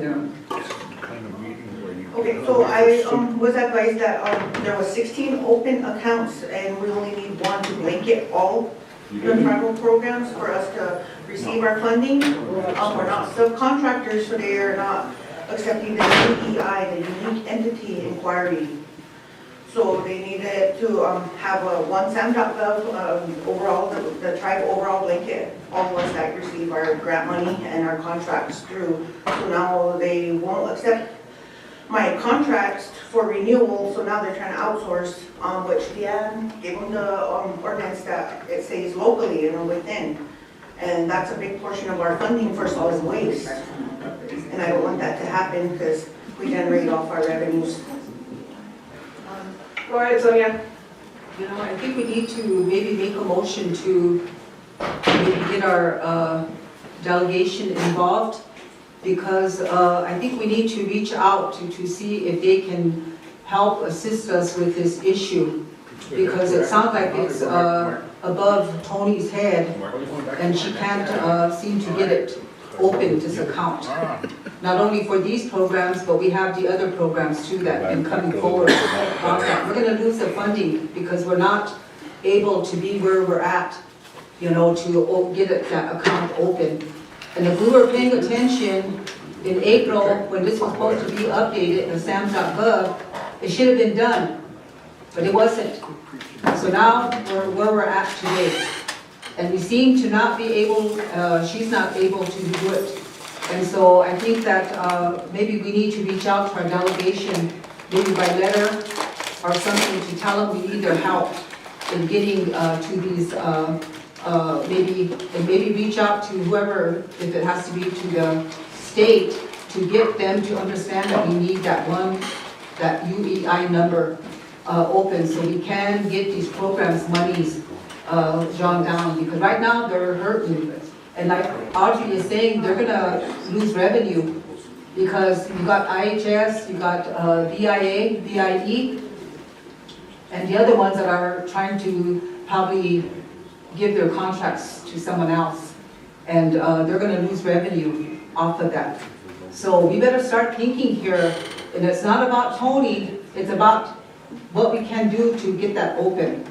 And so I think today, I don't know, we can I'm going to make that motion to maybe we reach out to the delegation. Madam Chair, maybe you could take that and try to get a hold of Jennifer Hughes and see if we can get something done at that level.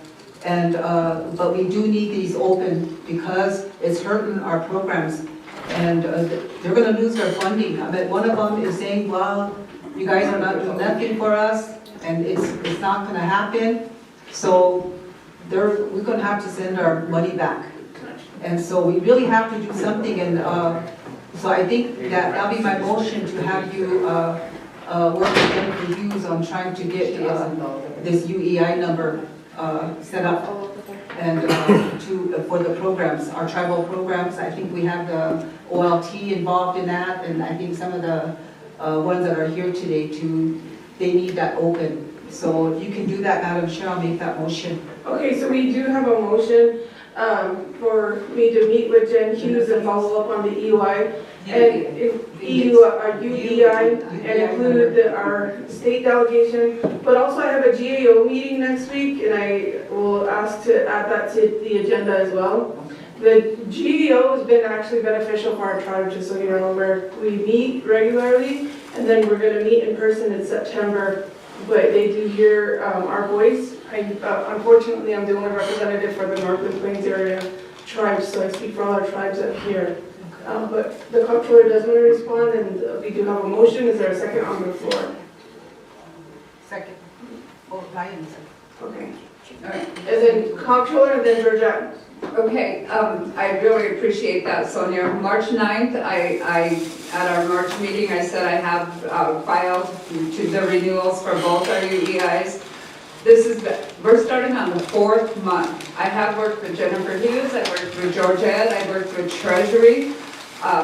We need to stand united here, and we need to say, hey, this is really something substantial that could impact and will be impacting. But I've been reporting and giving an update every monthly at the regular meetings, but it's never been this difficult. But I need to ask to leave now. I need to leave, so I promised to do something, so I need to leave. Okay, yeah. So that- Okay, go ahead, Georgette. So I guess a recommendation on those meetings is maybe if you're gonna have Jennifer Hughes do meetings, I think that FAO would actually be helpful, but because who runs SAMS is the Federal Acquisition Service within the General Services Administration, so that's why I do think that would be helpful. I don't know whether in terms of, you do have at this point an active UEI number. I don't know if these programs that are at the end of their rope, if they've met with their grant administrator to see if they could switch to that other active UEI or not. Like what Tony said is she did have one program that successfully switched to the other UEI number. I am also at a puzzle as to why we have two UEI numbers. It sounds like that was something when they were a little more staffed up that you guys were able to get an exception to, because normally your UEI number, you just have one, and then underneath that you have the different, like what they call cage codes that designate the different programs. And so I don't know, that may be faster. Those are just some suggestions I wanted to throw out for the programs that are there. I don't know if you want me to be present when they meet with their administrator to see what's going on, if we could get it switched to the other UEI. I mean, if that's something you want to motion on in the meantime, to like try several different tasks, that's a possibility. Anyway, I just wanted to flag those two things. Okay, so we have a motion on the floor and a second. Who seconded that? Ryan seconded? Okay. Got another motion? David Kelly? No. Craig Dillon? Yes. George Dreamer? Yes. Norman Standing Soldier? Yes. Jackie Sears? David Queer? Tyler Lindeman? Don Ray Goldsper? Yes. Blaine Little Thunder? Good. Ryan Jumping Eagle? Yes. Sonia Little Hawk Weston? Beef Randall?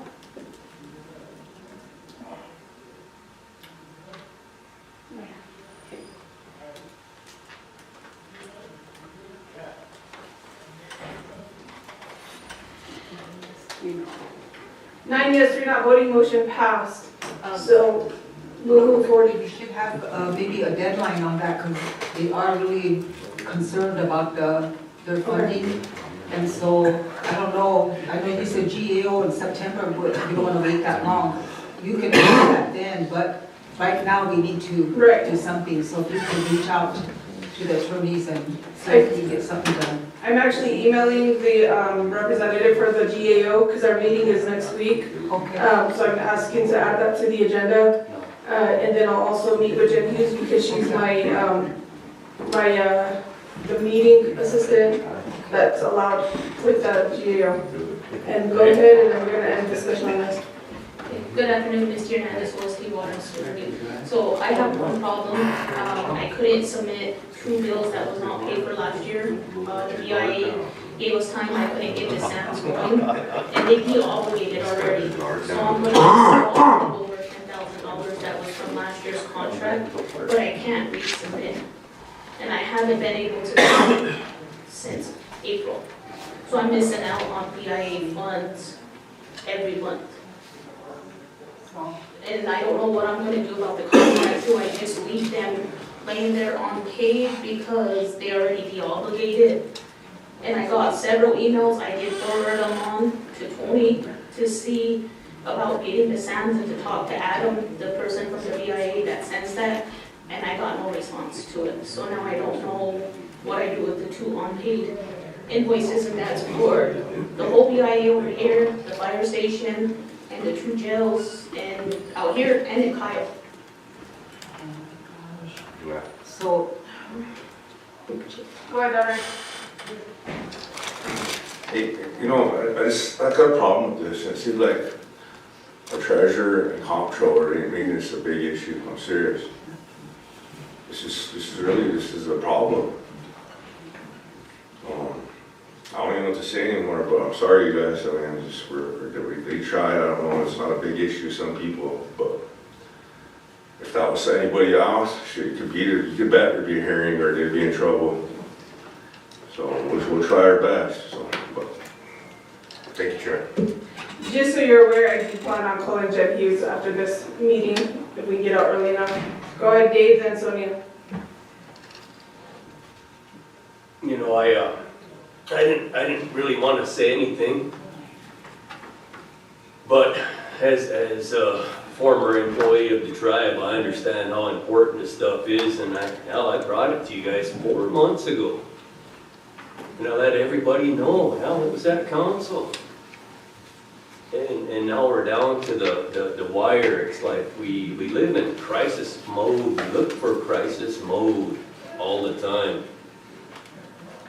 There used to be several people within this tribe that had the authority to go out and upload grants, especially. That's basically how this tribe lives, is on grants. But back then, hell, nobody took me serious, and now we're here today. 2 vital programs have to come begging us to get something approved when we should have been dealing with this issue last year. We knew about this.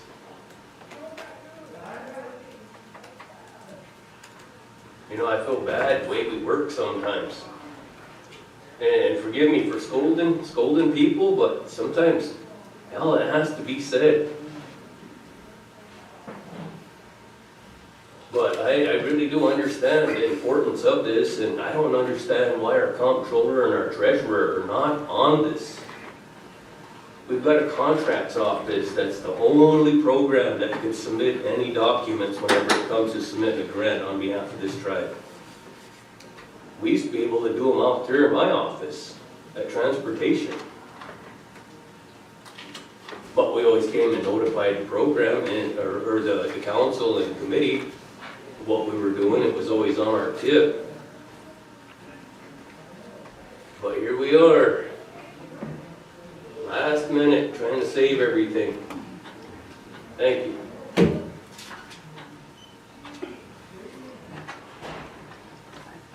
Go, Sonia. You know, so I really would like this to be a priority, because it's been coming to EB&D committee from another charter, from a program under the tribe, and it seems like they've been meeting, but nothing has happened with it. Now we're hearing from the tribal programs, same way. Now, however they got done with Bonnie Brown's program, it seemed like it went through. So she's able to get her funding. So whatever they did, it helped them. But when these guys try to do it, I think, Audrey, could you explain what you were telling me earlier, what's going on? We need to hear that. Okay, so when I spoke with the lady from BIE, she said that we needed to be under the main account, that we couldn't use the UEI account because we are not subcontractors, and we are main contractors that are collectors, and in order for us to receive our funding, it had to go through the wire transfer process, and that's why the SAM.gov had to be active, which was lapsed, and that it was, when I spoke to her yesterday, it still was not active. And so that in mind, us being, as the main contractors, is that we have to submit through the SAM.gov, through the IPP system, their payment system. And I did address this since October last year when the transitioned out. I said I need to get these invoices in, and I like to do them on a monthly basis. And every month there was nothing yet, Audrey. I didn't hear nothing yet. Come back another day, and then it's still like that. to this day. And so that's where we're at, and I don't want to lose our funding, because that's one of our main sources of funding. That's, And then I only have one thing to add, so they're gonna want a de-obligation coming up by September for this current year. And they're also gonna be sending out a new contract for the next following year to award the money. But my hands are gonna be tied, and if I don't get, I mean, I haven't got paid since April. So I'm gonna miss out from April to September. And what's gonna happen, the BIA is gonna give us the 30 to 45 days again, and then they'll de-obligate themselves, so the water and sewer will miss out on all of that money again. But then, what am I gonna do if I cannot renew the contract with the BIA by the date that they're gonna want? Go ahead, Dave. I've got a recommendation, and I've used it in the past. You know, we do have some charter programs that are actually registered outside of the tribe. They're still tribal entities, but they do have access to the system.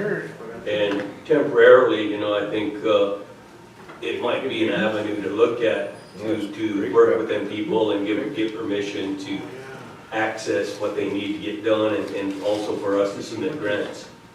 So it's just another option. Thank you. Okay. So we have a motion to speak with the state delegation regarding the UEI and meet with Jen Hughes to get an update on the status of this UEI. maybe let us know what's gonna happen. I don't know if,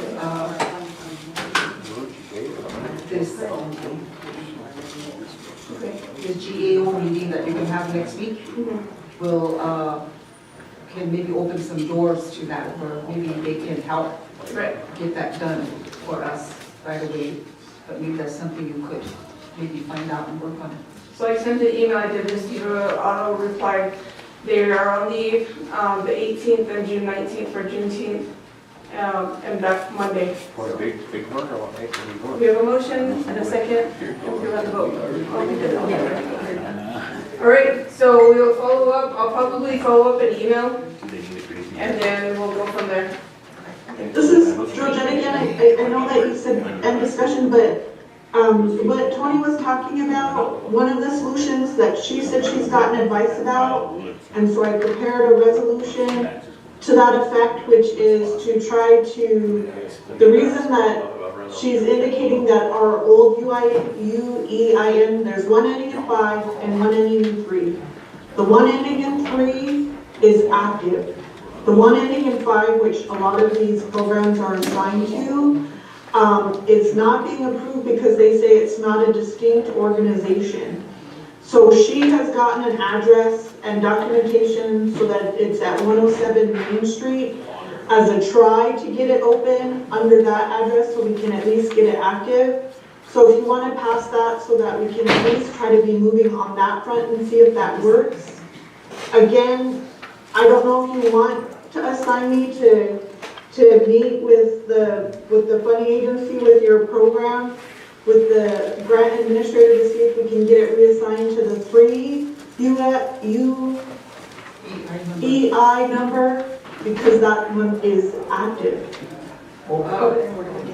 Okay, Sonia, and then the motion would be to approve that resolution, and the second motion would be for Georgette to work with them. And Georgette, what I was told is that on that one UEI number, what you just said was it is, the address is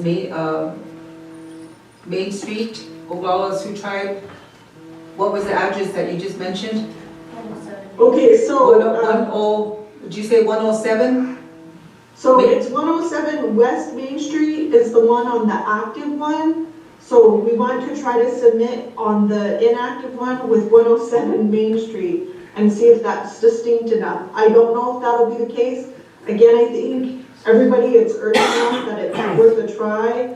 But I think maybe for the programs, again, like Tony said, one program was able to switch their UEI to the active number. Yeah, and I think that maybe that's the holdup, is that address, because of, they're looking at the old one, the one that's closed now, and the one that you just mentioned that's open. I think maybe they're kind of questioning that is the address part of it, is what I was told. So I don't know, maybe when you cited on the resolution, hopefully maybe they'll accept that. Yeah, that's the hope. But I think it's worth still going to the delegation in the meantime to make sure. Yeah. So does anyone want to make a motion on the resolution to be passed? Okay, Georgette, can you read the header of the resolution? Yes, I can read the header of the resolution. It is,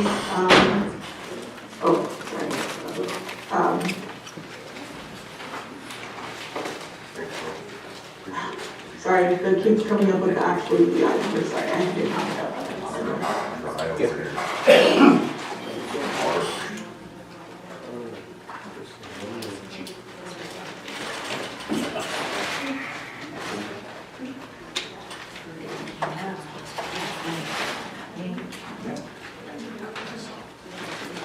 No, I need food, I don't need water.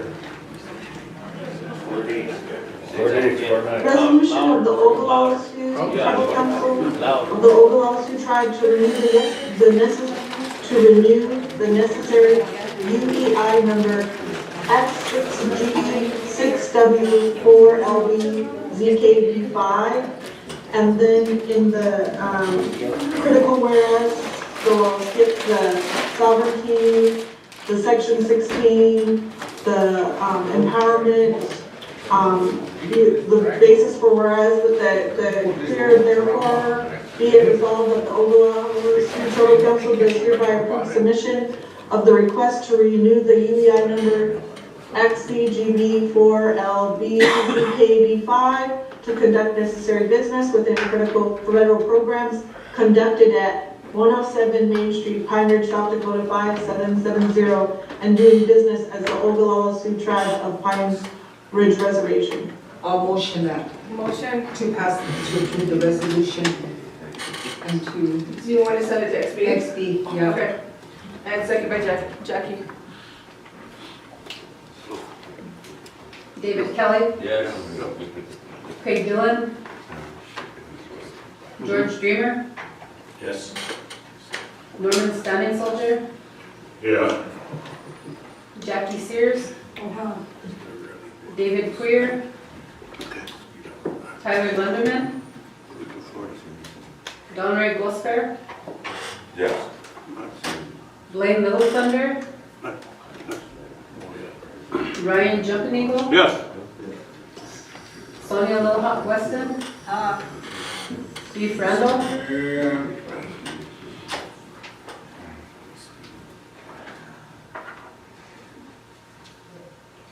Yes, 4 not voting, motion passed. And the next motion would be for Georgette to work with the programs regarding the UEI. Yeah. Is that your motion? Motion. Motion, is there a second? Second by Jackie. Also, the resolution is emailed to you all. David Kelly, Yes. Craig Dillon, George Dreamer, Yes. Norman Standing Soldier, Yes. Jackie Sears, David Queer, Tyler Lunderman, Yes. Blaine Little Thunder, Donroy Gosper,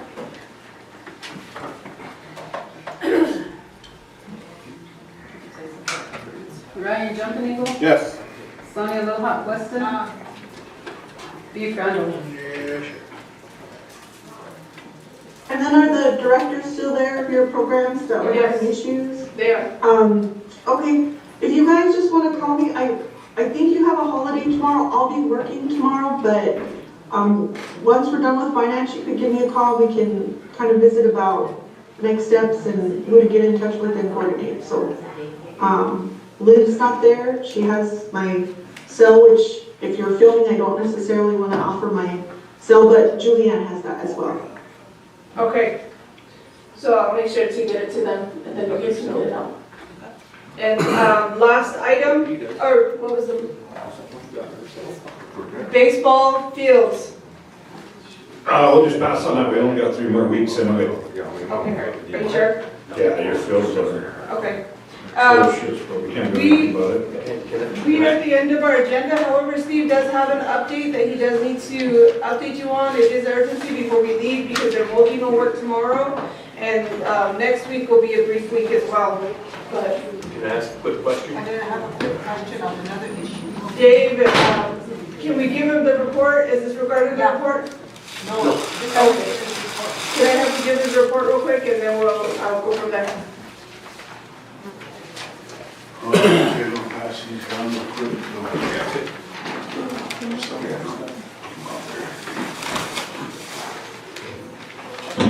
Afternoon again, Steve Wilson, OSU Extension.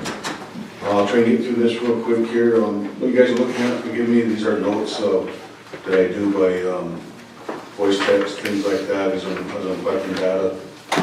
So they're probably looking at archaic, but it's a timeline of what happened on June 2nd of this month here in Oglala from the storm. We had some heavy rain come down on the afternoon. We had some close to 5 to 7 inches of heavy rain actually come down and did some flooding. We had some serious flooding happen in Belt Village since that drought. And one of the issues that we have is the BIA is building a new dam out there. Okay, and there is a levee system that they're putting in place that is not finished and does not have any provisions for culverts installed right now to relieve pressure from either side at this time. So, being that said, it's once that water comes down, take this wall and channeled everything down to the communities, down off the west end of the bank there into the Whiteway Creek. We've had 5 houses that we had to do evacs and rescues in. One off of the Highway 18 road, we had to rescue a young lady out of there.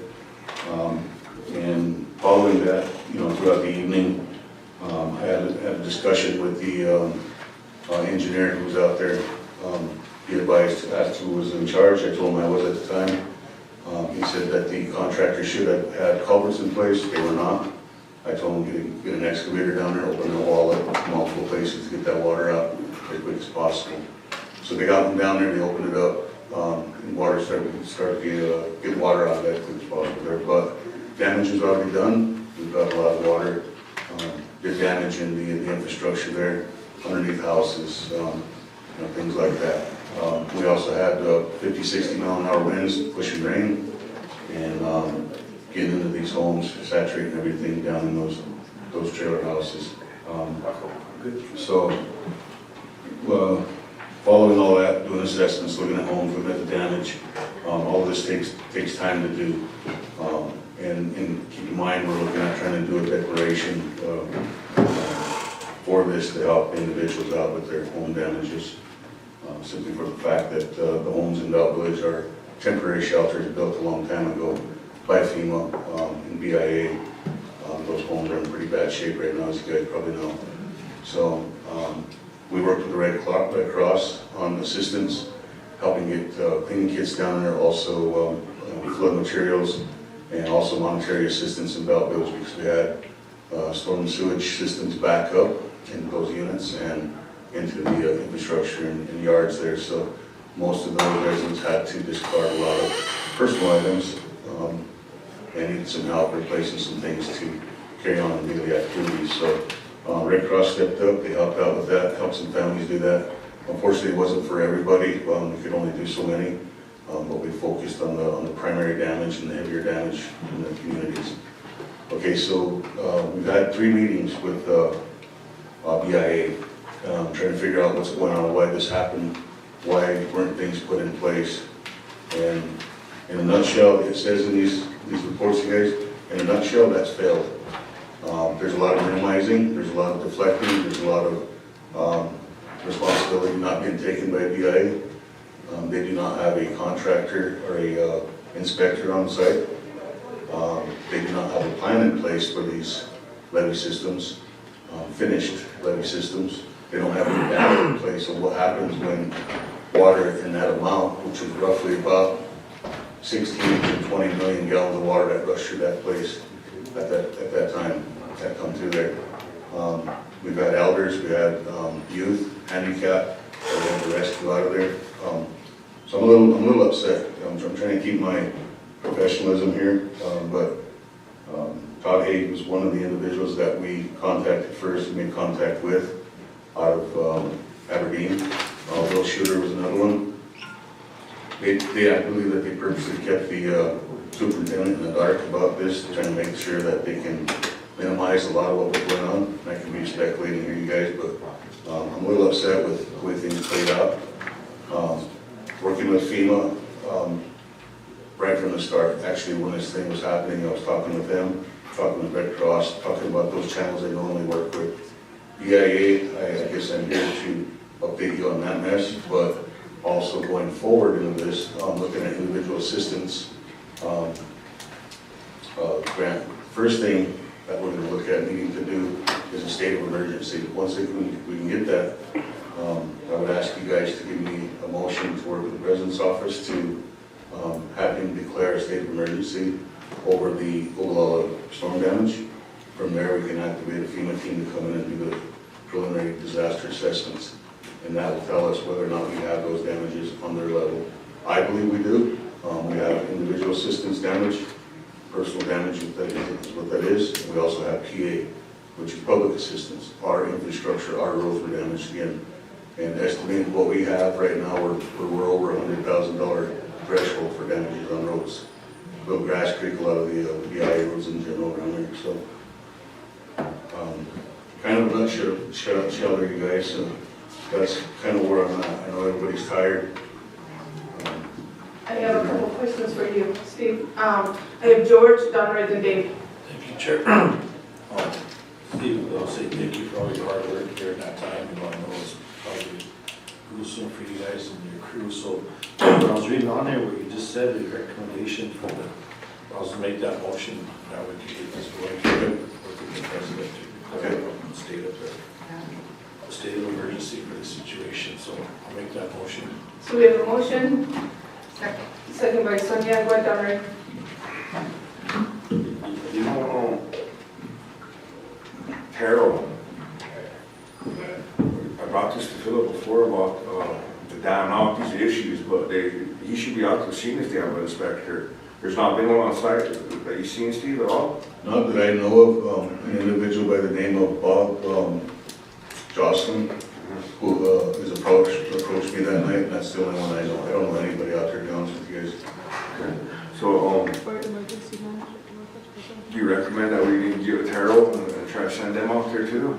I believe so. You know, I don't know what the resolve on the BIA thing is, you guys, but the 3 meetings that I've had, I was looking for at least some short-term assistance for these guys, to help with what's going on until they can figure this out. Like you said, it's their fault. The way they laid it out. They understood. They understand that they have some blame to it, but they're definitely minimizing what their part is in it now. And I believe they can take some lawyers and beat on them. Okay, that's where I'm at with it. Yeah, I'm still Well, Chair, maybe we can get Philip or Lisa and say, hey, you need to get out there and check on the guys yourself. So. Right, I did call him one evening at 9 p.m. and he was pretty active. Also, he'll be at the meeting on Saturday. Saturday? Yep, and it'd be good to address him because he's asking for a resolution as well. So, that guy from the BIA? No, the Terra. Oh, Terra, okay. So Steve, where's the families at now?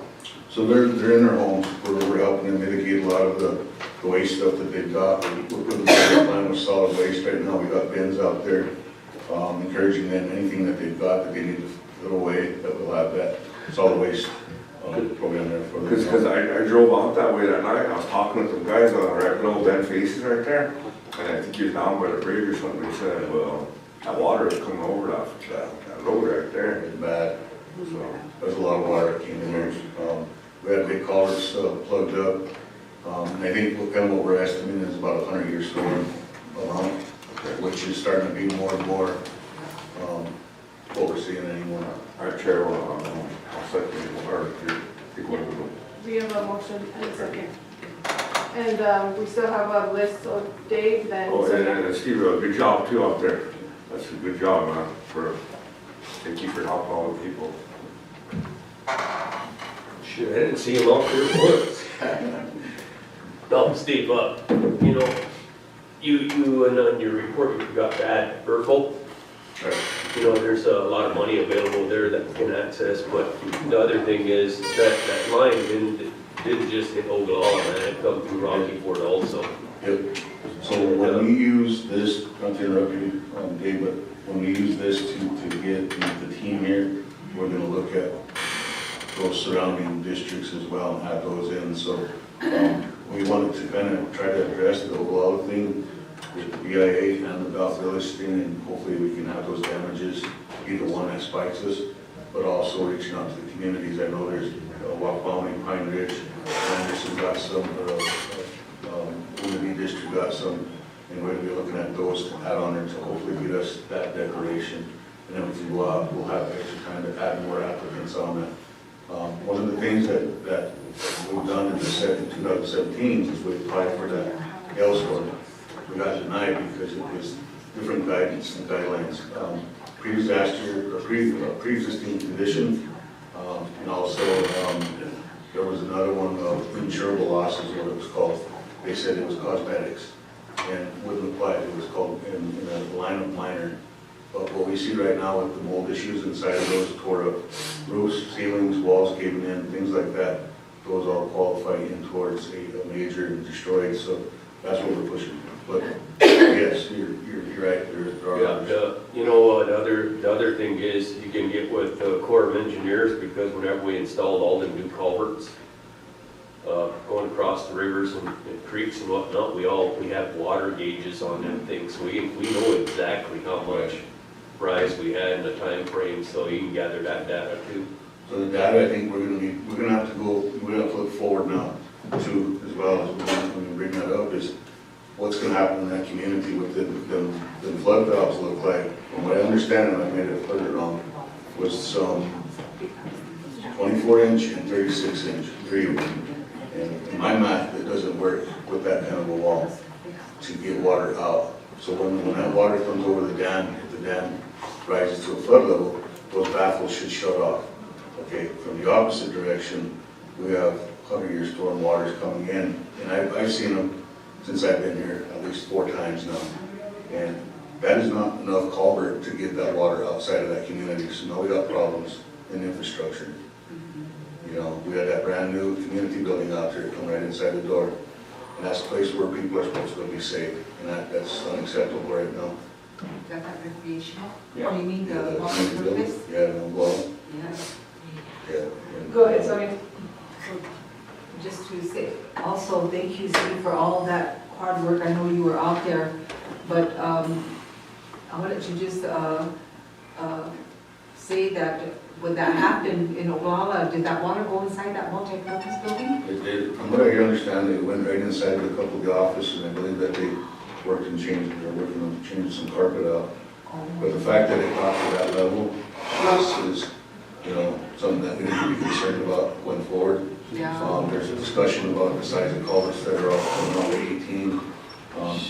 We got to even have IHS on the call, trying to have IHS take on some of that about the sewer systems. And James Dagan got on, he said, there's nothing wrong with our system, they were operating as should be. And when you get levels like that coming in, anything's going to fail. But they were able to get their sewer system back up and running, but it did come up, you know, there's some that came up in that. So we can take that chance of how much waste came out of that. Oh, gosh. The other question I have is, you know, on Highway 18, I've noticed that in the ditches, they're like cleaning out the culverts.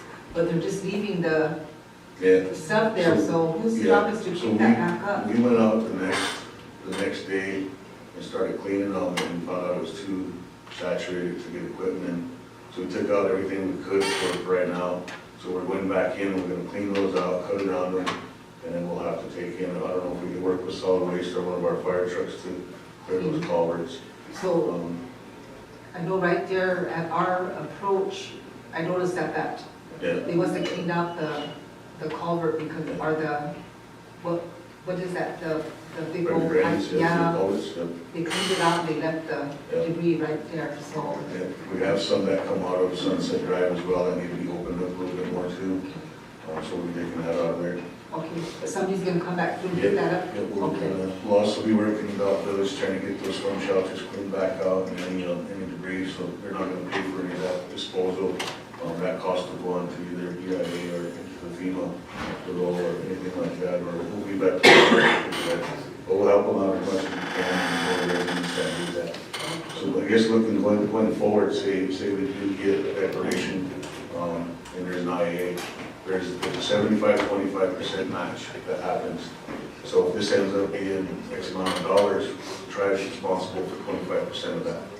So if it ends up being multi-million dollars or whatever, and that matches, if it doesn't go over $1.5 million on the tribe side, we should be able to tag into that HUD IT grant that follows this disaster that we got, and that will be used for match. That's allowable for match. So we're working all of those to see what we can do to help people and get a lot of these FEMA houses. I really like to see the FEMA houses go away. They're nothing but trouble. When you say IT, is that imminent threat, Imminent threat through HUD. Okay, go ahead, Pete. Yeah, Steve, sort of pointing fingers like in, what can you do to the Bureau? What can you ask the Bureau to do? Other than being mad about them? Short term, we wanted some help, and everything from in the response world should say, when you say response should happen quick, and it don't. Many federal governments and things like that. I think we're kind of unique in our programs where we can respond a little quicker, but we were asking for, help getting some painting kits, getting some dehumidifiers, getting some, any kind of little small assistance, and none of that's been made. I ended up having to buy the disinfectant that's coming tomorrow. Things like that we asked for, and again, there's a lot of finger pointing back and forth, and everybody's climbing up now and trying to deflect a lot of this. It's not 100% their fault. We can't do much about Mother Nature and what she unloads on us, but, if the plans are in place and beforehand, these things wouldn't happen.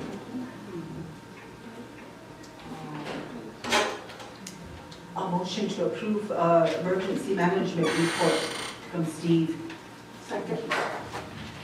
We have a motion and a second, but we had the first one already.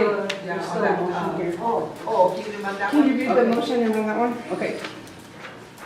So the motion, George Dreamer, second by Sonia, for emergency management to work with President's office to declare state of emergency, to work with FEMA regarding Oglala flood damage. Okay, David Kelly. Yes. Okay, Dylan. George Dreamer. Yes. Norman Standing Soldier. Jackie Sears. David Queer. Kyron Munderman. Donnery Gosper. Yes. Blaine Little Thunder. Yes. Ryan Jumping Eagle. Yes. Sonia Little Hawk Weston. Beef Randall. Yep.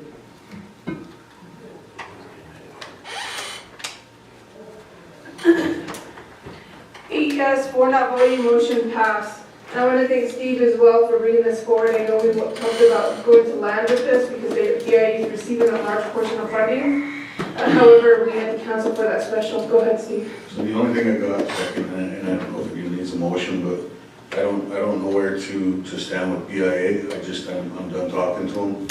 that issue. I mean, to go through that, I've cussed quite a few times on those, and I try not to as much as possible, but there's no movement with any of that. I think they have to answer to something, you guys, and I don't know how that is, how that'll work. Steve, do they still have an emergency management person? They do, and they are not familiar with that program in their program. We've had the conversation. He was supposed to have learned. Apparently not. But if you guys give it some thought, let me know. I mean, I'm gonna stop talking to them until somebody tells me to start talking to them, but it's not going anywhere. We'll do what we gotta do on our end to get some help to people. So, motion, motion to approve his report, but he has another item there that he wants maybe a motion to.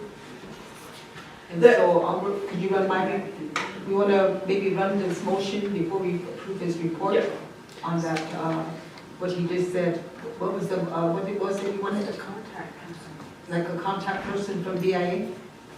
I guess I'm not sure what you guys' thoughts are. I mean, like I said, I'm done talking to them. I don't even know how to get them to even talk straight on his own. Who was he talking to, Steve? I was having conversations with Todd Haig, Will Shooter, and they were no help. Tried to update with Gina, and they're keeping Gina in the dark too.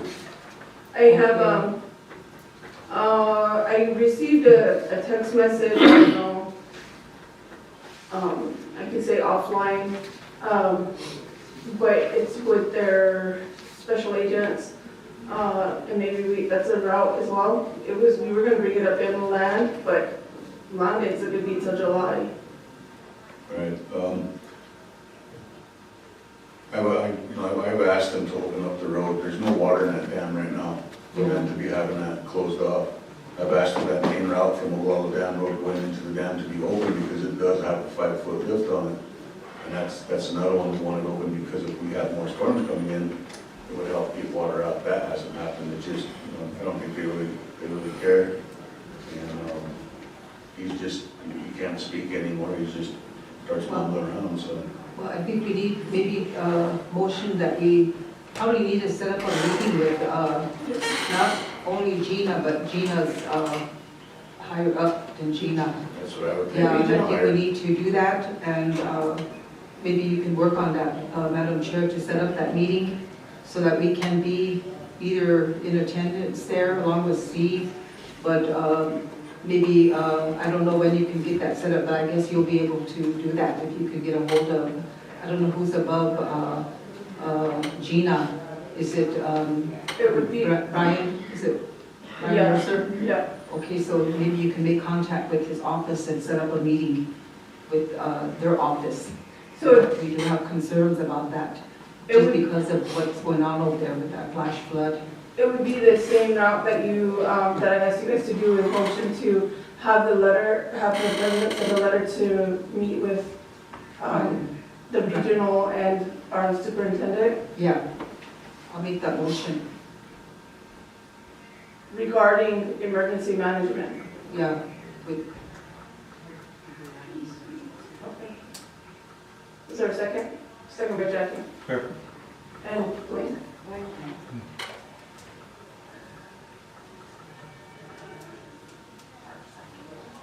I thought you could ask for another new pickup.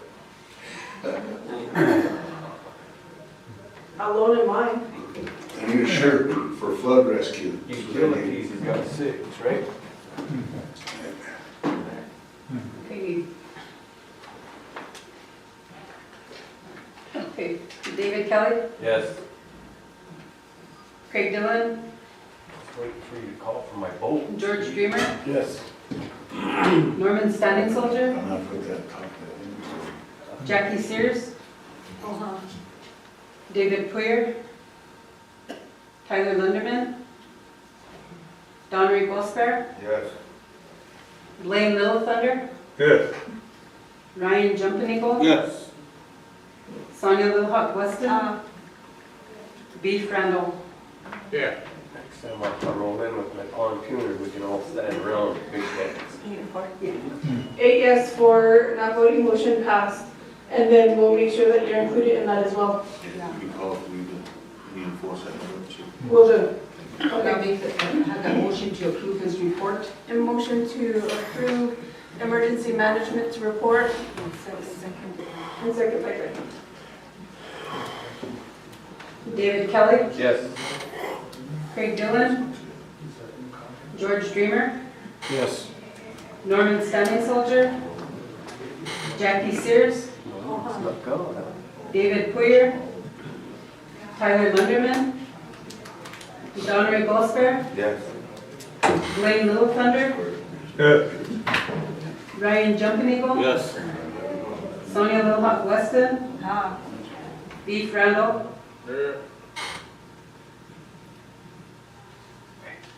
8 yes for not voting, motion passed. Thank you, Steve. Okay, thank you, Steve.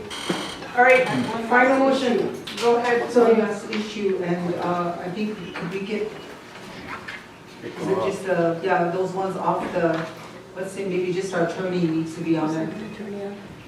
Do you want the online to go off as well? Yeah. Can you turn that off, Dominic? Yep. Just remove everybody except for